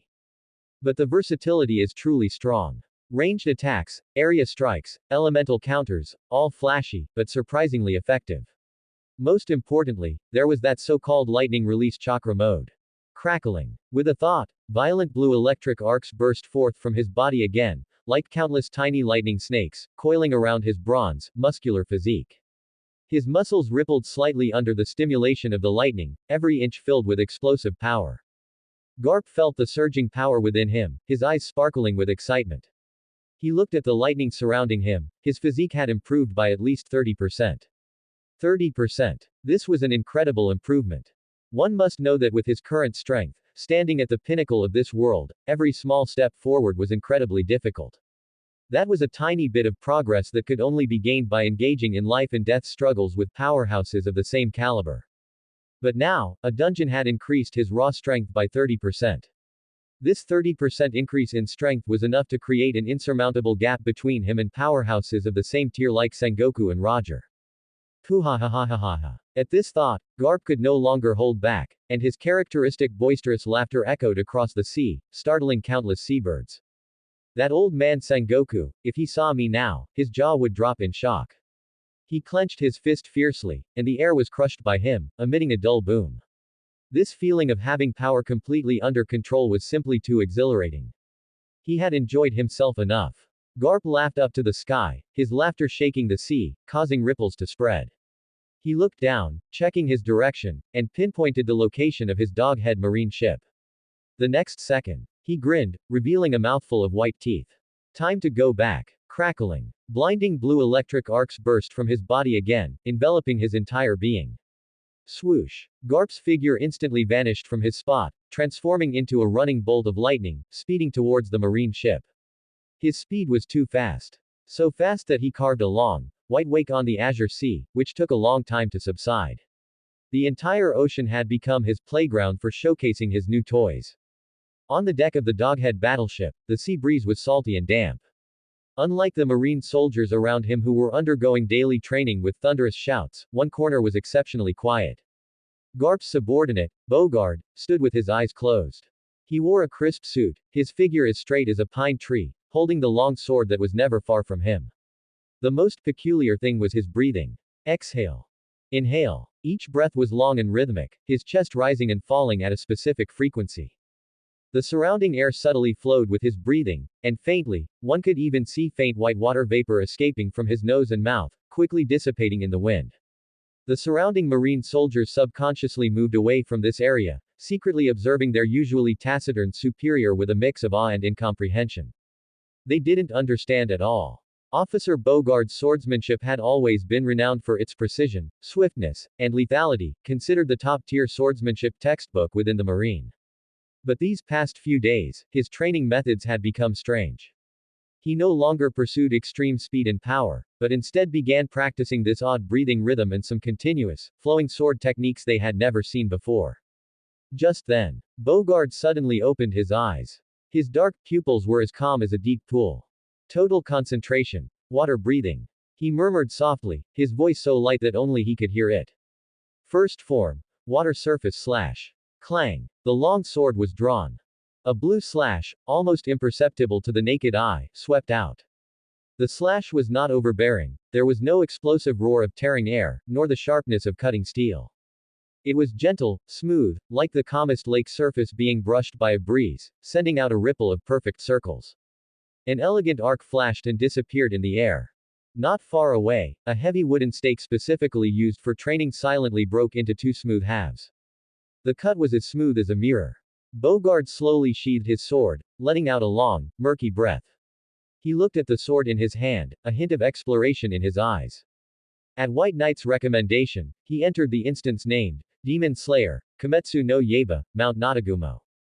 It was a world filled with despair and wails, where creatures called demons existed, possessing nearly immortal regenerative abilities and only appearing at night. For Beauregard, who had mastered Haki, these demons were not particularly strong and were not difficult to deal with.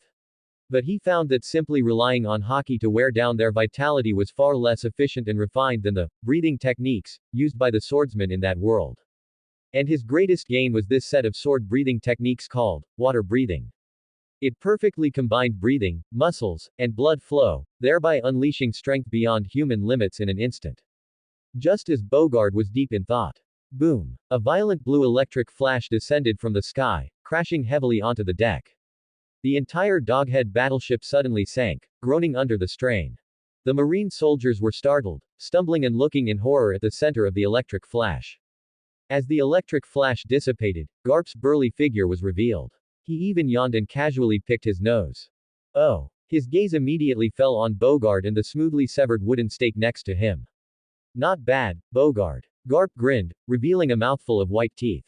When did your swordsmanship become so flashy, and so powerful? Beauregard turned and bowed slightly to Garp. Vice Admiral Garp. As he spoke, he reverted to his usual image as a taciturn, emotionally reserved subordinate. I just learned some new techniques from Mr. White Knight, I'm still in the exploratory stage. Cut the act. Garp walked over casually, his large, fan-like hand slapping heavily on Beauregard's shoulder, making him sway. This old man's eyes aren't blind. Your strength has improved by more than a little bit.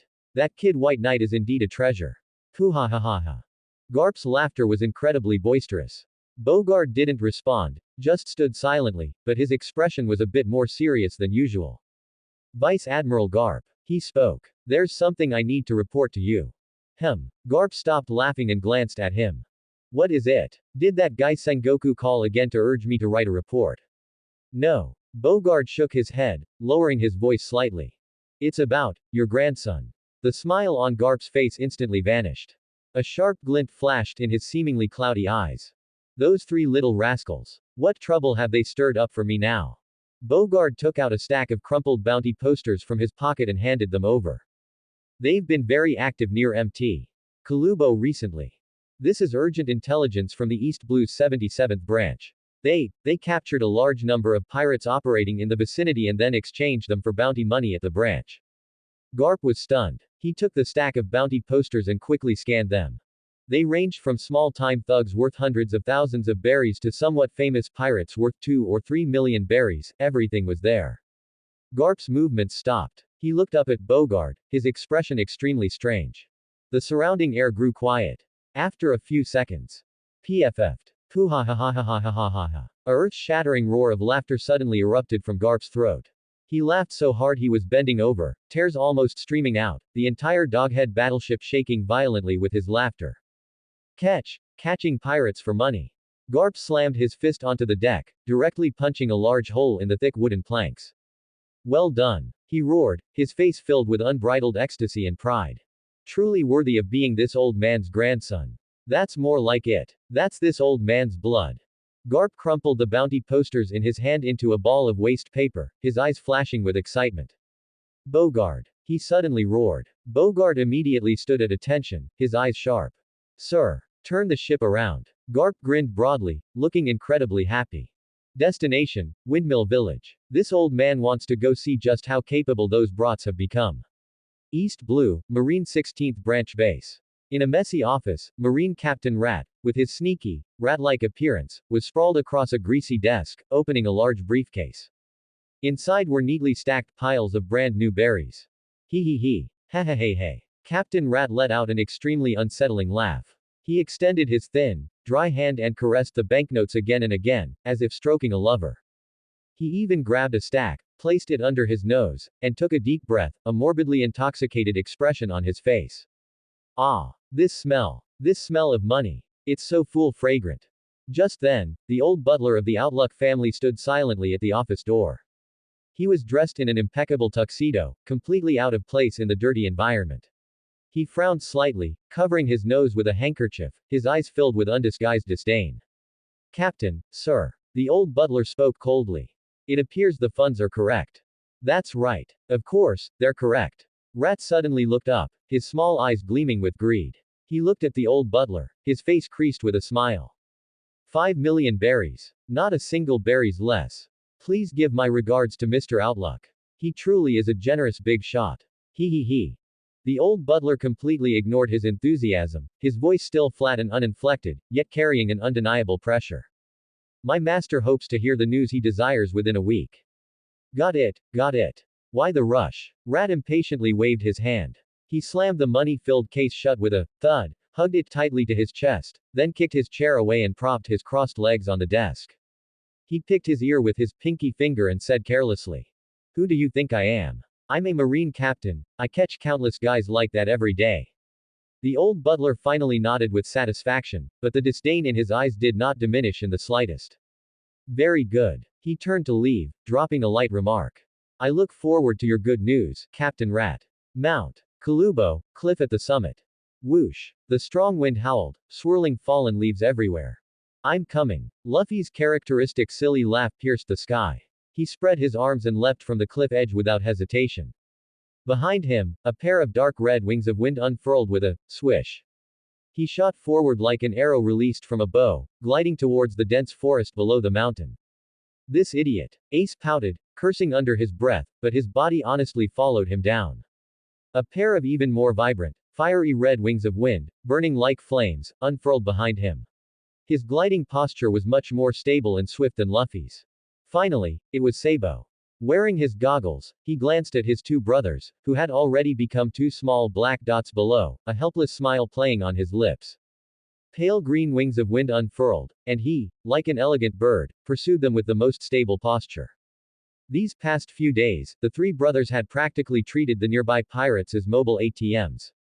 They caught them and sent them to the Marine branch, not keeping a single berries of the money they received, giving it all to White Knight in exchange for opportunities to enter the dungeon.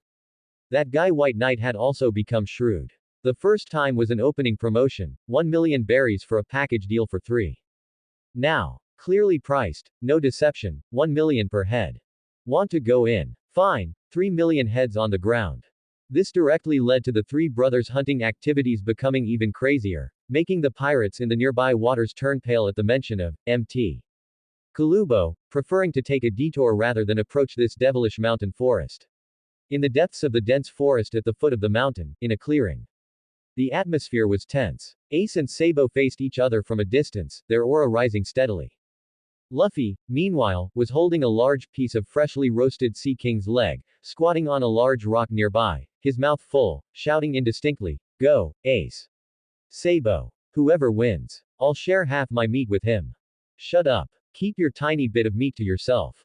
Ace growled. He suddenly took a step forward, his right hand clenched into a fist, using the power of his waist. Boom. A scorching, violent flame instantly burst from his fist. That wasn't a devil fruit ability. It was a purer, more concentrated elemental power from his vision. Fire fist. Ace roared, punching out. The scorching pillar of fire, like a roaring angry dragon, tore through the air, carrying an irresistible might, heading straight for Sabo's face. Facing this violent strike, Sabo's eyes were sharp, yet he showed no trace of panic. He slammed his hands together in front of him. Wind vortex. Pale green wind elemental power rapidly gathered in his palms, forming a rapidly spinning emerald green wind orb. He pushed forward. The wind orb surged against the wind, transforming into a swirling tornado, fiercely colliding with Ace's fire fist. Rumble. The collision of fire and wind erupted with a violent roar. Scorching sparks and chaotic air currents spread wildly in all directions, plowing charred furrows in the ground. Luffy was blown back repeatedly by the shockwave, almost losing the meat in his hand. He quickly shielded it with his body, his eyes gleaming with excitement. Wow! So awesome! From amidst the dust and smoke, a figure suddenly shot out. It was Sabo. He stepped on the wind, moving like a ghost to Ace's side. A pale green longsword, condensed from wind elements, had appeared in his hand at some point. Your fire is too direct, Ace. Sabo's voice was incredibly calm, and the wind blade in his hand mercilessly slashed towards Ace's neck. Less talk. Ace roared, his reaction astonishingly fast. He suddenly crouched down, narrowly avoiding the wind blade, while his left elbow, wreathed in flames, fiercely thrust backward. Bang! Sabo raised his arm to block, and the immense force sent him flying backward. He executed a graceful flip in the air and landed steadily. The air between them was distorted by the high temperature and high-speed airflow. Their chests heaved violently, gasping for breath, but the fighting spirit in their eyes burned even more fiercely. Again, Ace growled, flames rising from his fists. Just as I wished. Sabo grinned, and fierce winds howled around him, sweeping all the fallen leaves on the ground into the air. The standoff between the two made the air feel thick. Luffy watched from the side, his eyes wide, forgetting to chew the meat in his mouth, mumbling indistinctly, "It's coming. It's coming. Warm-up's over, Sabo." Ace stomped his foot, cracking the ground in several places. He flashed an arrogant smile. "Next, let me show you the knight's fighting style I just acquired." Sabo adjusted his goggles, a smile playing on his lips. "Gladly. And let me show you what true exquisite control over elements is. Your barbaric usage is simply a waste. Too much talk." Ace roared, his body instantly leaning forward, like a cannonball shot from its barrel. He didn't directly attack with his fists. Instead, mid-charge, he suddenly swung his right hand forward. Blade of Inverse Flame. CHH. A several-meter-long blade of pure flame appeared out of thin air. It carried a scorching aura, sweeping towards Sabo's waist. This move was precisely the knight's combat technique he had acquired after clearing the dungeon again. Condensing elemental power into the form of a weapon. Good move. Sabo advanced instead of retreating. He quickly formed a complex hand seal in front of his chest and muttered. Wind Spirit Creation. Whoosh! A small emerald green tornado instantly formed in front of him, precisely blocking the flame blade. Wind fuels fire. The flame blade was swept into the tornado, and instead of extinguishing, it turned the entire tornado into a rotating fiery storm. Your moves only strengthen my power. Ace laughed wildly, having already taken the second step, swinging his left hand again. Second slash. Another even more solid flame blade. Sabo's eyes narrowed. Wind generated beneath his feet, and he instantly drifted back more than 10 meters, narrowly avoiding this violent strike. Boom! The flame blade struck the clearing, directly splitting the ground with a char-deep trench. It's not over yet. Ace pressed his advantage, leaping high on his third step, clenching his fists, and bringing them together in the air, smashing down fiercely towards Sabo's position. Third slash. Incinerate. Two flame blades intersected into a cross, like a giant net of fire, descending directly. Blocking all of Sabo's escape routes. You think you've won just like that? Facing this desperate situation, Sabo showed no sign of panic on his face. He even revealed a smirk of a successful scheme. He suddenly pressed his right hand onto the ground. Song of the High Heavens. Rumble. Centered on Sabo, a massive pale green wind pillar shot up into the sky. The violent updraft forcibly shattered Ace's cross-shaped fire net, and Ace himself was also flung dozens of meters into the sky by this immense force. What? Ace was completely unable to gain purchase in the air, his body losing control. Ace. Combat isn't just about brute force. Sabo's voice came from below. He looked up at Ace in midair, as if looking at a trapped beast in a cage. In my wind, you're a target. He spread his hands, and more wind elements began to gather around him. Ace roared in the air. He suddenly twisted his body, and flames jetted from his feet. He actually managed to forcibly stabilize himself in the air by using the reactive force of the jetting flames. Don't underestimate me, Sabo. Ace slammed his fists together, bursting out a dazzling spark. The ultimate arcana of the night. Dawn. Chirp. A clear phoenix cry echoed across the sky. A giant firebird, composed of extreme flames, with a wingspan exceeding 10 meters, formed behind Ace. It flapped its burning wings, carrying an aura of incinerating everything, and dived towards Sabo below. The temperature of the entire forest surged dramatically at this moment. Is this your true power, Ace? Sabo's eyes burned with unprecedented fighting spirit. He laughed aloud. Then let me show you. The power of the Anemo Archon. He suddenly raised both hands upwards. Ode to the Anemo Archon. Howling winds gathered above his head, forming an enormous, continuously spinning, emerald green eye of the storm that pulled at everything around it. Within the eye of the storm, countless pale green wind blades furiously sliced, forming a domain of absolute destruction. The next second, the burning firebird and the emerald green eye of the storm fiercely collided. A rhapsody of fire and wind. No deafening explosion. Eerie silence. The moment the burning firebird and the emerald wind eye met, the entire world lost its sound. Time and space, at this instant, were infinitely stretched. The next second, rumble. A terrifying energy, impossible to describe in words, erupted wildly from the point of impact. It wasn't a simple mutual cancellation. Wind didn't extinguish fire. Fire didn't burn away wind. They merged. Ace's dawn flames were violently sucked into, torn, and stretched by Sabo's ode to the wind god. And Sabo's wind blades, which cut through everything, were dyed with scorching heat by Ace's flames, each one transforming into a deadly flame blade. Wind fueled the fire. Fire rode the wind's might. A colossal fire tornado, connecting heaven and earth, roared into existence in the center of the forest. Woo! The fire tornado let out a sharp howl, spinning wildly, sweeping everything around it into its vortex. Thick trees were uprooted and incinerated into charcoal in midair. Rocks from the ground were sucked in, emitting a harsh grinding sound, then melted into scorching magma. The entire clearing transformed into a hellish inferno of destruction. Wah! Luffy, in the distance, was sent tumbling by the violent shockwave. He clutched the meat leg in his arms tightly, getting blown over a dozen meters away, finally stopping when he crashed into a large tree. Cough, cough. Hot, so hot. He grimaced from the heat, but his eyes were wide, staring intently at the sky-piercing fire tornado, his mouth agape enough to fit a fist. And the orchestrators of this terrifying spectacle. Ace and Sabo. Both maintained their attack stances, but their bodies trembled violently. Thud. Sabo's knees buckled, and he dropped to one knee, propping himself up with the pipe in his hand to keep from collapsing completely. Sweat soaked his top hat, dripping continuously down his cheeks. His chest heaved violently, each breath bringing a burning pain, his lungs feeling as if they were tearing. Ha, ha, ha. On the other side, Ace's situation was no better. His legs gave out, and he wobbled before finally slumping to the ground. The flames on him had completely extinguished, and the eyes that once burned with fighting spirit now only held extreme exhaustion. Utter exhaustion. Complete exhaustion. Both Ace and Sabo were just children. That earlier, beyond the limit attack had drained all the elemental power from their bodies, along with completely overdrawing their physical stamina. After raging wildly for over 10 seconds, the fire tornado finally weakened due to the loss of subsequent energy support, and with a boom, it exploded. Burning embers and charred wood chips rained down, like an apocalyptic shower.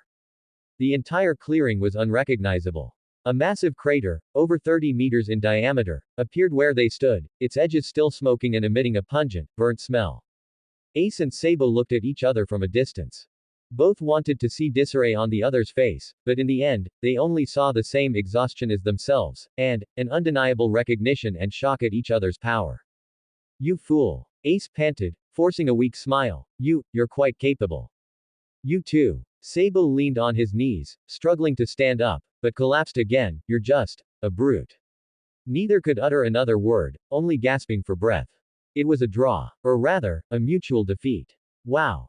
Just then, Luffy's energetic shout broke the silence.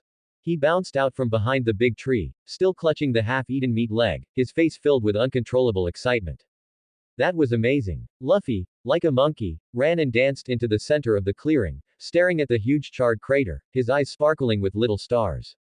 Ace. Sabo. What was that thing you just did? It was so cool. He ran in front of Ace, jumping and hopping. Next time. Let me join next time.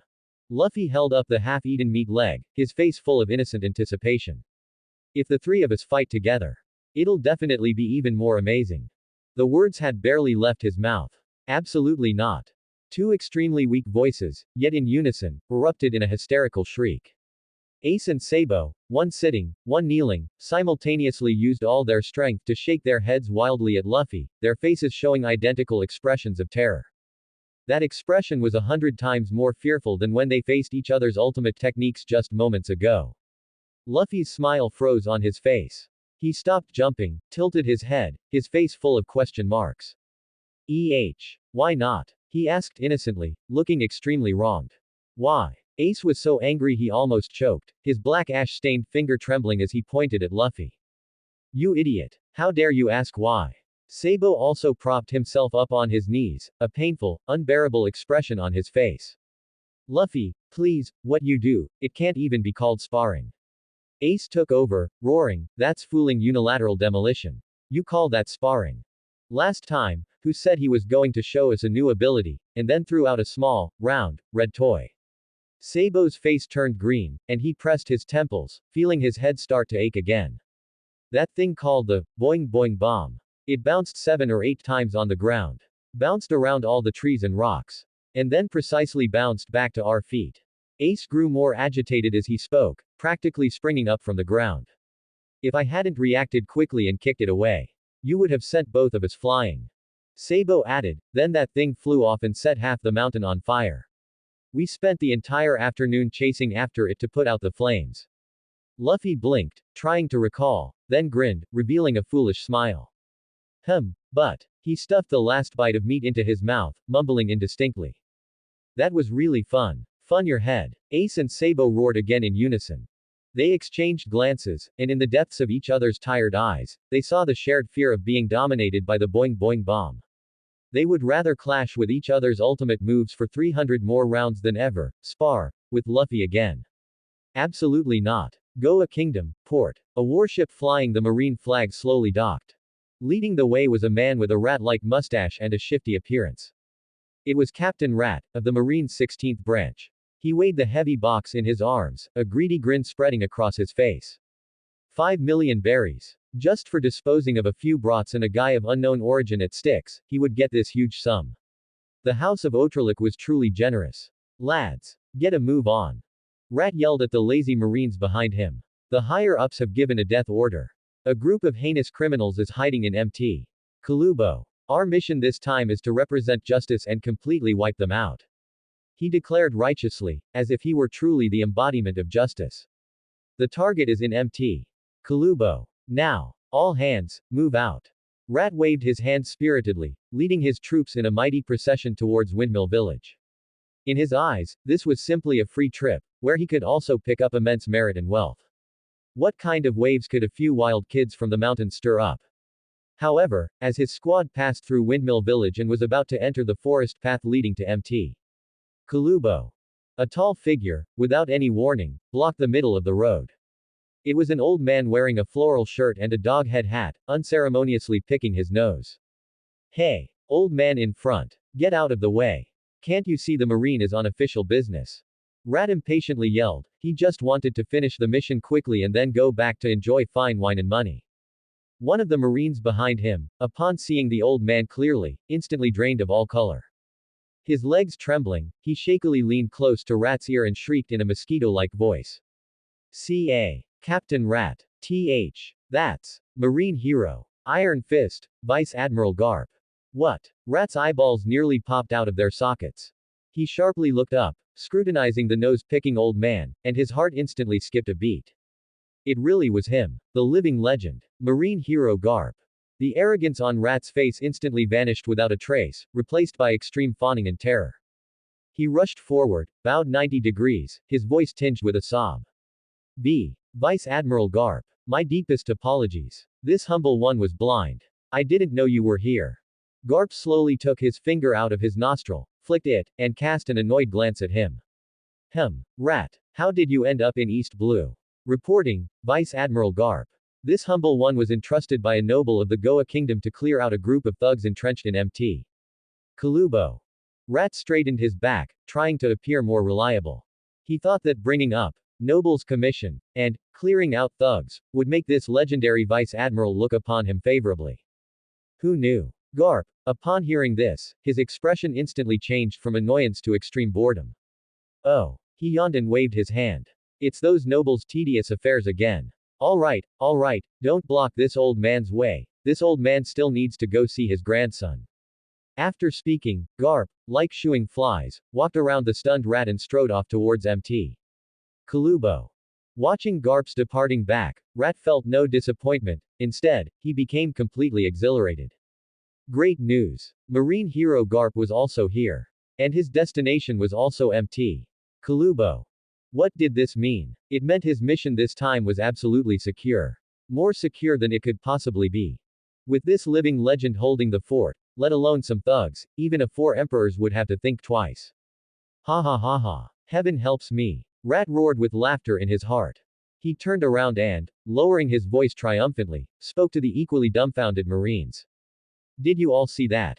Vice Admiral Garp is right here. We're just here to claim the credit this time. All of you, perk up. Maybe we can even make an appearance in front of Vice Admiral Garp. The Marines, upon hearing this, also looked ecstatic. Suddenly, the entire squad's morale soared, as if they were about to capture not thugs, but a pile of walking military honors. They completely failed to notice. Not far away, at the entrance of the stall named Dungeon Shop. A white-haired youth leaned against the doorframe, holding a cup of hot tea, taking in the scene that had just unfolded. White Knight leaned against the doorframe, holding the cup of tea that was already getting cold. He watched Rat and his group. Each of them was hyped up, their wild joy and excitement impossible to hide. Their demeanor was as if what had fallen from the sky wasn't military honors, but tons of berries. Tisk. White Knight clicked his tongue, his gaze returning to Captain Rat, the leader. That shifty rat mustache, it looked familiar no matter how he saw it. Oh, I remember now. A strange glint appeared in White Knight's eyes. Isn't this the marine scum who later entrenched himself in Nami's hometown, Kokoyasi village, and was allied with Arlong? How did he end up in this part of Windmill Village? Or was it, a thought flashed through White Knight's mind. Had his appearance already caused the plot of this world to veer off by 100,000 miles? Forget it. Surely they didn't come all this way just to die, did they? White Knight shook his head, casting aside these muddled thoughts. Why think so much? What does it matter to me? As long as there's money to be made, that's all that counts. He slowly drank the last sip of tea from his cup, a warmth sliding into his stomach. At the same time, Dayton's house. Boom. A loud bang. The already dilapidated wooden door directly shattered into a shower of splinters, blasting into the room. Dayton, I'm home. A powerful, booming voice, accompanied by a tall figure, appeared at the doorway. Garp, wearing a floral shirt and a dog head hat, with his characteristic goofy grin, swaggered in. Garp, you fool. The next second, an even more furious roar erupted from inside the house. Dayton, the bandit leader with a fleshy face, her hair disheveled, jumped up from the floor, brandishing a liquor bottle and roaring at Garp. Are you trying to tear down my house? Every time you come back, you cause destruction. Pay up, you jerk. The other bandits inside had long since cowered in the corner, trembling. Garp completely ignored Dayton's roar. He picked his nose, walked straight to the center of the room, and plopped down. Don't be so stingy, Dayton. He looked around, frowning. Where are those 2 little brats, Luffy and Ace? Who knows where they've gone to die? Dayton fumed. Ever since they started hanging out with that brat named Sabo, they're gone all day. This house is almost bankrupt because of those 3. Oh, Sabo. Garp paused, he asked with interest. Another one. Ha ha ha. True to my grandson, always stirring up trouble. Mount Kalubo, in the forest. Captain Rat, full of vigor, led his equally hyped up Marines, striding quickly into the mountains. Snap to it, all of you. Vice Admiral Garp is watching us from behind. This is our chance to make a name for ourselves in front of a legend. Rat lowered his voice, but the excitement and greed in his tone were impossible to hide. He seemed to already envision himself capturing the ruffians, receiving credit in front of Garp, and then returning with 5 million berries for a life of debauchery. The Marines, too, puffed out their chests and held their heads high, looking fierce. In their eyes, this mission had transformed from clearing out ruffians into an armed parade. However, when they rounded a mountain pass and arrived at a familiar clearing, the entire squad's footsteps came to an abrupt halt. Everyone looked as if they had been choked, their wild joy frozen and replaced by stupefaction. The sight before them caused the brains of these Marines, who prided themselves on having seen much, to collectively crash. This was no longer a forest clearing. This was a giant crater that had just been hit by a meteor. A massive scorched pit, over 30 meters in diameter, appeared before everyone. The edges of the crater were charred black, still emitting wisps of smoke. The air was filled with a pungent burnt smell, mixed with a strange fragrance of burnt vegetation. The surrounding trees were toppled, and the broken trunks still bore traces of burning. The ground looked as if it had been thoroughly plowed by some terrifying force, with overturned hot soil and broken stones. Captain. A Marine's Adam's apple bobbed, his voice trembling uncontrollably. What happened here just now? Rat's mouth hung wide open, his two wretched mustaches comically upturned due to the stiffness of his facial muscles. The 5 million berries and the immense credit in his eyes were instantly shattered by the hellish scene before him. Are you kidding me? He was just here to catch a few kids. This level of destructive power, and you're telling me a few kids caused it. This is a Buster Call level bombardment, isn't it? Is this what those ruffians did? Is this a devil fruit user? And one with extremely destructive power. No wonder the House of Otralik was willing to pay 5 million berries. These aren't kids, they're monsters. The Marines erupted, their high morale instantly zeroed out, replaced by uncontrollable fear. Shut up. Rat suddenly snapped back to his senses, roaring with a fierce but inwardly weak voice. What are you panicking about? We have Vice Admiral Garp as our backing. What's there to be afraid of?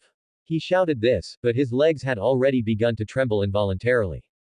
Just then, a lazy voice came from not far away. Hey, what are you guys in uniforms doing sneaking around on our turf? Rat and all the Marines suddenly flinched, turning their heads in unison. They saw 3 kids walking out from behind a scorched tree. Leading them was a black-haired boy with freckles on his face, his hands in his pockets, staring at them with an unfriendly gaze. Next to him, a blond boy wearing a worn top hat held a half-human-sized pipe, looking wary. Finally, there was a silly boy in a straw hat, struggling to stuff the last bite of a huge meat leg into his mouth, his cheeks puffed out like a hamster. It was Ace, Sabo, and Luffy. They had just recovered a bit of their strength when they heard the commotion here. Seeing these 3 dirty, exhausted kids, and then looking at the giant crater behind them, like a natural disaster had passed through. Rat's mind was having trouble processing it. He pointed at the terrifying crater, then at the 3 kids, stammering. That was that you're doing. Ace glanced at his masterpiece behind him, then frowned impatiently. None of your business. Who are you? What are you doing here? This arrogant attitude instantly ignited Rat's heart, which was already a mess of fear and greed. He remembered the 5 million berries in his pocket. He remembered having Vice Admiral Garp backing him up. Just 3 kids, even if they were devil fruit users, in their current half-dead state, could they really turn the tables? Impudent. Rat's confidence instantly returned, he straightened his back, resuming the dignified posture of a Marine captain. We are from Marine Branch 16. Entrusted by the Goa Kingdom, we are here to apprehend the ruffians entrenched on Mt. Kalubo. He surveyed the 3 of them up and down with his greedy eyes, a sinister smile spreading across his lips. It seems it's you 3 little fools. Goa Kingdom entrusted. These 5 words, like a rusty, blunt knife, stabbed fiercely into Sabo's heart. The wariness and exhaustion on his face instantly faded, replaced by a pallor mixed with anger and despair. Is it my father who sent you? His voice carried an uncontrollable tremor, full of resentment and questioning. We are not ruffians. Huh. Captain Rat picked his ear, looking at Sabo with a look of idiocy, his 2 mustaches comically twitching at the corners of his mouth. I don't care who your father is. He sneered, pointing a finger at the Marine insignia on his chest. Here, if I say you're a ruffian, you're a ruffian. Don't try any tricks on me. Come with us now, and you'll suffer less. If you dare to resist.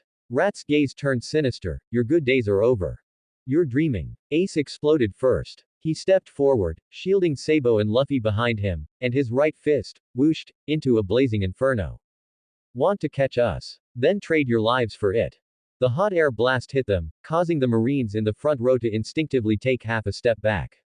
Sabo also gritted his teeth, transforming his inner pain and despair into cold fighting intent. He raised his pipe, and an emerald green breeze began to swirl around him, emitting a faint whistle. Oh, still dare to fight? Rat looked at the flames and whirlwind erupting from the two, a flicker of fear in his eyes, but it was immediately replaced by deeper greed. Devil fruit users. They were indeed monsters. Capturing them would bring even greater credit. Vice Admiral Garp behind him was his greatest source of confidence. Charge. Rat commanded. Capture them all. Resistors will be killed without mercy. Yes. The Marines roared in unison, bolstering their courage, gripping their swords, and charged fiercely at the three kids. The battle was about to begin. The flames on Ace's fist flared, and the wind around Sabo grew more urgent. However, just at this tense moment, Luffy blinked his big eyes, looking past Rat and the charging Marines, towards the woods further behind them. The next second, Luffy's greasy little face instantly broke into an extremely brilliant smile. He threw away the bone in his hand, raised both arms high, and with all his might, let out a cheer full of surprise. Grandpa! This shout was clear and bright, filled with the pure joy of a child seeing a loved one. Captain Rat even scoffed aloud. He cast a disdainful glance at Luffy's excited face, his own face full of contempt and ridicule. Ha ha ha ha ha. He laughed wildly, doubling over with mirth. To save your life, you're even calling out, Grandpa. What a pathetic brat. I despise you. Rat stretched out a finger, shaking it dismissively. I'm telling you. Today, never mind calling, Grandpa. Even if you called out your ancestors from their graves, it would be useless. Go. Don't mind this idiot. He roared hysterically, his greed and madness fully exposed on his face.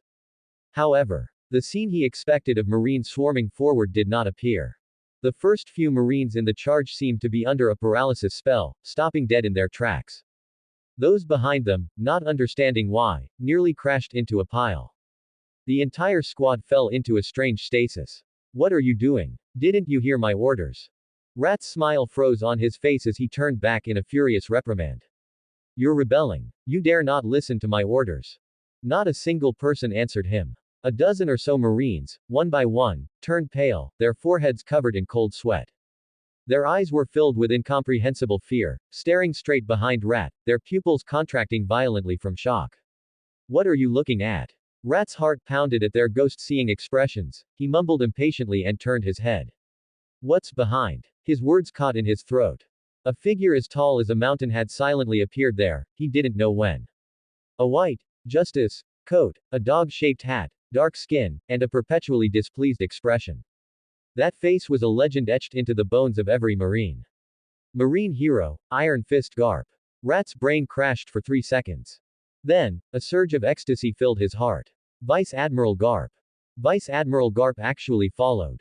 His heart, which had been hanging in fear, instantly dropped back into his stomach, replaced by 100 times more arrogance and confidence. He spun back around abruptly, facing Ace and the two others again, his back straight, his chin so high it could poke the sky. Did you see that, you little brats? Rat pointed behind him, his voice sharp and triumphant. The Marine hero. Vice Admiral Garp is personally here. The net has been cast. Aren't you going to surrender obediently? Ace and Sabo's expressions became incredibly strange. Garp didn't even glance at Rat, he walked straight past the clown as if he hadn't seen him. He walked to the edge of the giant charred pit, which was over 30 meters in diameter, looked down, and then looked up, surveying the surrounding charred trees that had fallen in all directions. The pungent smell of burning still lingered in the air. Garp picked his nose, and the displeased expression on his face slowly transformed into a huge grin that reached his ears. Wahahahaha. His hearty laughter made the leaves in the forest rustle. He turned his head, his gaze falling on Ace and Luffy, his eyes full of undisguised pride and approval. This forest, was this you two little rascals doing? Not bad. Truly worthy of being my grandson. Grandson. The sinister smile on Rat's face instantly froze. The color drained from his face at a visible speed, becoming whiter than a corpse. His two comical mustaches trembled wildly due to the violent quivering of his lips. He stiffly, inch by inch, turned his rusty neck. He looked at Garp's proud face. Then he looked at Ace, who had the same, "you're screwed," expression. Finally, his gaze fell on the straw hat boy who was still grinning foolishly at Garp. Vice Admiral Garp's grandson. The ruffian he was ordered to capture was the Marine hero's grandson. Boom. A bolt of lightning struck Rat's mind. Everything before his eyes lost its color. Rat's legs went weak, and he collapsed to the ground. His world went dark. Thump. A dull thud. Captain Rat's knees buckled, and he fell straight onto the hot, scorched earth. He wasn't collapsing. He was performing a standard, prostrate bow, kneeling down. He had just pointed at the Marine hero's grandson, and called them little brats. And ordered to kill them all. Otralik 3, you. Rat's body trembled like the last falling leaf in autumn, cold sweat instantly soaking through his cheap Marine uniform, sticking to his body. Right. Rectify it. There's still a chance. Must rectify it. Rat suddenly raised his head, and on his wretched face, he forced out a fawning smile uglier than crying. He scrambled forward on his knees for a few steps, his posture so humble it was in the dust. Misunderstanding. Vice Admiral Garp, sir. This is all a misunderstanding. His voice was so sharp it cracked, laced with a crying tone, full of infinite regret and flattery. When I first arrived here, I saw this earth-shattering destructive power. At that moment, I thought, what kind of extraordinary individuals could create such a miracle? This is definitely not some ruffian, this is a future legend. Rat's eloquence reached its peak at this moment. He pointed at Ace and Sabo, his eyes gleaming with fanaticism, as if the person who had just been shouting to kill them wasn't him at all. Indeed. He slapped his thigh and shouted excitedly, besides the bloodline of Marine hero Vice Admiral Garp, whose descendants in this world could possess such extraordinary talent. These two young masters, at such a young age, have already displayed the demeanor of conquerors. I was just awestruck by their kingly aura. I wanted to test them. Yes. It was just a test. This utterly shameless flattery, twisting black into white, left the standing Marines dumbfounded, their worldview severely shaken. PFF'd. An undisguised scoff came. Ace put away the flames on his fist. He looked at the grotesque figure in midair, his eyes filled with contempt and disgust that almost solidified. How disgusting. Sabo also turned his head away, tightening his grip on the pipe. Luffy, however, didn't think that much. Seeing Garp, he was just happy, so he took off his short legs and rushed over, hugging Garp's thigh. Grandpa, you've come to see us.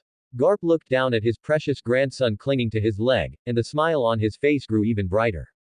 He stretched out his large, fan-like palm and vigorously ruffled Luffy's head, turning his black hair into a bird's nest. Wahahaha. Of course. However, his gaze quickly moved from Luffy and landed on Captain Rat, who was still kneeling on the ground with a fawning smile. The smile on Garp's face instantly vanished. It was replaced by a bone-chilling coldness and disgust. He didn't even bend down, just pointed his chin at Captain Rat, his tone so flat it made one's heart clench. You just said you wanted to arrest my grandson. Captain Rat's body trembled violently, his smile uglier than a cry. No, it's not. A misunderstanding. A huge misunderstanding, Vice Admiral Garp. Oh. Garp picked his ear, his other hand still rubbing Luffy's head. Then what did you say you were going to do to them just now? Kill without mercy. These 4 words, spoken lightly from Garp's mouth, completely shattered Captain Rat's entire world. No, it wasn't me who said it. It was them. They misheard. Yes, they must have misheard. Captain Rat frantically shook his head, pointing at his group of stunned subordinates, trying to shift the blame. How dare I? How dare I do anything to your grandson? Shut up. Garp interrupted him. His voice wasn't loud, but the unquestionable authority in it instantly silenced Captain Rat, leaving only the chattering, clack-clack, of his teeth. Garp finally let go of Luffy and took a step forward. A tall shadow completely enveloped Captain Rat. Accepting bribes from the nobles of Goa Kingdom, leading the Marine to clear out civilians. And you don't even know who your target is, yet you dare to shout about killing. Garp looked down at this scoundrel who was so scared he was about to wet his pants, his eyes devoid of anger, only pure, high and mighty contempt. Do you trash even deserve to wear this cloak of justice? Garp grabbed Captain Rat by the collar and easily lifted him off the ground, his feet dangling. Captain Rat's throat was constricted, and his limbs flailed uselessly in the air. How much money did you take? Garp asked coldly. 5 million. Garp was furious. 5 million berries made you betray the justice of the Marine, you're not worth living. You, and this group of useless subordinates of yours. Garp glanced at the pale-faced Marine soldiers. All of you, undergo an internal investigation. He casually threw Captain Rat to the ground like trash, then delivered his final judgment to the group of Marine soldiers. As for you, his finger pointed at Captain Rat, who was still twitching on the ground. Impel down is your only destination. After saying that, Garp didn't even bother to look at him again, turning around and walking back to his grandsons. Captain Rat's eyes rolled back, foam came out of his mouth, and he completely fainted. His Marine career, his life, at this moment, came to a perfect end.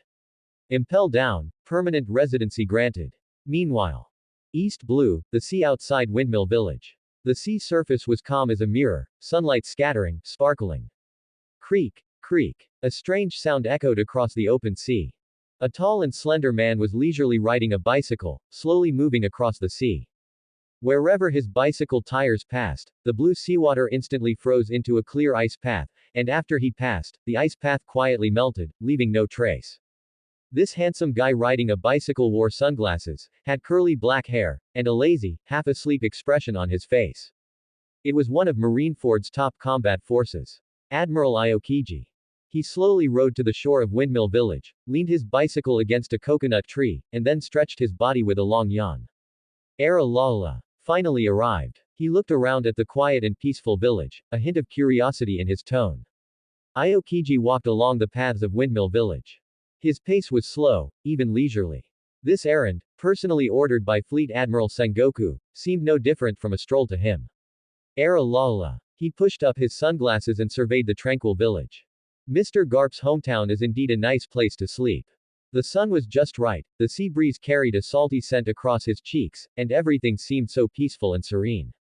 His eyes, always half closed, slowly scanned the village. Then, his gaze fixed on Makino's tavern. There was an excessively simple stall there. A broken table, a lounge chair, plus a crooked wooden sign that read, Dungeon Shop. A white-haired youth was lying sprawled on the chair, his head tilted to one side, sleeping soundly. The sunlight shone on his excessively young face, making him look harmless. Aokiji's steps paused. On his lazy face, for the first time, a hint of interest appeared. Mr. Garp's excited, almost roaring voice on the Den Den Mushi, Fleet Admiral Sengoku's unprecedented solemn tone, was the source of it all. This white-haired kid sleeping so soundly that drool was about to trickle out. Aokiji scratched his signature curly black hair. This unkempt, salted fish, demeanor. This posture of being too lazy to even lift an eyelid if the sky fell. That's right. It's you. Aokiji slowly ambled over, his tall figure casting a shadow on the ground, just enough to cover White Knight. White Knight, in his sleep, seemed to notice the change in light, frowned impatiently, turned over, and continued to sleep. Aokiji didn't speak, just stood there quietly, looking down at him. He saw the sign on the table, with a price list written in messy handwriting. Beginner Dungeon, 1 million berries. Intermediate Dungeon, 10 million berries. Advanced Dungeon, 100 million berries. Aokiji's eye twitched slightly. This money-grabbing attitude was exactly as Mr. Garp had described. He extended a slender finger and gently tapped on the dusty wooden table. Knock knock. The crisp tap was exceptionally clear in the quiet afternoon. White Knight's eyelids trembled, and he reluctantly opened a slit, revealing a pair of eyes heavy with sleep. Hey, little brother, you have a customer. White Knight wiped the non-existent drool mark from the corner of his mouth, narrowed his eyes, and slowly sat up from the lounge chair. The afternoon sun was a bit dazzling. He raised a hand to block it, only then clearly seeing the uninvited guest before him. An impossibly tall figure, dressed in a white waistcoat, and that distinctive black natural perm. Most importantly, there was that inherent laziness, right down to his bones. Era Lala. Are you the owner of this shop? Aokiji pushed up the sunglasses on his nose, and in those eyes, always half open and half closed, there was a sense of inquiry. He couldn't reconcile the serious, solemn tone of Fleet Admiral Sengoku on the Den Den Mushi, as if facing a formidable enemy, with the sleepy-eyed, seemingly harmless white-haired youth before him. This kid, besides being handsome, and possessing a lazy, salted fish, aura that made one want to lie down with him. He looked like nothing more than an ordinary person, didn't he? Young man. Kuzan spoke in his unique, unhurried tone, hands in his pockets. I heard someone say that you have a very interesting experience here. So, I'd like to try out this so-called dungeon. White Knight let out a huge yawn, even squeezing out a few physiological tears from the corners of his eyes. He didn't speak. He simply raised a hand and, with a single finger, weakly pointed to the crooked wooden sign beside him. Beginner Dungeon. 1 million berries. Intermediate Dungeon. 10 million berries. Advanced Dungeon. 100 million berries. The meaning was clear. Clearly priced, fair to all. Want to play? Pay first. Kuzan looked at the other party's attitude, which treated him completely as a random passerby, not even bothering to say an extra word, as if it were a waste of breath. The corners of his mouth couldn't help but curl into a slight arc. Interesting. Too interesting. He was an admiral of Marineford. One of the representatives of the world's strongest forces. For ordinary people, let alone meeting him in person, just hearing his name was enough to make their legs turn to jelly. But this young man, from the moment he woke up until now, showed not a single fluctuation in emotion. In his eyes, there was only the weariness of not having slept enough, and the impatience of having his peaceful dream disturbed. There was absolutely no awe, surprise, or fear due to his status as a Marine Admiral. Kuzan's mind instantly recalled the instructions Fleet Admiral Sengoku had given him in the office before he set off. Kuzan, you have 2 missions. First, and most importantly, find out what exactly that kid named White Knight's ability is. It's too incredible that that scoundrel Garp could obtain a power called chakra from him. We must get first-hand information. Second, on the premise of understanding his ability, try your best to win him over. If he poses no threat and holds no animosity towards the Marine, such an incredible ability absolutely cannot fall into the hands of pirates or the Revolutionary Army. Win him over, huh? Kuzan looked at White Knight's salted fish face, which clearly read, "Don't bother me," and felt that the mission Fleet Admiral Sengoku had given him was unusually difficult. Oh. Kuzan's eyebrow subtly raised behind his sunglasses. On his lazy face, a genuine, undisguised hint of amusement finally appeared. So, there are many types of dungeons, then. Young man, is there anything I can choose from? White Knight stretched, his bones cracking, and his entire body relaxed. He glanced at the man in front of him, who was taller than a telephone pole, and a professional, fake smile appeared at the corner of his mouth, though even that smile carried a hint of sleepy laziness. Of course. White Knight lazily slumped back into the lounge chair, his hands clasped behind his head. Here, our main focus is making you feel at home. We can tailor recommendations to suit the guest's needs. Tell me, what kind of experience do you want? Do you want to experience the martial arts world of blades and swords, or the fantasy of magic and dragons? Or perhaps the cyberpunk of future technology? These words made the interest in Kuzan's eyes grow even stronger. He slowly let out an, oh, dragging out the sound, his tone a bit nonchalant. Era lala, that sounds quite impressive. Then, please help me choose a suitable one, young man. Kuzan's hands were in his pockets as he leaned slightly forward, his tall figure casting a highly oppressive shadow. An intermediate dungeon will be fine. Intermediate dungeon. White Knight's half-asleep eyes finally bothered to lift, scanning the impossibly tall man before him from top to bottom. He lazily pursed his lips, his tone carrying a hint of professional dissuasion. Are you sure? This guest, I must remind you, the difficulty of an intermediate dungeon is very high. As White Knight said this, he remained slumped in the lounge chair, not changing his posture at all. His lazy demeanor made his warning sound utterly unconvincing. The amusement on Kuzan's usually lazy face deepened. He leaned slightly, his hands still in his pockets. Oh, how high? White Knight sat up a little, his expression instantly becoming incredibly serious. He held up 3 fingers, gesturing. Probably about 3 or 4 stories high. Kuzan. The air was silent for half a second. The lazy curve of this Marineford top-tier combatant's mouth finally twitched, unable to hold itself in place. 3 or 4 stories high. What kind of description was that? Era lala. Kuzan finally laughed. He slowly straightened up and pushed his sunglasses. That certainly sounds troublesome. He drew out his words, then changed the subject, asking the most crucial question. However, in a place like that, one wouldn't encounter any real danger, would they? Upon hearing this, White Knight's face showed an expression that said, your question is superfluous. Danger? Of course not. He answered decisively. Then, he changed his tone and added a sentence.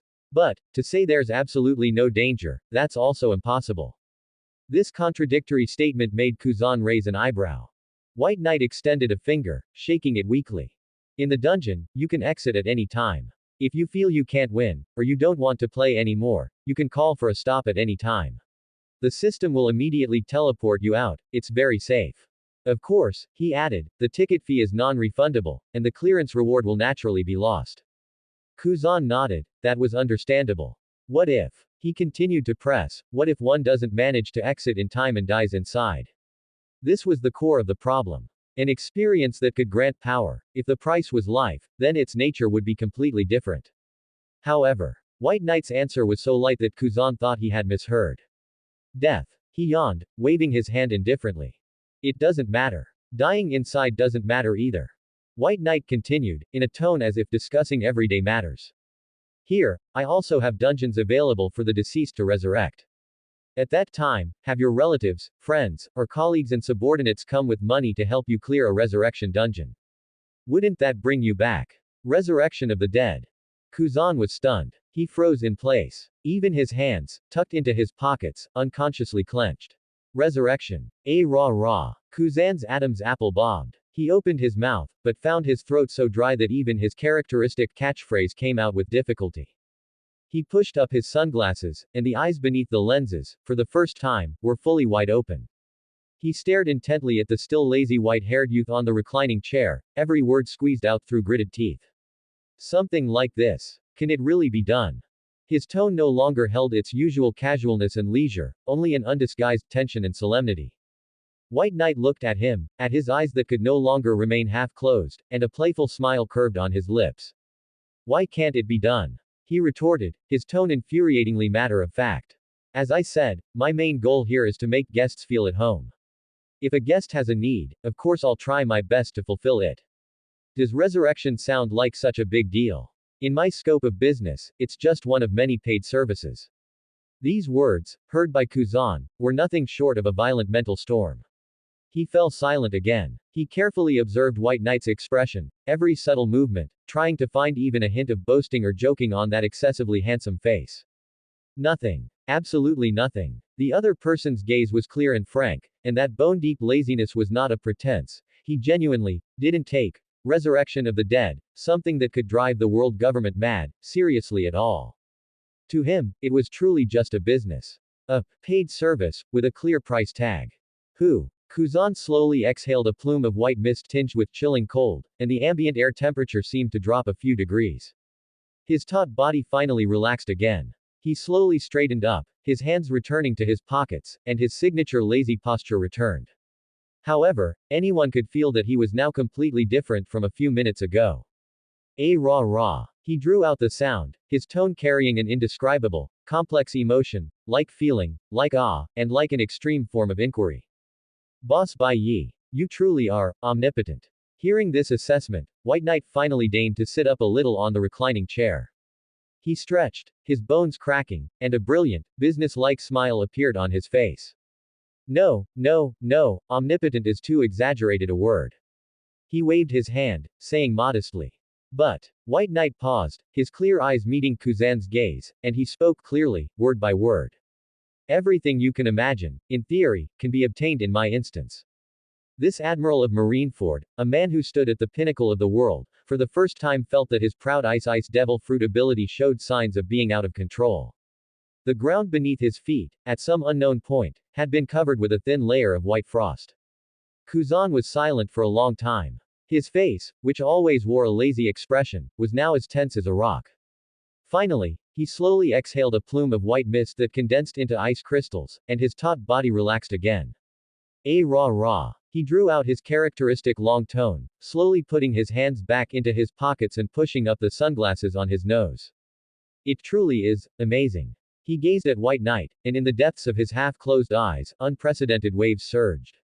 Then, Boss Bai Yi, please choose a suitable instance for me. White Knight leaned lazily on the reclining chair, a professional smile curving on his lips. No problem. Intermediate instance, right? Kuzan nodded. His tone returned to its characteristic casualness, as if his earlier lapse had never happened. As a Logia Devil Fruit user, he slowly added, I'm quite confident when it comes to self-preservation. His words exuded the absolute confidence of an admiral, of a Logia Devil Fruit user. Physical attacks are ineffective. His body can elementalize. As long as his core isn't directly hit by hockey or sea stone, he is an almost immortal existence. However, upon hearing this, White Knight's smile became strange. It was a smile mixed with playfulness, pity, and a hint of mischievousness. White Knight yawned lazily, his finger lightly swiping across the virtual panel that only he could see. His gaze finally landed precisely on that name. Intermediate instance. Moon Eye. Description. Face the power of a god. Challenge 6 paths. Uchiha Madara, who absorbed the god tree and activated the Moon Eye. The curve of White Knight's lips reached a degree that could be called malicious. 10 million berries. White Knight extended his hand, fingers spread, and wiggled them. Cash or transfer? I support multiple payment methods here. Kuzan looked at his money-grubbing appearance and, instead, felt relieved. As long as it was business, it was manageable. He pulled a golden card from the inside pocket of his suit and casually tossed it over. Password is 6 zeros. He contentedly tucked the gold card into his pocket. Pleasure doing business. White Knight stood up from the reclining chair, patting the dust off his pants. He walked in front of Kuzan, extended his hand, and patted him lightly on the shoulder. Then, good luck, brave Mr. Admiral. The smile on his face was dazzlingly bright. Kuzan wanted to say something, but White Knight had already withdrawn his hand and snapped his fingers. Snap! A blinding white light, for the second time, erupted in front of the tavern in Windmill Village. This time, the white light was even more intense, even more vast than when it swallowed Garp. The light faded. The tall Marine Admiral disappeared without a trace. Intermediate instance. Moon Eye. Description. Face the power of a god. Challenge 6 paths. Uchiha Madara, who absorbed the god tree and activated the Moon Eye. Task. Defeat him, or survive. When Kuzan's consciousness reformed, he found himself standing on a completely desolate wasteland. The sky was an eerie dark red. The earth was cracked and scorched, showing no signs of life. The air was filled with a suffocating sense of oppression, so heavy that even he, an admiral, found it difficult to breathe. Rah. This truly is an extraordinary place. Kuzan pushed up his sunglasses, looking around. His observation hockey spread out like a tide, but only perceived emptiness. No wind, no sound, no living things. Only pure, chilling stillness. Just then, his pupils sharply contracted. He looked up. At the horizon, an indescribable, colossal tree, reaching the heavens and piercing the earth, stood between the sky and the land. The tree was too immense. Its roots pierced the earth, its branches tore through the firmament, as if connecting the beginning and end of the world. Just looking at it brought a sense of insignificance and trembling from the instinct of life itself. However, what shocked Kuzan even more was the figure silently suspended in midair before the giant tree. It was a man, with flowing white hair and a simple white robe. On his forehead, a bizarre, crimson eye, filled with black tomo and ripples, was embedded. Behind him, 9 pitch black orbs slowly revolved like satellites, emanating a terrifying aura that could annihilate everything. The man had his eyes closed, arms crossed, and was just quietly suspended there. He didn't emit any aura. But his very existence was an ultimate oppression that transcended all things. The laziness on Kuzan's face, for the first time, completely vanished. His always half-closed eyes were wide open. His muscles instantly tensed, and cold air uncontrollably seeped out from within him, freezing the ground beneath his feet into an ice field. Danger. Extreme danger. Every cell in his body, his observation hockey, was screaming the most urgent warning. This man before him was the most terrifying existence he had ever encountered in his life. That's the end of part 2. Part 3 is coming soon. Thanks for watching. Please subscribe and support our channel for more stories.